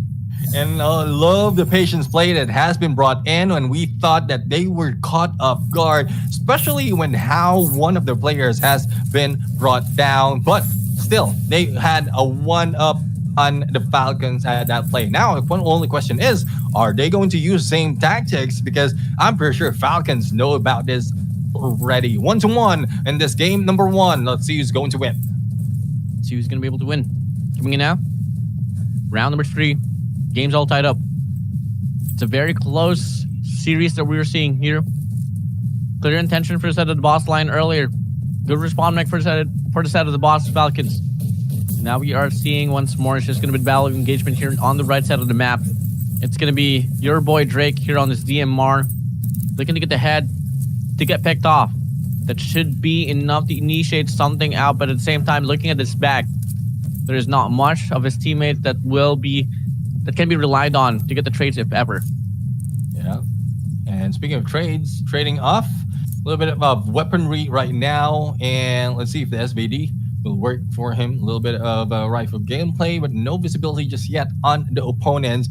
And as you can see, the Falcons right now is already going in for the waiting game. SNS as well as a Bale is LCE rather is already in position. Now, the only question is, can they use the same tactic as Lion did earlier to bait them in, then hit them by surprise to the best of their favor? Otherwise, if Lions can read through this tactics, then it is done for match number 1. Here we go. 1 minute and 25 seconds up on the clock. The Boss Lions here, kind of hesitant to make the push. And they should be. I mean, just by looking at the setup there for the set of the Falcons, playing so patiently at the same time, they have a lot of opportunities to set up the crossfire. So hopping in here, Boss Lion, 1 mistake could turn into something disastrous. Yeah, definitely. I mean, it is 1 spotted already.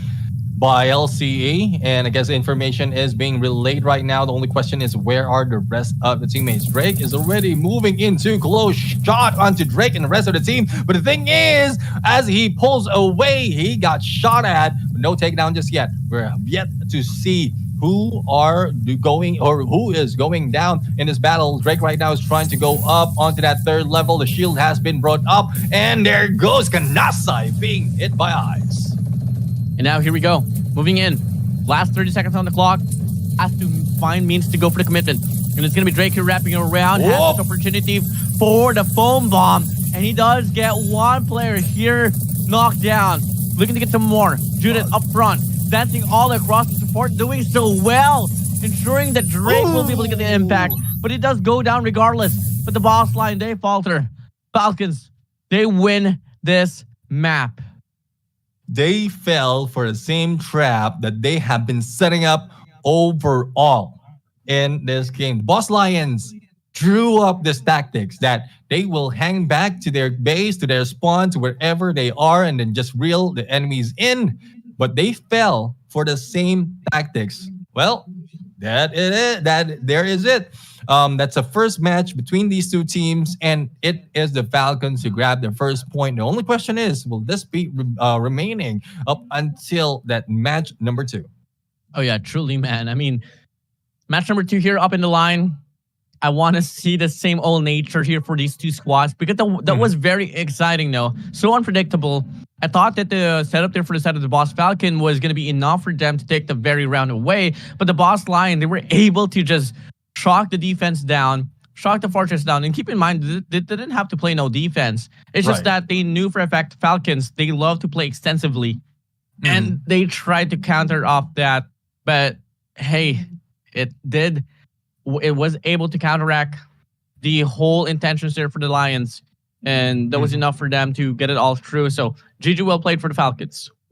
Yeah, GG well played indeed. And again, it shows us the different story on how to play PvP in Undawn. First off, you put in a little bit of damage. Once you've dealt that damage, you back off, you reel them in, catch them by surprise. And because of the pressure of receiving so much damage, even without a knockdown, they will be obligated to try and hunt you down. But as you can see right now, we have the Falcons, and our MVP is Judith.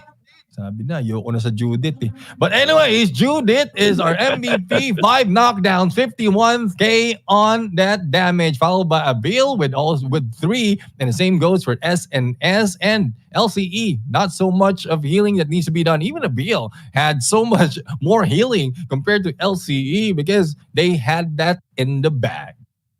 Yeah, LCE and just a combination of Abil overall was such a huge factor for them to take the win away from their opposition. No, the Boss Lions, yes, for sure, they were able to like hustle things down just a little bit, but clearly in regards to the healing department, that's exactly where they faltered. So, hey, fortunately, they still have another match, another map to play in, and it's going to be the Western District. But it's not really going to be favoring their personality as much, especially if they don't really have the aggression within them. Exactly. I mean, that would depend. Again, we're still looking at the pattern wherein those who are grabbing that open rooftop has a better chance of winning, but I would agree with aggression as well. Because if you have the aggression risk, despite of being in the room side, if you can catch them off guard, like regardless how open it is, you can, like, one will be flanking, giving out a lot of damage, a lot of distraction, and then the rest of the teams will be moving in through the door and then rushing them out. Then that can change the story. That can change the pattern that has been built for day number 2. But that's depending on the team and who will be placed on which side. Let's see about it now. Will sides matter this time? I mean, so far it surely has been mattering quite a lot. So coming in, I want to see it all fade away. I don't want to see no side advantage. I don't want to see any of that. I want to see a team say that we can spawn, we can go onto the side of the on the close side of the map and still win this one through. But coming in, it is a very tough order to take in. Let's go. Here we go. Match number 2 will be starting off now. Western District will be the map. Round number 1 commencing. Yeah, let's see who will provide so much of a damage right now. And as you can see, we have Falcons right now a little bit too aggressive, already crossing behind enemy lines and pushing the Lions far on to the edge. But there is no losing streak for Drake right now because he's trying to defend this so much. So it has pushed one of the Falcons already back into the room area. And let's see how they can turn this around. 2 minutes and 18 seconds left on the clock. Loving the push here for the side of the Falcons. They do have one player on basically halfway on top of the barrels. It's going to be SNS for you. And if ever the boss line is going to try to make the initiation, there's going to be Ice and Judith as well. I mean, LCE and Judith. That will be just right around. But Drake as well is in a very formidable spot. But looking at the head level that SNS is looking at, I think he's well aware, and they do spot him out. That's going to be pretty dangerous here. If I was you, fall back.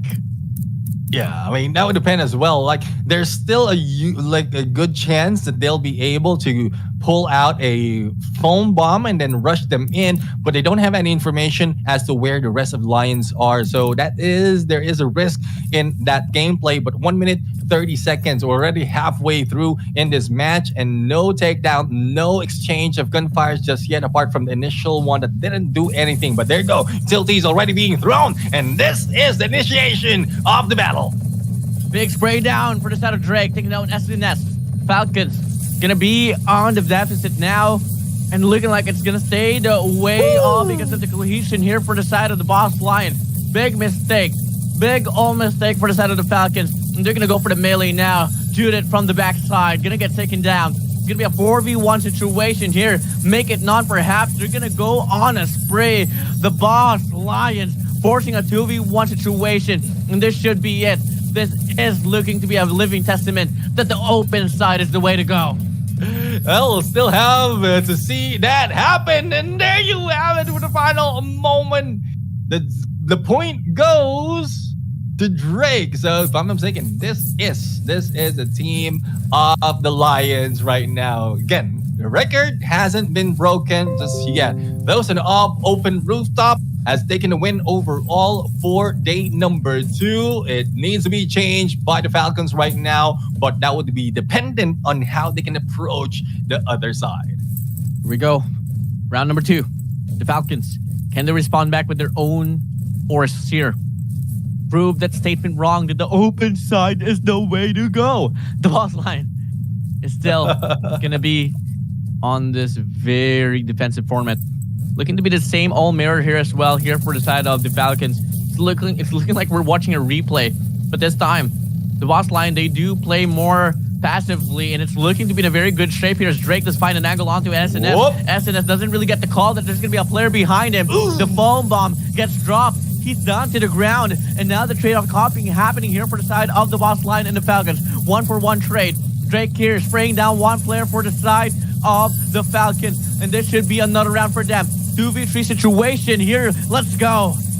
The Falcons having their wings clipped. But let's see if Drake will be able to continue this through. A little bit of damage, only a few HP remaining. And there we have it. It has been turned around. The Falcons grab their point. It is now 1-1 for this map number 2. And that is how you throw off the Lions. You just fly through them, confuse them to the teeth, and you'll be able to grab that win. Turning it all around, that was a total eclipse of the heart, my guy. That was just pretty gnarly.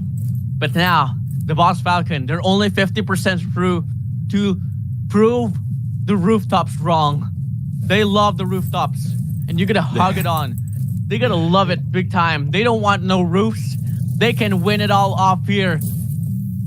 Yeah, you know how those people who don't have a roof is working, because they're so hot the roof is on fire and has been taken out. But shield has been brought out right now. Drake also received a little bit of damage. Let's see if they can put it on SNS right now with only a few HAP, but managed to survive. Let's see if recovery can be done. Yes, indeed, LCE did his job, but the damage has been dealt. 2 minutes remaining at this point, and it is being done right now for the side of the Falcons.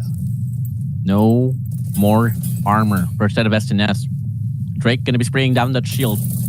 Now all over the place, we are seeing it all become silent. They know the stakes is all up high. It's all going to come down now to the perfect execution, the perfect timing between the boss Lion and the boss Falcon. Indonesia versus Indonesia. The boss versus the boss. Yeah, this is where we find out which one is the real boss and which one will be left in there as employee of this team. Rizuko right now slowly moving in onto left side, but no one is showing up. LCE might have been spotted already, and LCE just putting a little bit of distraction, not given any chance to SNS to be taken down that easily. But there you go, the peak has been done by SNS, and they are trying to gun them down, but it is not yet happening just yet. Finally, Rizuko makes that shot.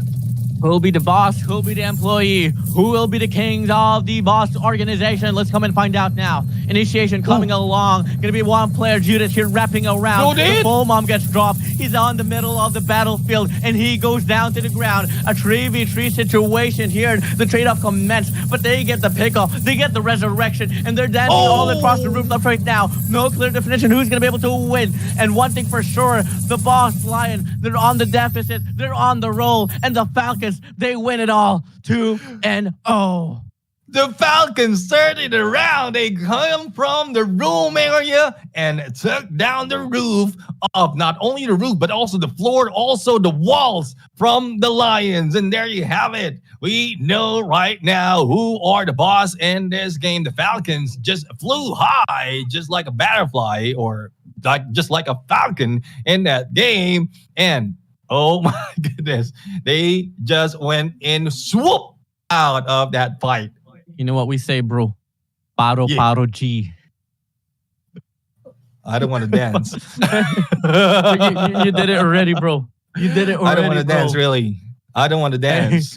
But again, that is a great fight overall. Prove us wrong that it's just an open area that will get that win. The Falcons just swoop in right there, like setting it up perfectly, timing all those beats that's happening. Patience really was a key in that gameplay, which wasn't shown in other teams that have been playing that room side for day number 2. But I guess that is the end for match number 9. In a bit, we're going to see the results as well as who is our MVP. But overall, the boss has already dictated that they have more to offer in this game, despite of them losing early parts of this day. And that's going to be a wrap-up as well for the boss Falcon here and the boss Lion, as they have finished off their 3 matches here for today. So, hey, the Falcons, congratulations for them for actually being able to get this one through. I think they do come out of this phase or this whole day here with 2 wins and 1 losses, if I'm not mistaken here, no. And for the side of the boss Lion, they were able to prove themselves as well. So, hey, we'll see how this one's going to go out. For now, though, up next is going to be the 4th quarter for today. Trader up against Panda. Alliance Clover versus Herzus, YOLO, and Pro Shabibi on the last and final match. And here we go, Neptune. Statistics accumulated here for this map number 2 on the Western District. The boss Falcon, Judith, will be the MVP once more. Still, Judith is the king. You cannot get away from Bills because you have to deal with Judith. 4-1 on a knockdown and down, and 54k on the damage. And well, LCE though, despite of doing so much in a healing, still managed to take a knockdown. Surprisingly, this is a different story compared to what we've seen the other healers do. Not so much of knockdown being done by the healers, but still that has been broken by LCE. Let's go for replay and recap on what happened. This is where the Falcons was able to hit the Lions by surprise with their own gameplay. You know, the Falcons came swooping in up in the... Oh, watch me crank that, watch me roll, brothers. That's what the Falcons said. And they sang it big time. I mean, keep in mind, they were able to bring on the match on towards Central Shopping Mall on the first round around, and it was a very hard call on who's going to be able to win, but they were able to get the final adjustment. Same goes here. They lose the first round, but they win 2 consecutively. And that was able to just not just win off that round for them to come out 2-1 for the overall standing, but was able to prove us that, hey, people can win inside the room. Exactly. Regardless of which place you are spawning, you will grab that win. So they've broken that pattern already. Let's see if the Falcons can start off something that would snowball or towards the remaining 3 matches of this day. Once again, that's the end of match number 9, and we're just waiting for match 10 to 12 that would complete the matches to dictate who will be the top 8 to go into phase 2. So I love how the story is going right now. I just don't love for other regions who's not moving through that phase 2, and they're just clenching their teeth right now, especially for the team of Panda, who hasn't taken any series win just yet. That will be the next battle that we are about to witness. They are going against Trader, and Traders, well, they did prove that they are showing up in here, especially as they are coming from the same region as the Dragons. Well, coming in, guys, this is going to be the wrap up here for the third quarter. Fourth quarter will be up next. Exactly what Neptune would say. That will be the schedule. I am Enzo. Alongside would be Neptune, and this is the Unknown All Stars. We'll be right back, guys.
Well, here we go. 9 matches said and done here. We're going to be heading straight to 10, 11, and 12 to wrap things off here for phase 1 of this Undawn All-Star Tournament. Once more on the desk, it's going to be me, Enzo, alongside with Neptune, and we are the voices of this English broadcast. Now, Neptune, I don't exactly know what to expect here. The Traders, they did lose their previous matchup against the Boss Lion, but they're up against Panda, which has been very questionable all throughout the tournament. Up next is going to be Alliance Clover and Herzus, which we all know Herzus is such a beast to be reckoned with. And last but not the least, YOLO, which completely got shattered by Herzus as well, will be going against Prosa BB, which Prosa BB has been able to actually bring up the ties of the game. So there has been so much things that is so predictable in this very last set of matches. I really, really love how the story is lining up right now. It's a good thing that everyone is unpredictable. Otherwise, we already know from the start of the game who's going to win. But that was assumptions that has been set up from the beginning of this day. But as we go on, the third cycle of battle is about to end in the last 3 matches. And we still don't know who's going to take which win. Pandas, though, expectation is being set that they might not go against, might not do well against Traders. But as you mentioned, Trader has already lost one of their battles, and Panda has a better chance, especially if they watch the previous match of Traders, understand what the weaknesses are, and also build up their own weaknesses to go against this team. But again, as we line them up, we have the Traders right now, represented by Elsa, Karate, Gur, and Burr going against Panda, which is Hike, Ivan Noobs, Sar, and JC. So we'll have to see Thailand against Philippines once again. Will Trader live up to their name, or will Panda rise up to the grave? Yeah, I mean, coming in Panda, they were formerly known as the champions of one run for the Ravenclaw tournament. And moving over now, we do get to see that they have been struggling all throughout the last 2 games that they were greeted by. So I want to see things change up here as of the moment. Hi, Ivan Noobs, Jar, and Jay-Z. All eyes on you because, the Filipino pride is sticking towards them. And there's not even an assurance, even if they, let's say, win this, they're going to make it to phase 2. So they just got to do whatever it takes for them to put up the impact here up against Trader. Exactly. I mean, that's one thing. They need to do a lot already in this game. But speaking of game, the game, it has begun. And with 3 minutes, they need to find out what the tactic is better for them, as well as what tactics will work as a counter against their enemy. Panda right now initiating battle and trying to take shots into the middle of this map. It's a good thing that they have already headed it off in this fight, and they have set off their eyes on 2 of the enemies. Here we go now. Early altercation here, led by Jay-Z from the side of Panda. They take down 1 player. They take down 2 players. And this might just be the fastest round for Central Shopping Mall. Last player remaining for the side of the Traders. And just like that, they lose the round. And they win it all. Surely could be the fastest round of Central Shopping Mall.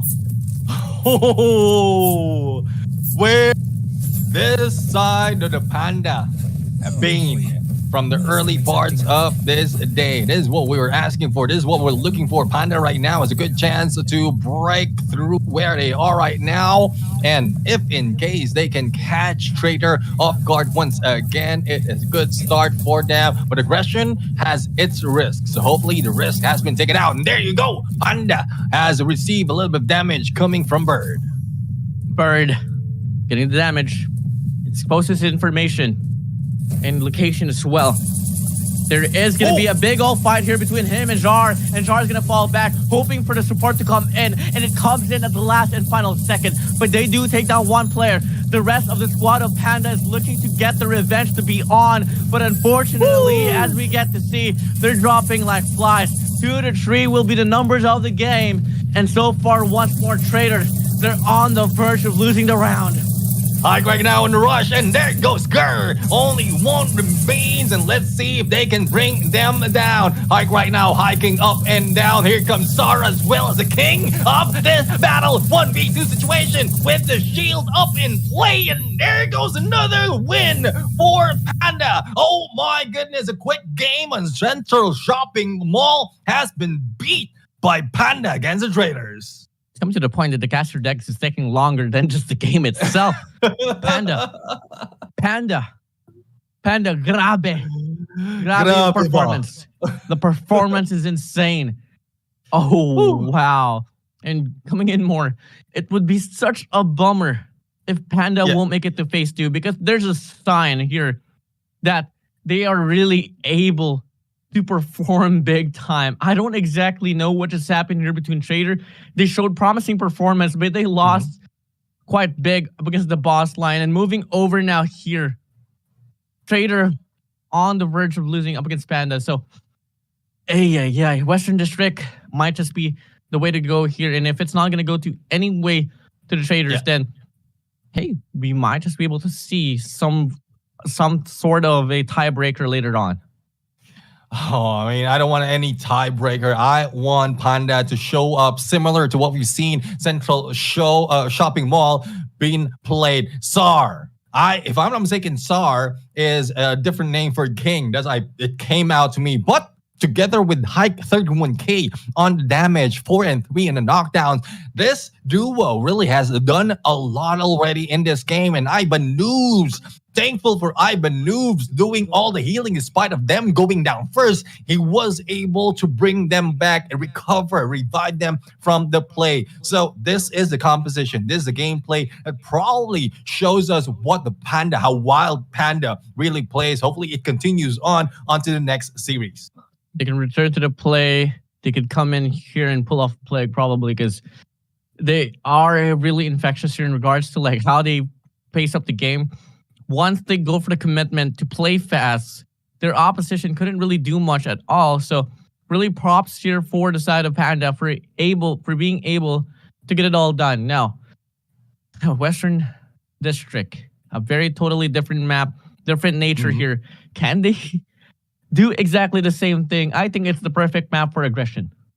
Yeah. I mean, if it's the same approach that we've seen earlier from the Falcons, if they can do the same thing, then they will be able to grab that win. But we're talking about Trader right here. Traders, again, they are two-faced. At some point, they will start it off as if they're losing. And then later on, when the battle, but it still have yet to be seen because the Boss Lion was able to do the same thing, but still managed to win a series. So, Panda, especially with fans out there, Mori-san is waiting for you to take the win for the Traders. The Thailand teams has been dominant already in games just like this, and this is just the Traders to prove that they are a strong region to face. But again, there's a lot at stakes right now because this is the final series for both of the teams. Should be the final run as well here for the Pandas if they want to stand chance to make it to phase 2. And here we go, aggression over aggression will be served by the Pandas, but unfortunately this time around the tide gets reversed and they're gonna get denied over the aggression that they offered Thailand. The Traders, 2 more knockdowns for them to get it all through. A 1v4 situation now. Jar left alone. You might be strong, but not enough to take on 4 of the Traders. Well, for the Panda side, there's one thing that I could say and sing for them. I mean, it does hurt because they felt what was offered to them from Central Shopping Mall. And hopefully it will be different this time. But Hike has received damage overall, making them pressured to catch up. At the point, Zardo with that grenade launcher, not dealing so much of damage yet. But let's see if they can push through. You know, Panda said, sinaktan mo ang puso ko. Pinakpok mo ng martilyo. Binuhusan mo ng asido, sinaksak ng kutsilyo. Grabe. It's really painful here for the Pandas. And now, we get to see initiation once again for the side of Panda. They go aggressively all out. They get 1 player knocked out. The resurrection comes in, but now it's on a cooldown. Whatever knockdowns here would come in pretty detrimental. And now it's about time for the Pandas to take this one all away. Should be the game here all tied up now. 1v4 situation. Wave your hands goodbye, girl, because it's now going to be 1-1.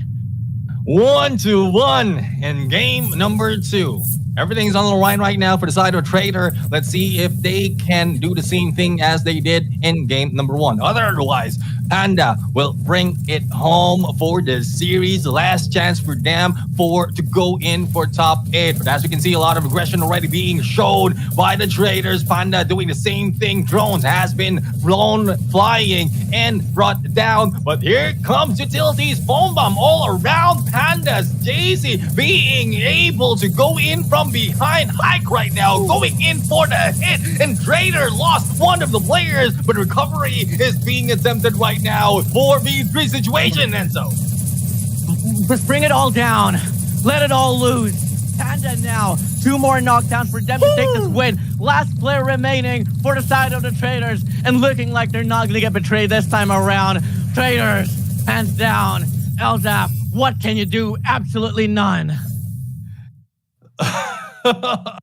Oh my goodness. Mori-san, hope you're smiling right now. No more nervousness because the panda showed up. They showed up. They cleared up all the colors of the rainbow. Only black and white remains, and they grabbed the last series that we are expecting them to lose. Traders, on the other hand, has changed the story overall for them. We were expecting a lot for them, but against the Pandas, they didn't take any points from this series. And just like that, the Filipinos, they have something to rely on now in the land of the morning. Ladies and gentlemen, that's exactly what we like to see from the Filipinos. And the Traders was once a team that we were eyeing out for. Now a team to be just mitigated away from the tournament. But hey, fortunately for Thailand, today, they still have Herzus to rely on, which will be going up against Alliance Clover right after this. Yeah, but we still have to see how much points Panda has. If I'm not mistaken, they did though they lost a series, they got one win from one of the series, so it increased their chance to move in, similar to what we've seen yesterday. But before we go there, SAR, our MVP, 66K, very close to the record that has been set in this tournament overall for the damage, 4 knockdowns and 1 down. Same goes for JC and Hike. News does his job in protecting and recovering their teammates. All the carnage being taken out just because of the composition and coordination of this team. Let's check out the highlights, replay on what happened overall. Oh yeah, this whole run here for the Central Shopping Mall was arguably the fastest, if not the fastest that I got to see. Panda, with no hesitation, was just able to barge into the face of the Traders, and they were able to get it all through. Western District was a bit of an exchange here. They were able to, they lost the first round, but they responded back with 2. And that is exactly what I call a comeback, if ever it has to be seen.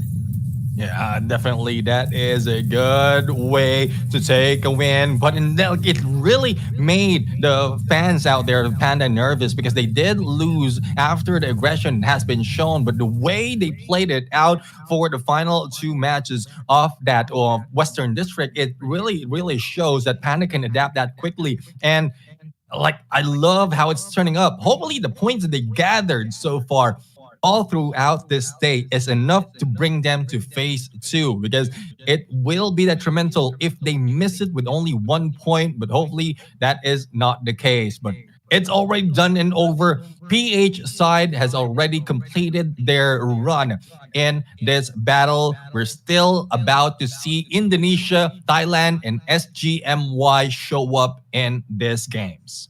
Now, Alliance Clover and Herzus here, let's talk about this now. Herzus, they are on a streak so far. They've won 2 of their series. And with Alliance Clover here on the line, I'm not so certain what they could offer up against Herzus. Not just because of the fact that, Herzus is pretty dominant. Alliance Clover, they don't really have that much of a definition. All because of the fact that they did lose to YOLO. They did lose to Prosa VB, if I'm not mistaken. So it's going to mean quite a lot here if ever they can mitigate the whole play here for Herzus. Yeah, the thing is, Alliance Clover is on the run based on the points already a -2 compared to Herzus already on a +2. If in case they win this match in this series of Alliance Clover against Herzus, they are tied up with the Dragons coming from the same region. But let's introduce the teams from both sides. Minato Zaki, Force Miss, Raptor, and Rain representing Alliance Clover. For the side of Herzus, we have ZQT, Chalk, Death, and Nobit. Both are on keeping their eye on the goal, but one can sit back because they've already done so much of winning. Yeah, surely so much now. Minato Zaki, Force Miss, Raptor, Rain, I'm against ZQT, Chalk, CK, Death, and Nobit. We'll be heading straight now to Central Shopping Mall. First round going to be initiated. And looking like so much, looking at Central Shopping Mall, it doesn't really matter which sides you spawn into. So it's just all about really the spawnment that you can offer on towards the whole initial situation that will be happening towards the mid part of the round. Exactly. I mean, most of the teams are really choosing to go and stay in the middle part or push through the middle part, but some of the teams are trying their best to get away from that to flank. But as you can see, Raptor right now is in a lot of, has been doing a lot because Raptor has been healing a lot of its teammates. Now let's see if Hersis will be able to bring and continue this on. Zap has been brought down from the side of Herbisus, and there's a good chance for Clover right now to go and take this rush. But no, Minato is being shot first. No aggression, no difficult aggression being done right now by the team of Alliance Clover. But the thing is, ZQT is backing up together with the rest of the team of Hersis. It's pretty crazy here for the side of Hersis that they're not going to be able to get the pick up quite early on towards this round. Usually you get to see a lot of resurrections, but at the same time, it's just not happening here for Hersis. So this is a really good shape, really good face that Alliance Clover is showing right now. A minute and 35 seconds up on the clock, and we are seeing a bit more influence now being done here for the side of Hersis, but Alliance Clover is just doubling it down. Yeah, double it down right now. 4v2 situation. Here comes EQT in the battle in 1v2. And who is going to remain standing? Raptor has been brought down. And there goes Force Miss forcing his way to bring it down. Minato right now will also be taken down, but the recovery instantaneously happen. And there you go. Alliance Clover. The clubs is still on. And they are trying to play this to win. You know, in Indonesia, Alliance Clover, they are about to set something different here once more. Versus they've been having such a good run, but all of a sudden Alliance Clover will be able to win this first initial round so dominantly. On to the second. One more for Alliance Clover to wrap things off here on towards this central shopping mall. And it's going to be Hersis here. It's going to be pretty aggressively be positioning themselves here on towards this mid-map. And let's see if they can pull this back another point. Hersis right now with Death on the other side of this square. There goes a foam bomb hitting Death and still firing back. Let's see if they can survive this battle. No one has gotten down just yet. But as you can see right now, everyone is trying to get around this square so that they can make a play against Hersis. Here we go, 2 minutes left on the clock. Hersis and the Alliance Clover. Gonna be dancing across here in the vicinity, just inside the stage. And moving over, Horseman is gonna be peeking out to the right side, gonna be spraying down to ZQT, but not able to get any bullets to connect. Pretty unfortunate. Alliance Clover playing passively, ensuring that the pressure will go to the way of Hersis. And for the most of it, seems to be working quite well. Yeah, let's see if that really will work quite well. Death right now onto Death's door. Force Miss right now will be forced to get away from position. Thumbs up a little bit too close, and Shield has been brought up. Let's see if this can save them up for another battle as they recover from damage that they have been felt. And 1 minute 16 seconds on the clock right now. It's only a wall and V-Shield that is cutting them for the approach, but a takedown has been done. Recovery instantaneously also been made. Force Miss will be forced down to the floor, but still was able to recover. But will this be enough for them to stay down? Yeah, should be around here for the side of Hersis. They have one player down to the ground here on the side of Alliance Clover. They have this player here, Death is spraying down from the backside. Minato Zaki not finding him at all. And now it's going to be a 4v2. It could be a 4v1 situation as Rain OP is struggling to get out of the situation, running away for dear life. What can you do, Rain OP? Absolutely nothing. 4v1 situation shouldn't last any longer.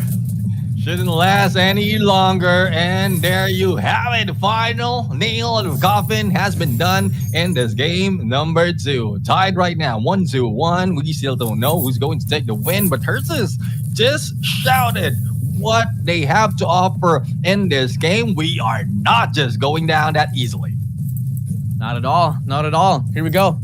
The de facto of this map. 1-1 for Hersis and Alliance Clover. And I was expecting Alliance Clover to really falter big time, but Hersis was on that very state. They were able to respond back with round number 2. Can they retain the momentum, or will Alliance Clover take it back?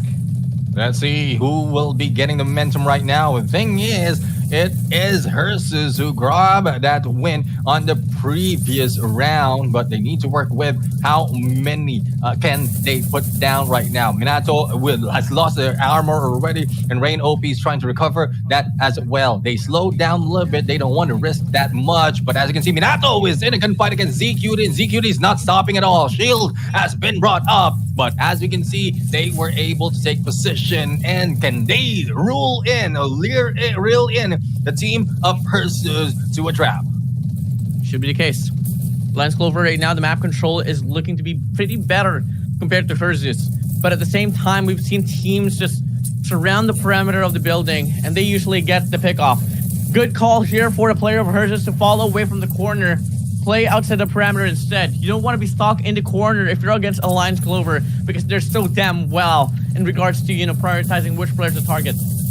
Yep, and 1.5 minutes remaining on the clock right now, halfway through in this game, and still no one has been knocked out. The only thing that we are counting on is the damage that they've dealt, but still have plenty of time to work with, especially if they go aggressive. Minato right now was able to go for knockdown, but managed to survive as the recovery has been done. Death hasn't been dead just yet, but needs to get away from harm. Yeah, they have to find a way now to get this one ongoing. Time is dwindled down. A minute left on the clock. Hersus, Alliance Clover, Indonesia, Thailand, battling it out. Drones deployed in the battlefield, trying to at least find means to put use into it. And now, here we go.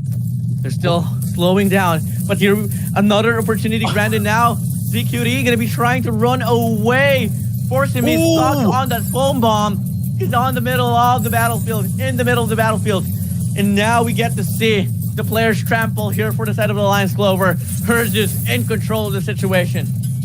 Yeah, Force Miss has fallen for the trap right now. It's up to the rest of the teams of Alliance Clover to bring back another point and another takedown, but they only have 12 seconds to deal with, and as you can see, Hersus is backing off. They know the plan. They know the assignment. All they have to do is wait for time, and they will grab this point and grab this win, but Raptor is not slowing down. They're trying their best, and there you go. Hersus has taken this game. 1 point between this team, favoring Hersus in this match. Wow, such a good respawn and recovery there for the side of Hersus. And that was pretty easy for them. I mean, they got the knockdown, they fell away. They knew that the odds was favoring them, all because of the knockdown that they were able to accumulate. And the damage as well was hard to catch up. And most of the times, when you get one knockdown, it doesn't really matter how much damage you have. A knockdown means more than any damage that you can get off the round. So a really good call there for Hersus. Definitely. I mean, they know the assignment. They know how the game works. And definitely you should know how it works. If you know that that is one thing that you require to win a game, especially as time is running down, then all you have to do is back out, not receive any damage to counter what you've done already for the knockdown. And that's one thing. It's only one map though. Alliance still has a chance, especially on how they can play that Western District. But again, it puts them at a disadvantage, especially as to the aggression as well as the momentum that Hersus has already. And we're talking about it. Hersus has a way of showing up and probably beating, or if not tying up, to go towards where the Dragons are. But let's look at the match result. It is ZQD, the MVP. Oh my goodness, this is something else. 92 on the damage with 8 knockdowns. This is record-breaking overall. The same goes for Minato with around 90k on the damage. Yeah, I mean, only a 2,000 point differential here in regards to the damage between Minatozaki and ZQD. Overall, though, gonna hand it down to the healing there. 4 to 6,000 for the support that played such a huge factor in regards to, getting it all done. So that is gonna be map number 1 said and done. Let's see who's gonna be able to rock the crowd here on Western District. Yeah, I mean, well, I guess the record has already been broken as to which side will be the winning side. It's up to both teams right now to turn this around. Now, if it's Alliance Clover who will be able to take that win, well, at least they can extend it over to game number 3. But in terms of record, they're not doing well. In terms of points, they are pretty much in the same spot as to where GRD was from day number 1. And if in case they lose this game, then they will be much deeper below GRD. So that's where you don't want to be right now, especially as the Alliance brand has brought in 3 of their teams to represent them in this All-Star series. Yep, definitely. Now, soon enough, we are transitioning now into game number 2. Can we see Hertzis take this one all throughout now, or are we going to see a close battle between the match on Western District? So, moving over, I want to know your predictions here, Neptune. Do you think this one's going to go down to the wire, or can Hertzis just maintain the whole momentum and just bring home the win with a 3-0 to wrap things off for tonight? Oh, well, regardless, I mean, Alliance Clover is already on a losing streak, and despite of them turning around against Hertzis is still moving up onto phase 2. So there's nothing to be worried about for the side of Hertzis, but Alliance Clover right now, I think they are being chased out of the rooftop. They rotated towards the spawn, they backed up towards their area, and they're trying to do the same thing as the Boss Lions did earlier. Was it the Boss Lions or a different team? But either way, they're just baiting them in onto their side, onto their corner for them to gun them down. But the thing is, with all the damage that Hertzis has offered already to them, they're already in a losing streak. Yep, I mean, the whole confidence that was accumulated on towards match number 1 was really phenomenal. And Hertzis is really bringing in the confidence right now. Here, Minatazaki will be stuck in the parking lot, and in the process, actually, one player from the side of Hertzis will get knocked down. So, after all, the aggression wasn't such a bright play. Yeah, well, we'll have to find out. I mean, recovery has been done right now, and let's see if this continues on. This is just a Clover's way of pulling them in, reeling them in, and putting them or set for a trap. But Hertzis might not be falling for that. They can deal damage on the distance, but they need to peek in to make that work. And that is the only thing that would be risky for them, because if they peek in, they will receive damage that will not be beneficial for them. But regardless, like I mentioned earlier, by the start of this game, it doesn't matter. Even if Hertzis loses this match or this series, they're still, I believe, they will be moving on to phase number 2. Yeah, it's just going to mean quite a lot here if ever they do push through with this one. Going to be a top dog contender that we will be watching over as they move over to phase 2. We get to see Hertzis now wrapping around onto Minatazaki. Minatazaki won't be able to do anything at all. Samsak will shut him down. And it's going to be a 3v4 situation as I speak. And as we see right now, Hertzis is just owning the parameter, ensuring that the Alliance Clover will not have any leeway whatsoever. No cover, no chances. Forsim is getting tagged up, and it's just another round here bound to be given for the side of Hertzis. Yeah, let's see if this can continue on, because it is a 3v3 situation right now. But I love how ZQD played that. Divide and conquer. That is a game plan. But let's see if that will be still working as ZQD went down. It is now a 1v3 situation favoring Clovers at this point. All they have to do is back down. All they have to do is wait for the 15 seconds to die down and pull Samsak in. But I don't think Samsak will be rushing in that easily. It is already a done deal for game number 2 of this map. All they have to do is wait and reset and also set it up for the next match. There you go. Timer dies down. And was it Alliance Clover or is it Hertzis? Minatozaki was able to get that point. Correct me if I'm wrong. Minatozaki is which part of which team? Alliance Clover. Alliance Clover. They grabbed the point. Oh my goodness. No, wait, what? Is it actually Alliance Clover? Yeah. No. Yeah. Okay. Okay. That was a bit of a hiccup right there, but surprise, Alliance Clover. I mean, it was given for Alliance Clover. They had more knockdowns, so it should be a well-given win for them. Here we go. Round number 2, kickoff. Hertzis gonna be dropping down 2 players up front. The foam bomb gets 3, and they're stuck on the ground. They couldn't do much, and they're gonna be able to get 3 kills with ease. And let's see if this continues on. Hers is already gone down with 2 players. ZQT still battling it on, trying to take down Minato, and Minato will go down. It is tied right now. Hers did the work against the Clovers. That is payback for the surprise that was given to us earlier. We thought that the takedown is already enough for them to grab a point, but no, lo and behold, they are now paying them back. Tied right now for Western District. Let's see if Herses can bring this back. Could have been a crucial mistake for Herses to not prioritize the support. Hence why the Alliance Clover was able to get a recovery for a moment. But same goes for the side of Alliance Clover. But that doesn't matter anymore. We are in round number 3, and Herses is not stopping at all. And there we go. We have ZQT taking Minato Zaki down. And let's see if that can be recovered. Yes, they did. And this is just a front to front, no backing down. And they are now dealing it face to face with everything thrown together with a kitchen sink. And here we go now. Coming in. 50-50 battle. No knockdowns, not just yet. But it's going to be Herses here inflicting more damage as of the moment. ZQT having such a good run here in regards to rocking this whole enemies out. And we get to see that it's just going to be the Alliance Clover now dropping into the parking lot, ensuring that no map control will be given for the side of Alliance Clover.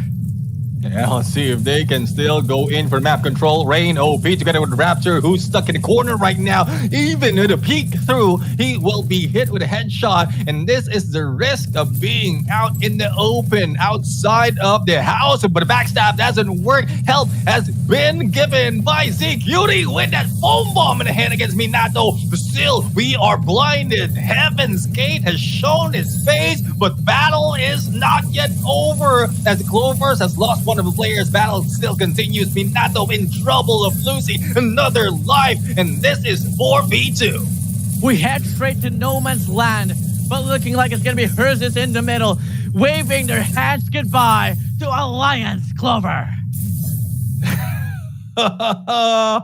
What a turnaround indeed. When Herses, well, I guess they were mad, especially what happened in their first match. They thought that they already have that done and dealt with. They had 3 knockdowns, only 1 remains, but in terms of damage and points, they lost that. And again, even I will be angry. Even I will be mad. I wouldn't take that. So they just hit it with match number 2, with game number 2, or round number 2 and 3 to complete that battle. And there you have it. It is now the side of Herzus, who's now tied up with Dragons in terms of their record.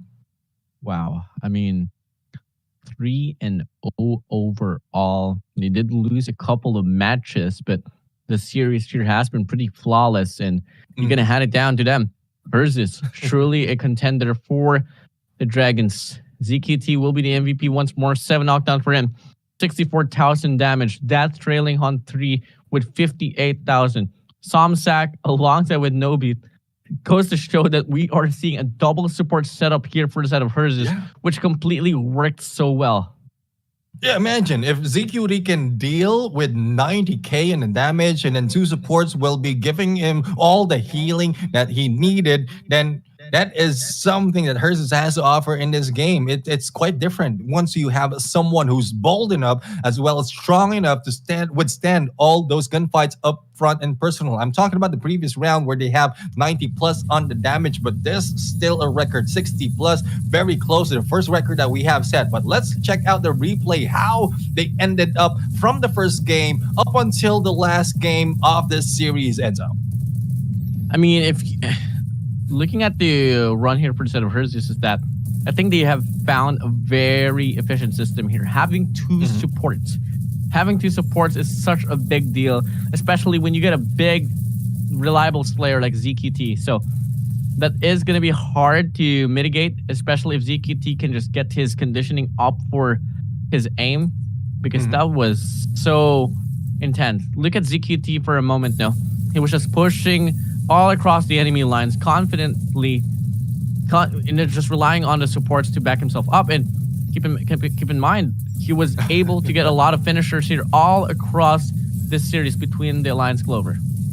Yeah, I mean, it's like he's getting unlimited heal, and like if that is the case, if I know, like initially, if I know that one person has my back all throughout the game, I'm already good. But if I know that two person has my back, then I am limitless. That will be unstoppable on what I can do. I can go and throw it out anything, pull out a shield, pull out my gun and spray it out. And this is different tactics overall. We're not just talking about how they play in a specific map, but the entire composition of the team that is quite different to others. And this is the leverage that they have. Truly the case here. And now, with that being said, that's going to be a wrap up here between Alliance Clover and Herzeus. Up next is going to be the squad of SGMY, YOLO, up against the Indonesian squad of Pros Habibi. Yeah, and well, we are now heading to the last match, and we are giving out a little bit of surprise, especially for those who are hanging back.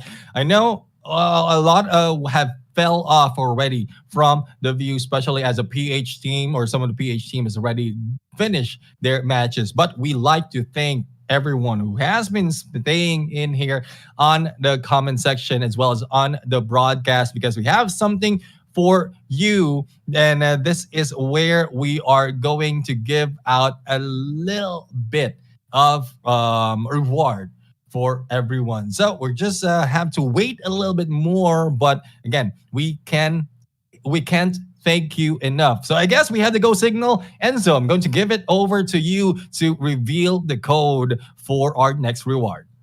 Well, the code will include actually a silicon carbide particle level 2, by the way, with 10 of those, by the way. The code will be 3045 or 3045, guys. And obviously, this event is named All-Star, Undawn All-Star. So it's going to go by All-Star 3045 or 3045. I swear, if someone types in O, I'm going to laugh. Just make sure it's All-Star and then the rest is numbers 3045. But I guess we are bound to see our final match. For those who missed some of our codes, it will be put in there in the comment section, also pinned in there. So for those who are just moving by now, just today, at this moment, for the code, you have missed already a lot in terms of this day. That's one reason as well we're asking for you to stay with us from the beginning towards the end. You don't have to watch it. At least you're listening to it so that you will be able to hear out what are the codes. But no more codes. This is the last game. This is YOLO go against Pros Habibi. And speaking about moments, this is the moment we all have been waiting for. The last and final match for Phase 1 of the Undawn All-Star Tournament. Here we go. Will it be Pros Habibi or YOLO? Let's come and find out here, guys. Here we go. Mayday has received a little bit of damage already in this battle, but still it hasn't stopped the reigns of YOLO in this fight. Pros Habibi, though, they've shown so much ferocity from the previous game that they played out, but we'll have yet to see if that will work against the team of YOLO. Vanda for you is one of the guy that you need to be cautious of, because he can spray you down that easily. And as you can see from that screen, damage has been dealt so far against YOLO with that much. What happens if the team of Mayday starts losing? You know what he would say? Mayday. Mayday, save me, Mayday. Mayday. We're in an emergency. Mayday. Diablo right now is hanging back. Diablo is just hanging back in there, flexing a little bit while everything is happening. And well, let's see. We have NZL a little bit too close towards the battle and against this teams of Pros Habibi. But Pros Habibi right now, they are not giving out so much aggression. They're reading through the tactics of YOLO before they spring anything. But here comes NZL for the spray down and putting a lot of damage for Panda for you. Here we go. Clashes. Not going to happen, not just yet. NZL going to go for a heal up before peeking out in the open. And now we are seeing a bit more of a passive take here for the side of Pros Habibi, which is actually working out quite well. One player knocked out for the side of YOLO. SGMI squad is going to be on the deficit now. Only a minute to play with here for them to find an equalizer. But with the positioning and the formation that YOLO is doing right now, it's not making their days easier. Yeah, the thing is, this is looking familiar from what we've seen earlier from a different Lion. Pros Habibi is going for the play that the boss Lion is doing. They're reeling them in, and this time around has already brought down two players from YOLO. Is this the last battle? Is this the last stand? There you have it. The first point has been grabbed by the Indonesian team. Pros Habibi. YOLO needs to make up for that point, but they need not to fall for the same trap. Okay, Pros Habibi, what were you guys doing on the first match? Like, I thought that you guys will be like a squad that will be like, okay, we're gonna lose all across the whole tournament. Then all of a sudden, they take down Alliance Clover earlier, and now they're on the verge of taking down YOLO here on this map number 1. YOLO was a squad that was able to surprise us quite a lot, but with the loss that they got from Herzus, and following up with a possible loss here for Pros Habibi, Pros Habibi might just be able to take the spotlight. This is a very important matchup here. Very needed for both of these squads. And Pros Habibi is on the lead with the first step. Yeah, I'll have to find out if they'll be able to put in so much in this battle. Because Pros Habibi, I mean, they've grown stronger compared to how we've seen them in the initial part of this day. NZL right now a little too aggressive, but the thing is, information has been relayed already. One utility can be detrimental in this gameplay, so need to pull back from this middle of this map. And the surprise hit from Pros Habibi might take NZL down, but still NZL got away from that trap, blinded right now on the teams of Pros Habibi and Zipung almost being taken down. Recover that quickly. Recovering quickly here. That goes to show how well the support is for the side of Pros Habibi. And now they gather up. They play concisely. They're now compact. And now they're ready to go for the clash now. Pros Habibi is going to be Panda for you, spraying down. Has one player up front. Rolls back.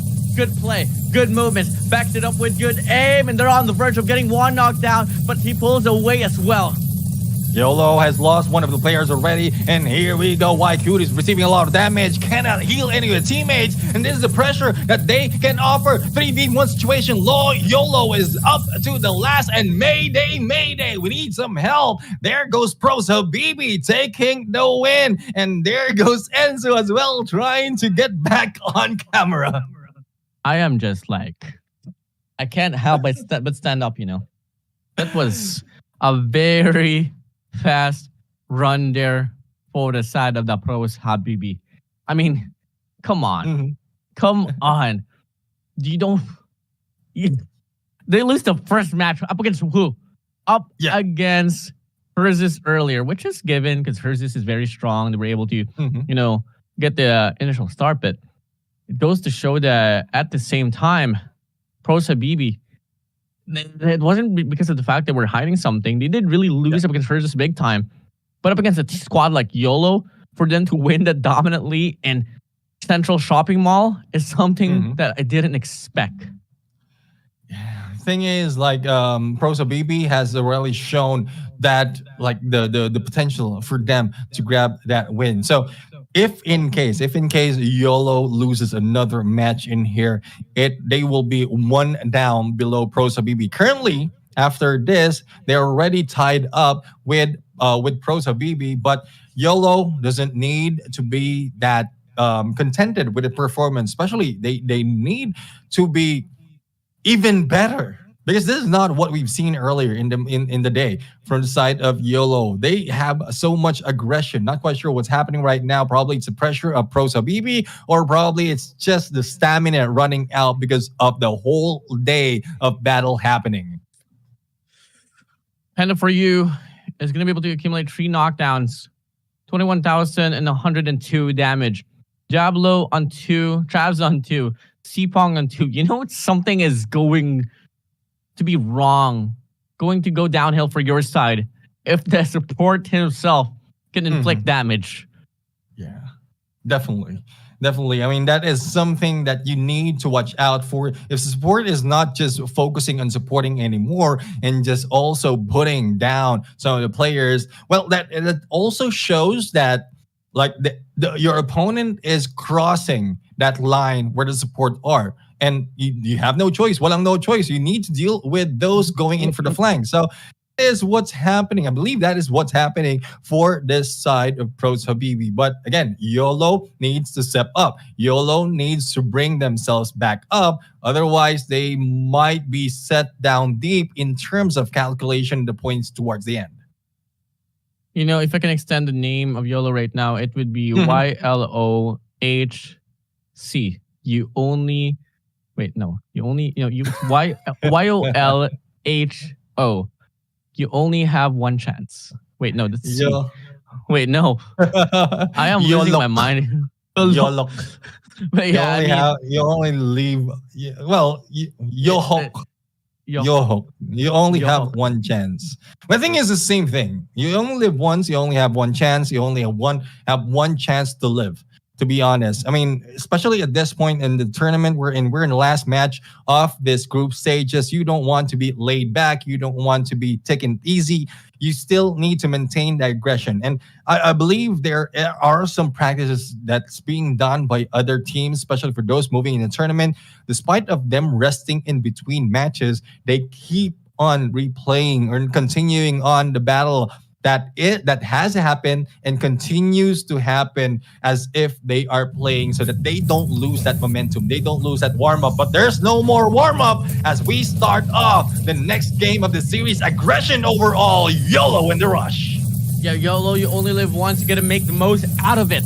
And so far, Pros Habibi, they're going to be down by the numbers and looking like they are about to trample here, but they quickly respond back with their own knockdown. It's going to be Panda for you here, falling away, knowing for a fact one player from the side of YOLO will be from the backside, and he's going to lose the gunfight, but the resurrection comes in, the support coming through, and now it's going to be a back and forth battle. Now, no hesitation, no more, a point of no return.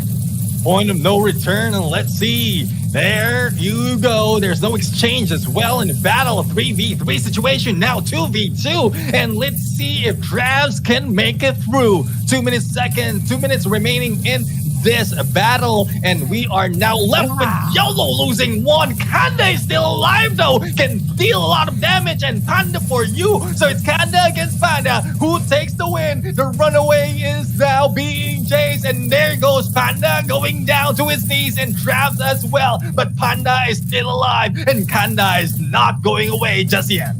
The support is on. A 2v2 situation with no support at your side will make it improbable for Pros Habibi to win off that clash. YOLO, they win the first round. Yes, definitely they did win the first round. Love the aggression coming from YOLO at this point. They are now showing up differently. They are coming from the room area, and this is what they have to offer. They know the probability. They know the pattern. They've seen what it can do in a battle if you can hit your enemy by surprise. But this time, they are hanging back. Hopefully, this is not detrimental to the performance that they've shown on that first game. Now, things are going to get slower. Pros Habibi got to ensure that they don't let this one slide.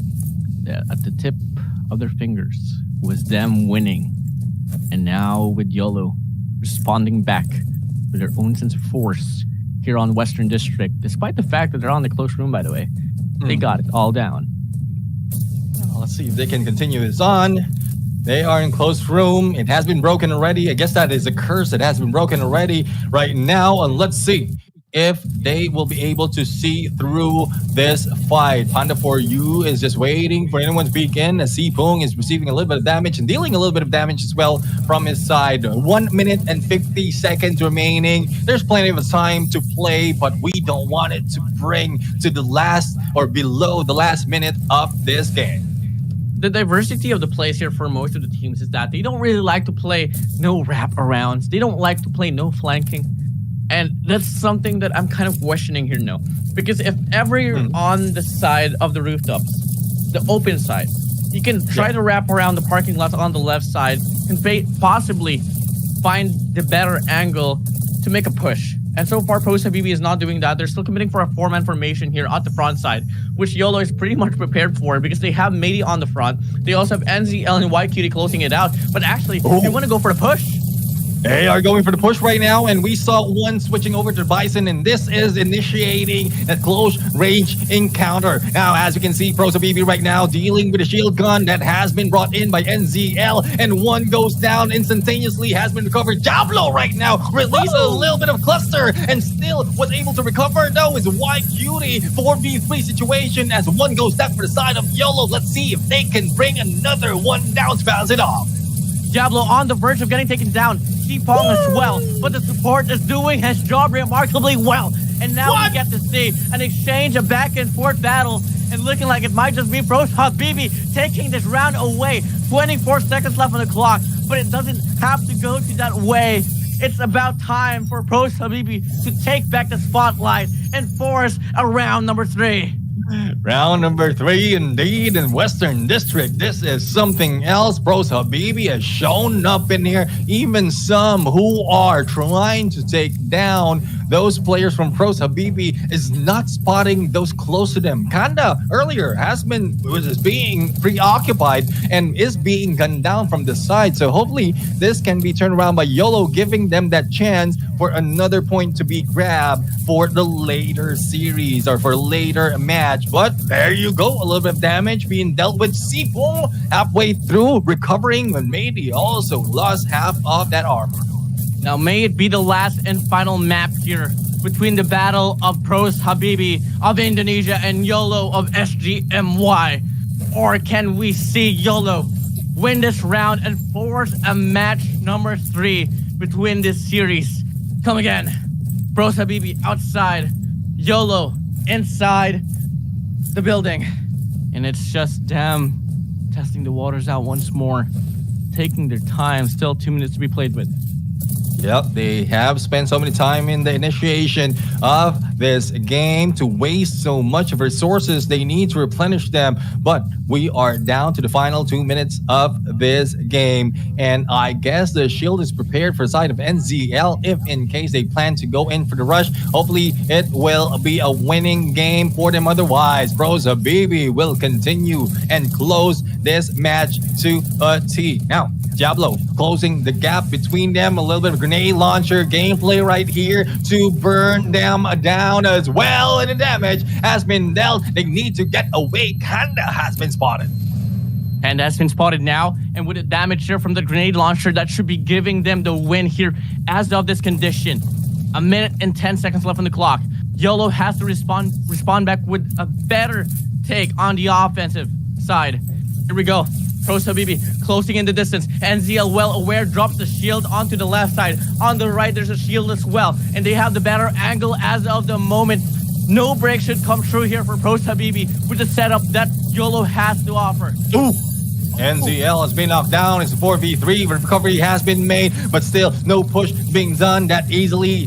By Pros Habibi, they are still stuck onto their side because of a shield that has been set up from both ends of the spectrum. Recovery is being done right now. 33 seconds on the clock, and there's nowhere to be found. Pros Habibi trying to run away. Surprises from behind, and let's see if they can bring down the YOLO in this game, but still there goes a trade-off of elimination. Pros Habibi, though, has taken this game, and there goes the win. They end this match. They end this series with a dub. Dub indeed. GG will play. Pros Habibi, they come out of phase number 1 with a 2-1 standing. YOLO 1-2. Very unfortunate for the side of YOLO. And keep in mind, I was so impressed with the performance here from the side of YOLO, but they went against Alliance Clover that went down 0-3 for this very day. Goes to show that Pros Habibi has what it takes to move on to phase number 2. Yep, and well, in terms of record, Pros Habibi is up 1 up against YOLO already in terms of points, and we'll have to see which out of Group C and Group D will be on the top 4, continuing on, or it's part of the top 8 overall, continuing on to the next phase of our tournament. But with that being said, 12 matches for today, 24 matches overall over. But let's check out the match result our MVP for that game, for that match is Zipong, 6 knockdown and 1 down with close to 60k on the damage. But Panda for you has brought in around 69k on the damage, which is still low compared to what we saw from Kanda in here, 71k on the damage. Oh my goodness. How does they make that work despite of not winning the game? I don't know how that worked out for them, but hey, it was the cohesion of the squad of Pros Habibi that was able to counteract the losses that they were, that they got coming in from their previous rounds and all. And keep in mind, Pros Habibi, the run there for Central Shopping Mall was so dominant right there.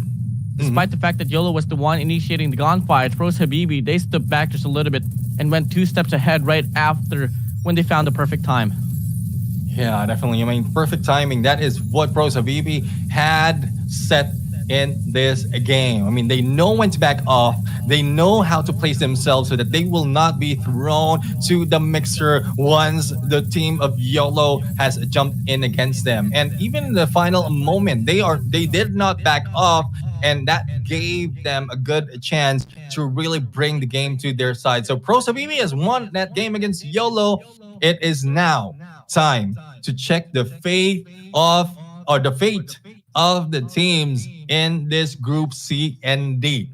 We've finished 24 matches. The group stage is already over. What's left to find out is who heads in to the next phase. Let's see. Top 16 teams enter this tournament. Only 8 will make it through, and it will get cut off even more as we move over to phase 3. But obviously, we still have to go through phase 2, and that's going to be best of 5. Best of 5. Right. Annihilation and domination will be the game modes. So let's come and find out. Neptune, I think I have a very easy call in who's going to be able to make it pass through the initial stage here. Yeah. Counting on Pros Habibi alongside with Herzus. Yeah, I mean, Pros Habibi, Herzus has a good chance, especially from Group D, because they have one up in most, and Herzus has continued their reign, tying it up with the Dragon in terms of point. The Falcons, as well as Lion, has a good chance as well to move up, but again, it's still nail biting on who will be moving. Those who have increased their chance, especially in the number of wins that they have, has a better chance of going into phase 2. And the way I'm looking at it, we've already taken out four of the teams from Group A and B because of how they performed yesterday.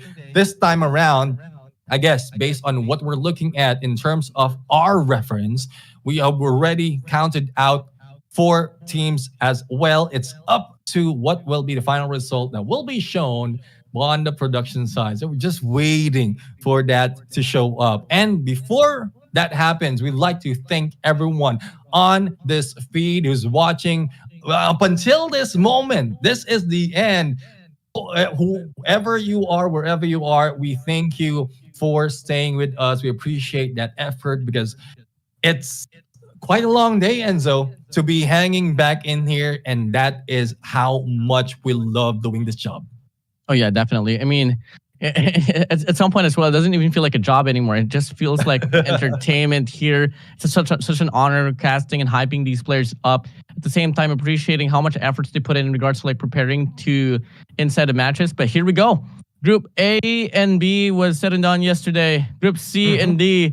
These are the top 4 teams that will be making it past phase 1. The Boss Falcon and the Boss Lion, the bosses, will make it past in Group C. And in Group D, obviously given, called it out, Herzus and Pros Habibi will be the second teams that will be making it past phase number 1. The way I'm looking at it, well, none of the PH team was able to go through, and the Boss are coming from Indonesia. Pros Habibi, the same thing. Herzus is from Thailand. So that is big odds that the teams from Indonesia is like most of the teams from Indonesia are pushing through phase number 2. And there you have it. We've already concluded the group stages, it's just so nice to see different gameplays, different play style coming from these teams from different regions. But it's all and done with all matches in Annihilation. Next up would be Phase 2, wherein it's a combination of Annihilation mode and Domination that might throw some of teams off guard, especially with so much effort that has been done today and yesterday. Yeah, definitely. And, you know, with that match being finished and all, GG will play onwards Phase 1. Phase 2 will be up next, and that's going to be happening on the 27th of January. And right after that, it's going to be another stage that will be welcoming the teams. And with every tournament, you know, as time passes by, only the best out of the best will make it past the current stage. And we got our top 8 teams that will be competing on Phase 2 with a best of 5 run. Annihilation and Domination will be on the line. Yep, exactly. And that continues on to the following day once the first or the top 4 of the Phase 2 will be determined. That will be the grand finals where only 4 will remain. But compared to Phase 2 where they will be going for the best of 5, Phase 3 will be a best of 7. So despite of the few numbers of teams playing, we're still dealing with a number of games, and that is where stamina is really being counted. But for today, for the group stages, we'd like to thank everyone. Once again, I am Neptune, the Gentleman Garcia. Together with me is the Wonder Boy Enzo, thanking everyone and bidding everyone goodbye and good night. See you again next time.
哎呦，好像真的还蛮水润的。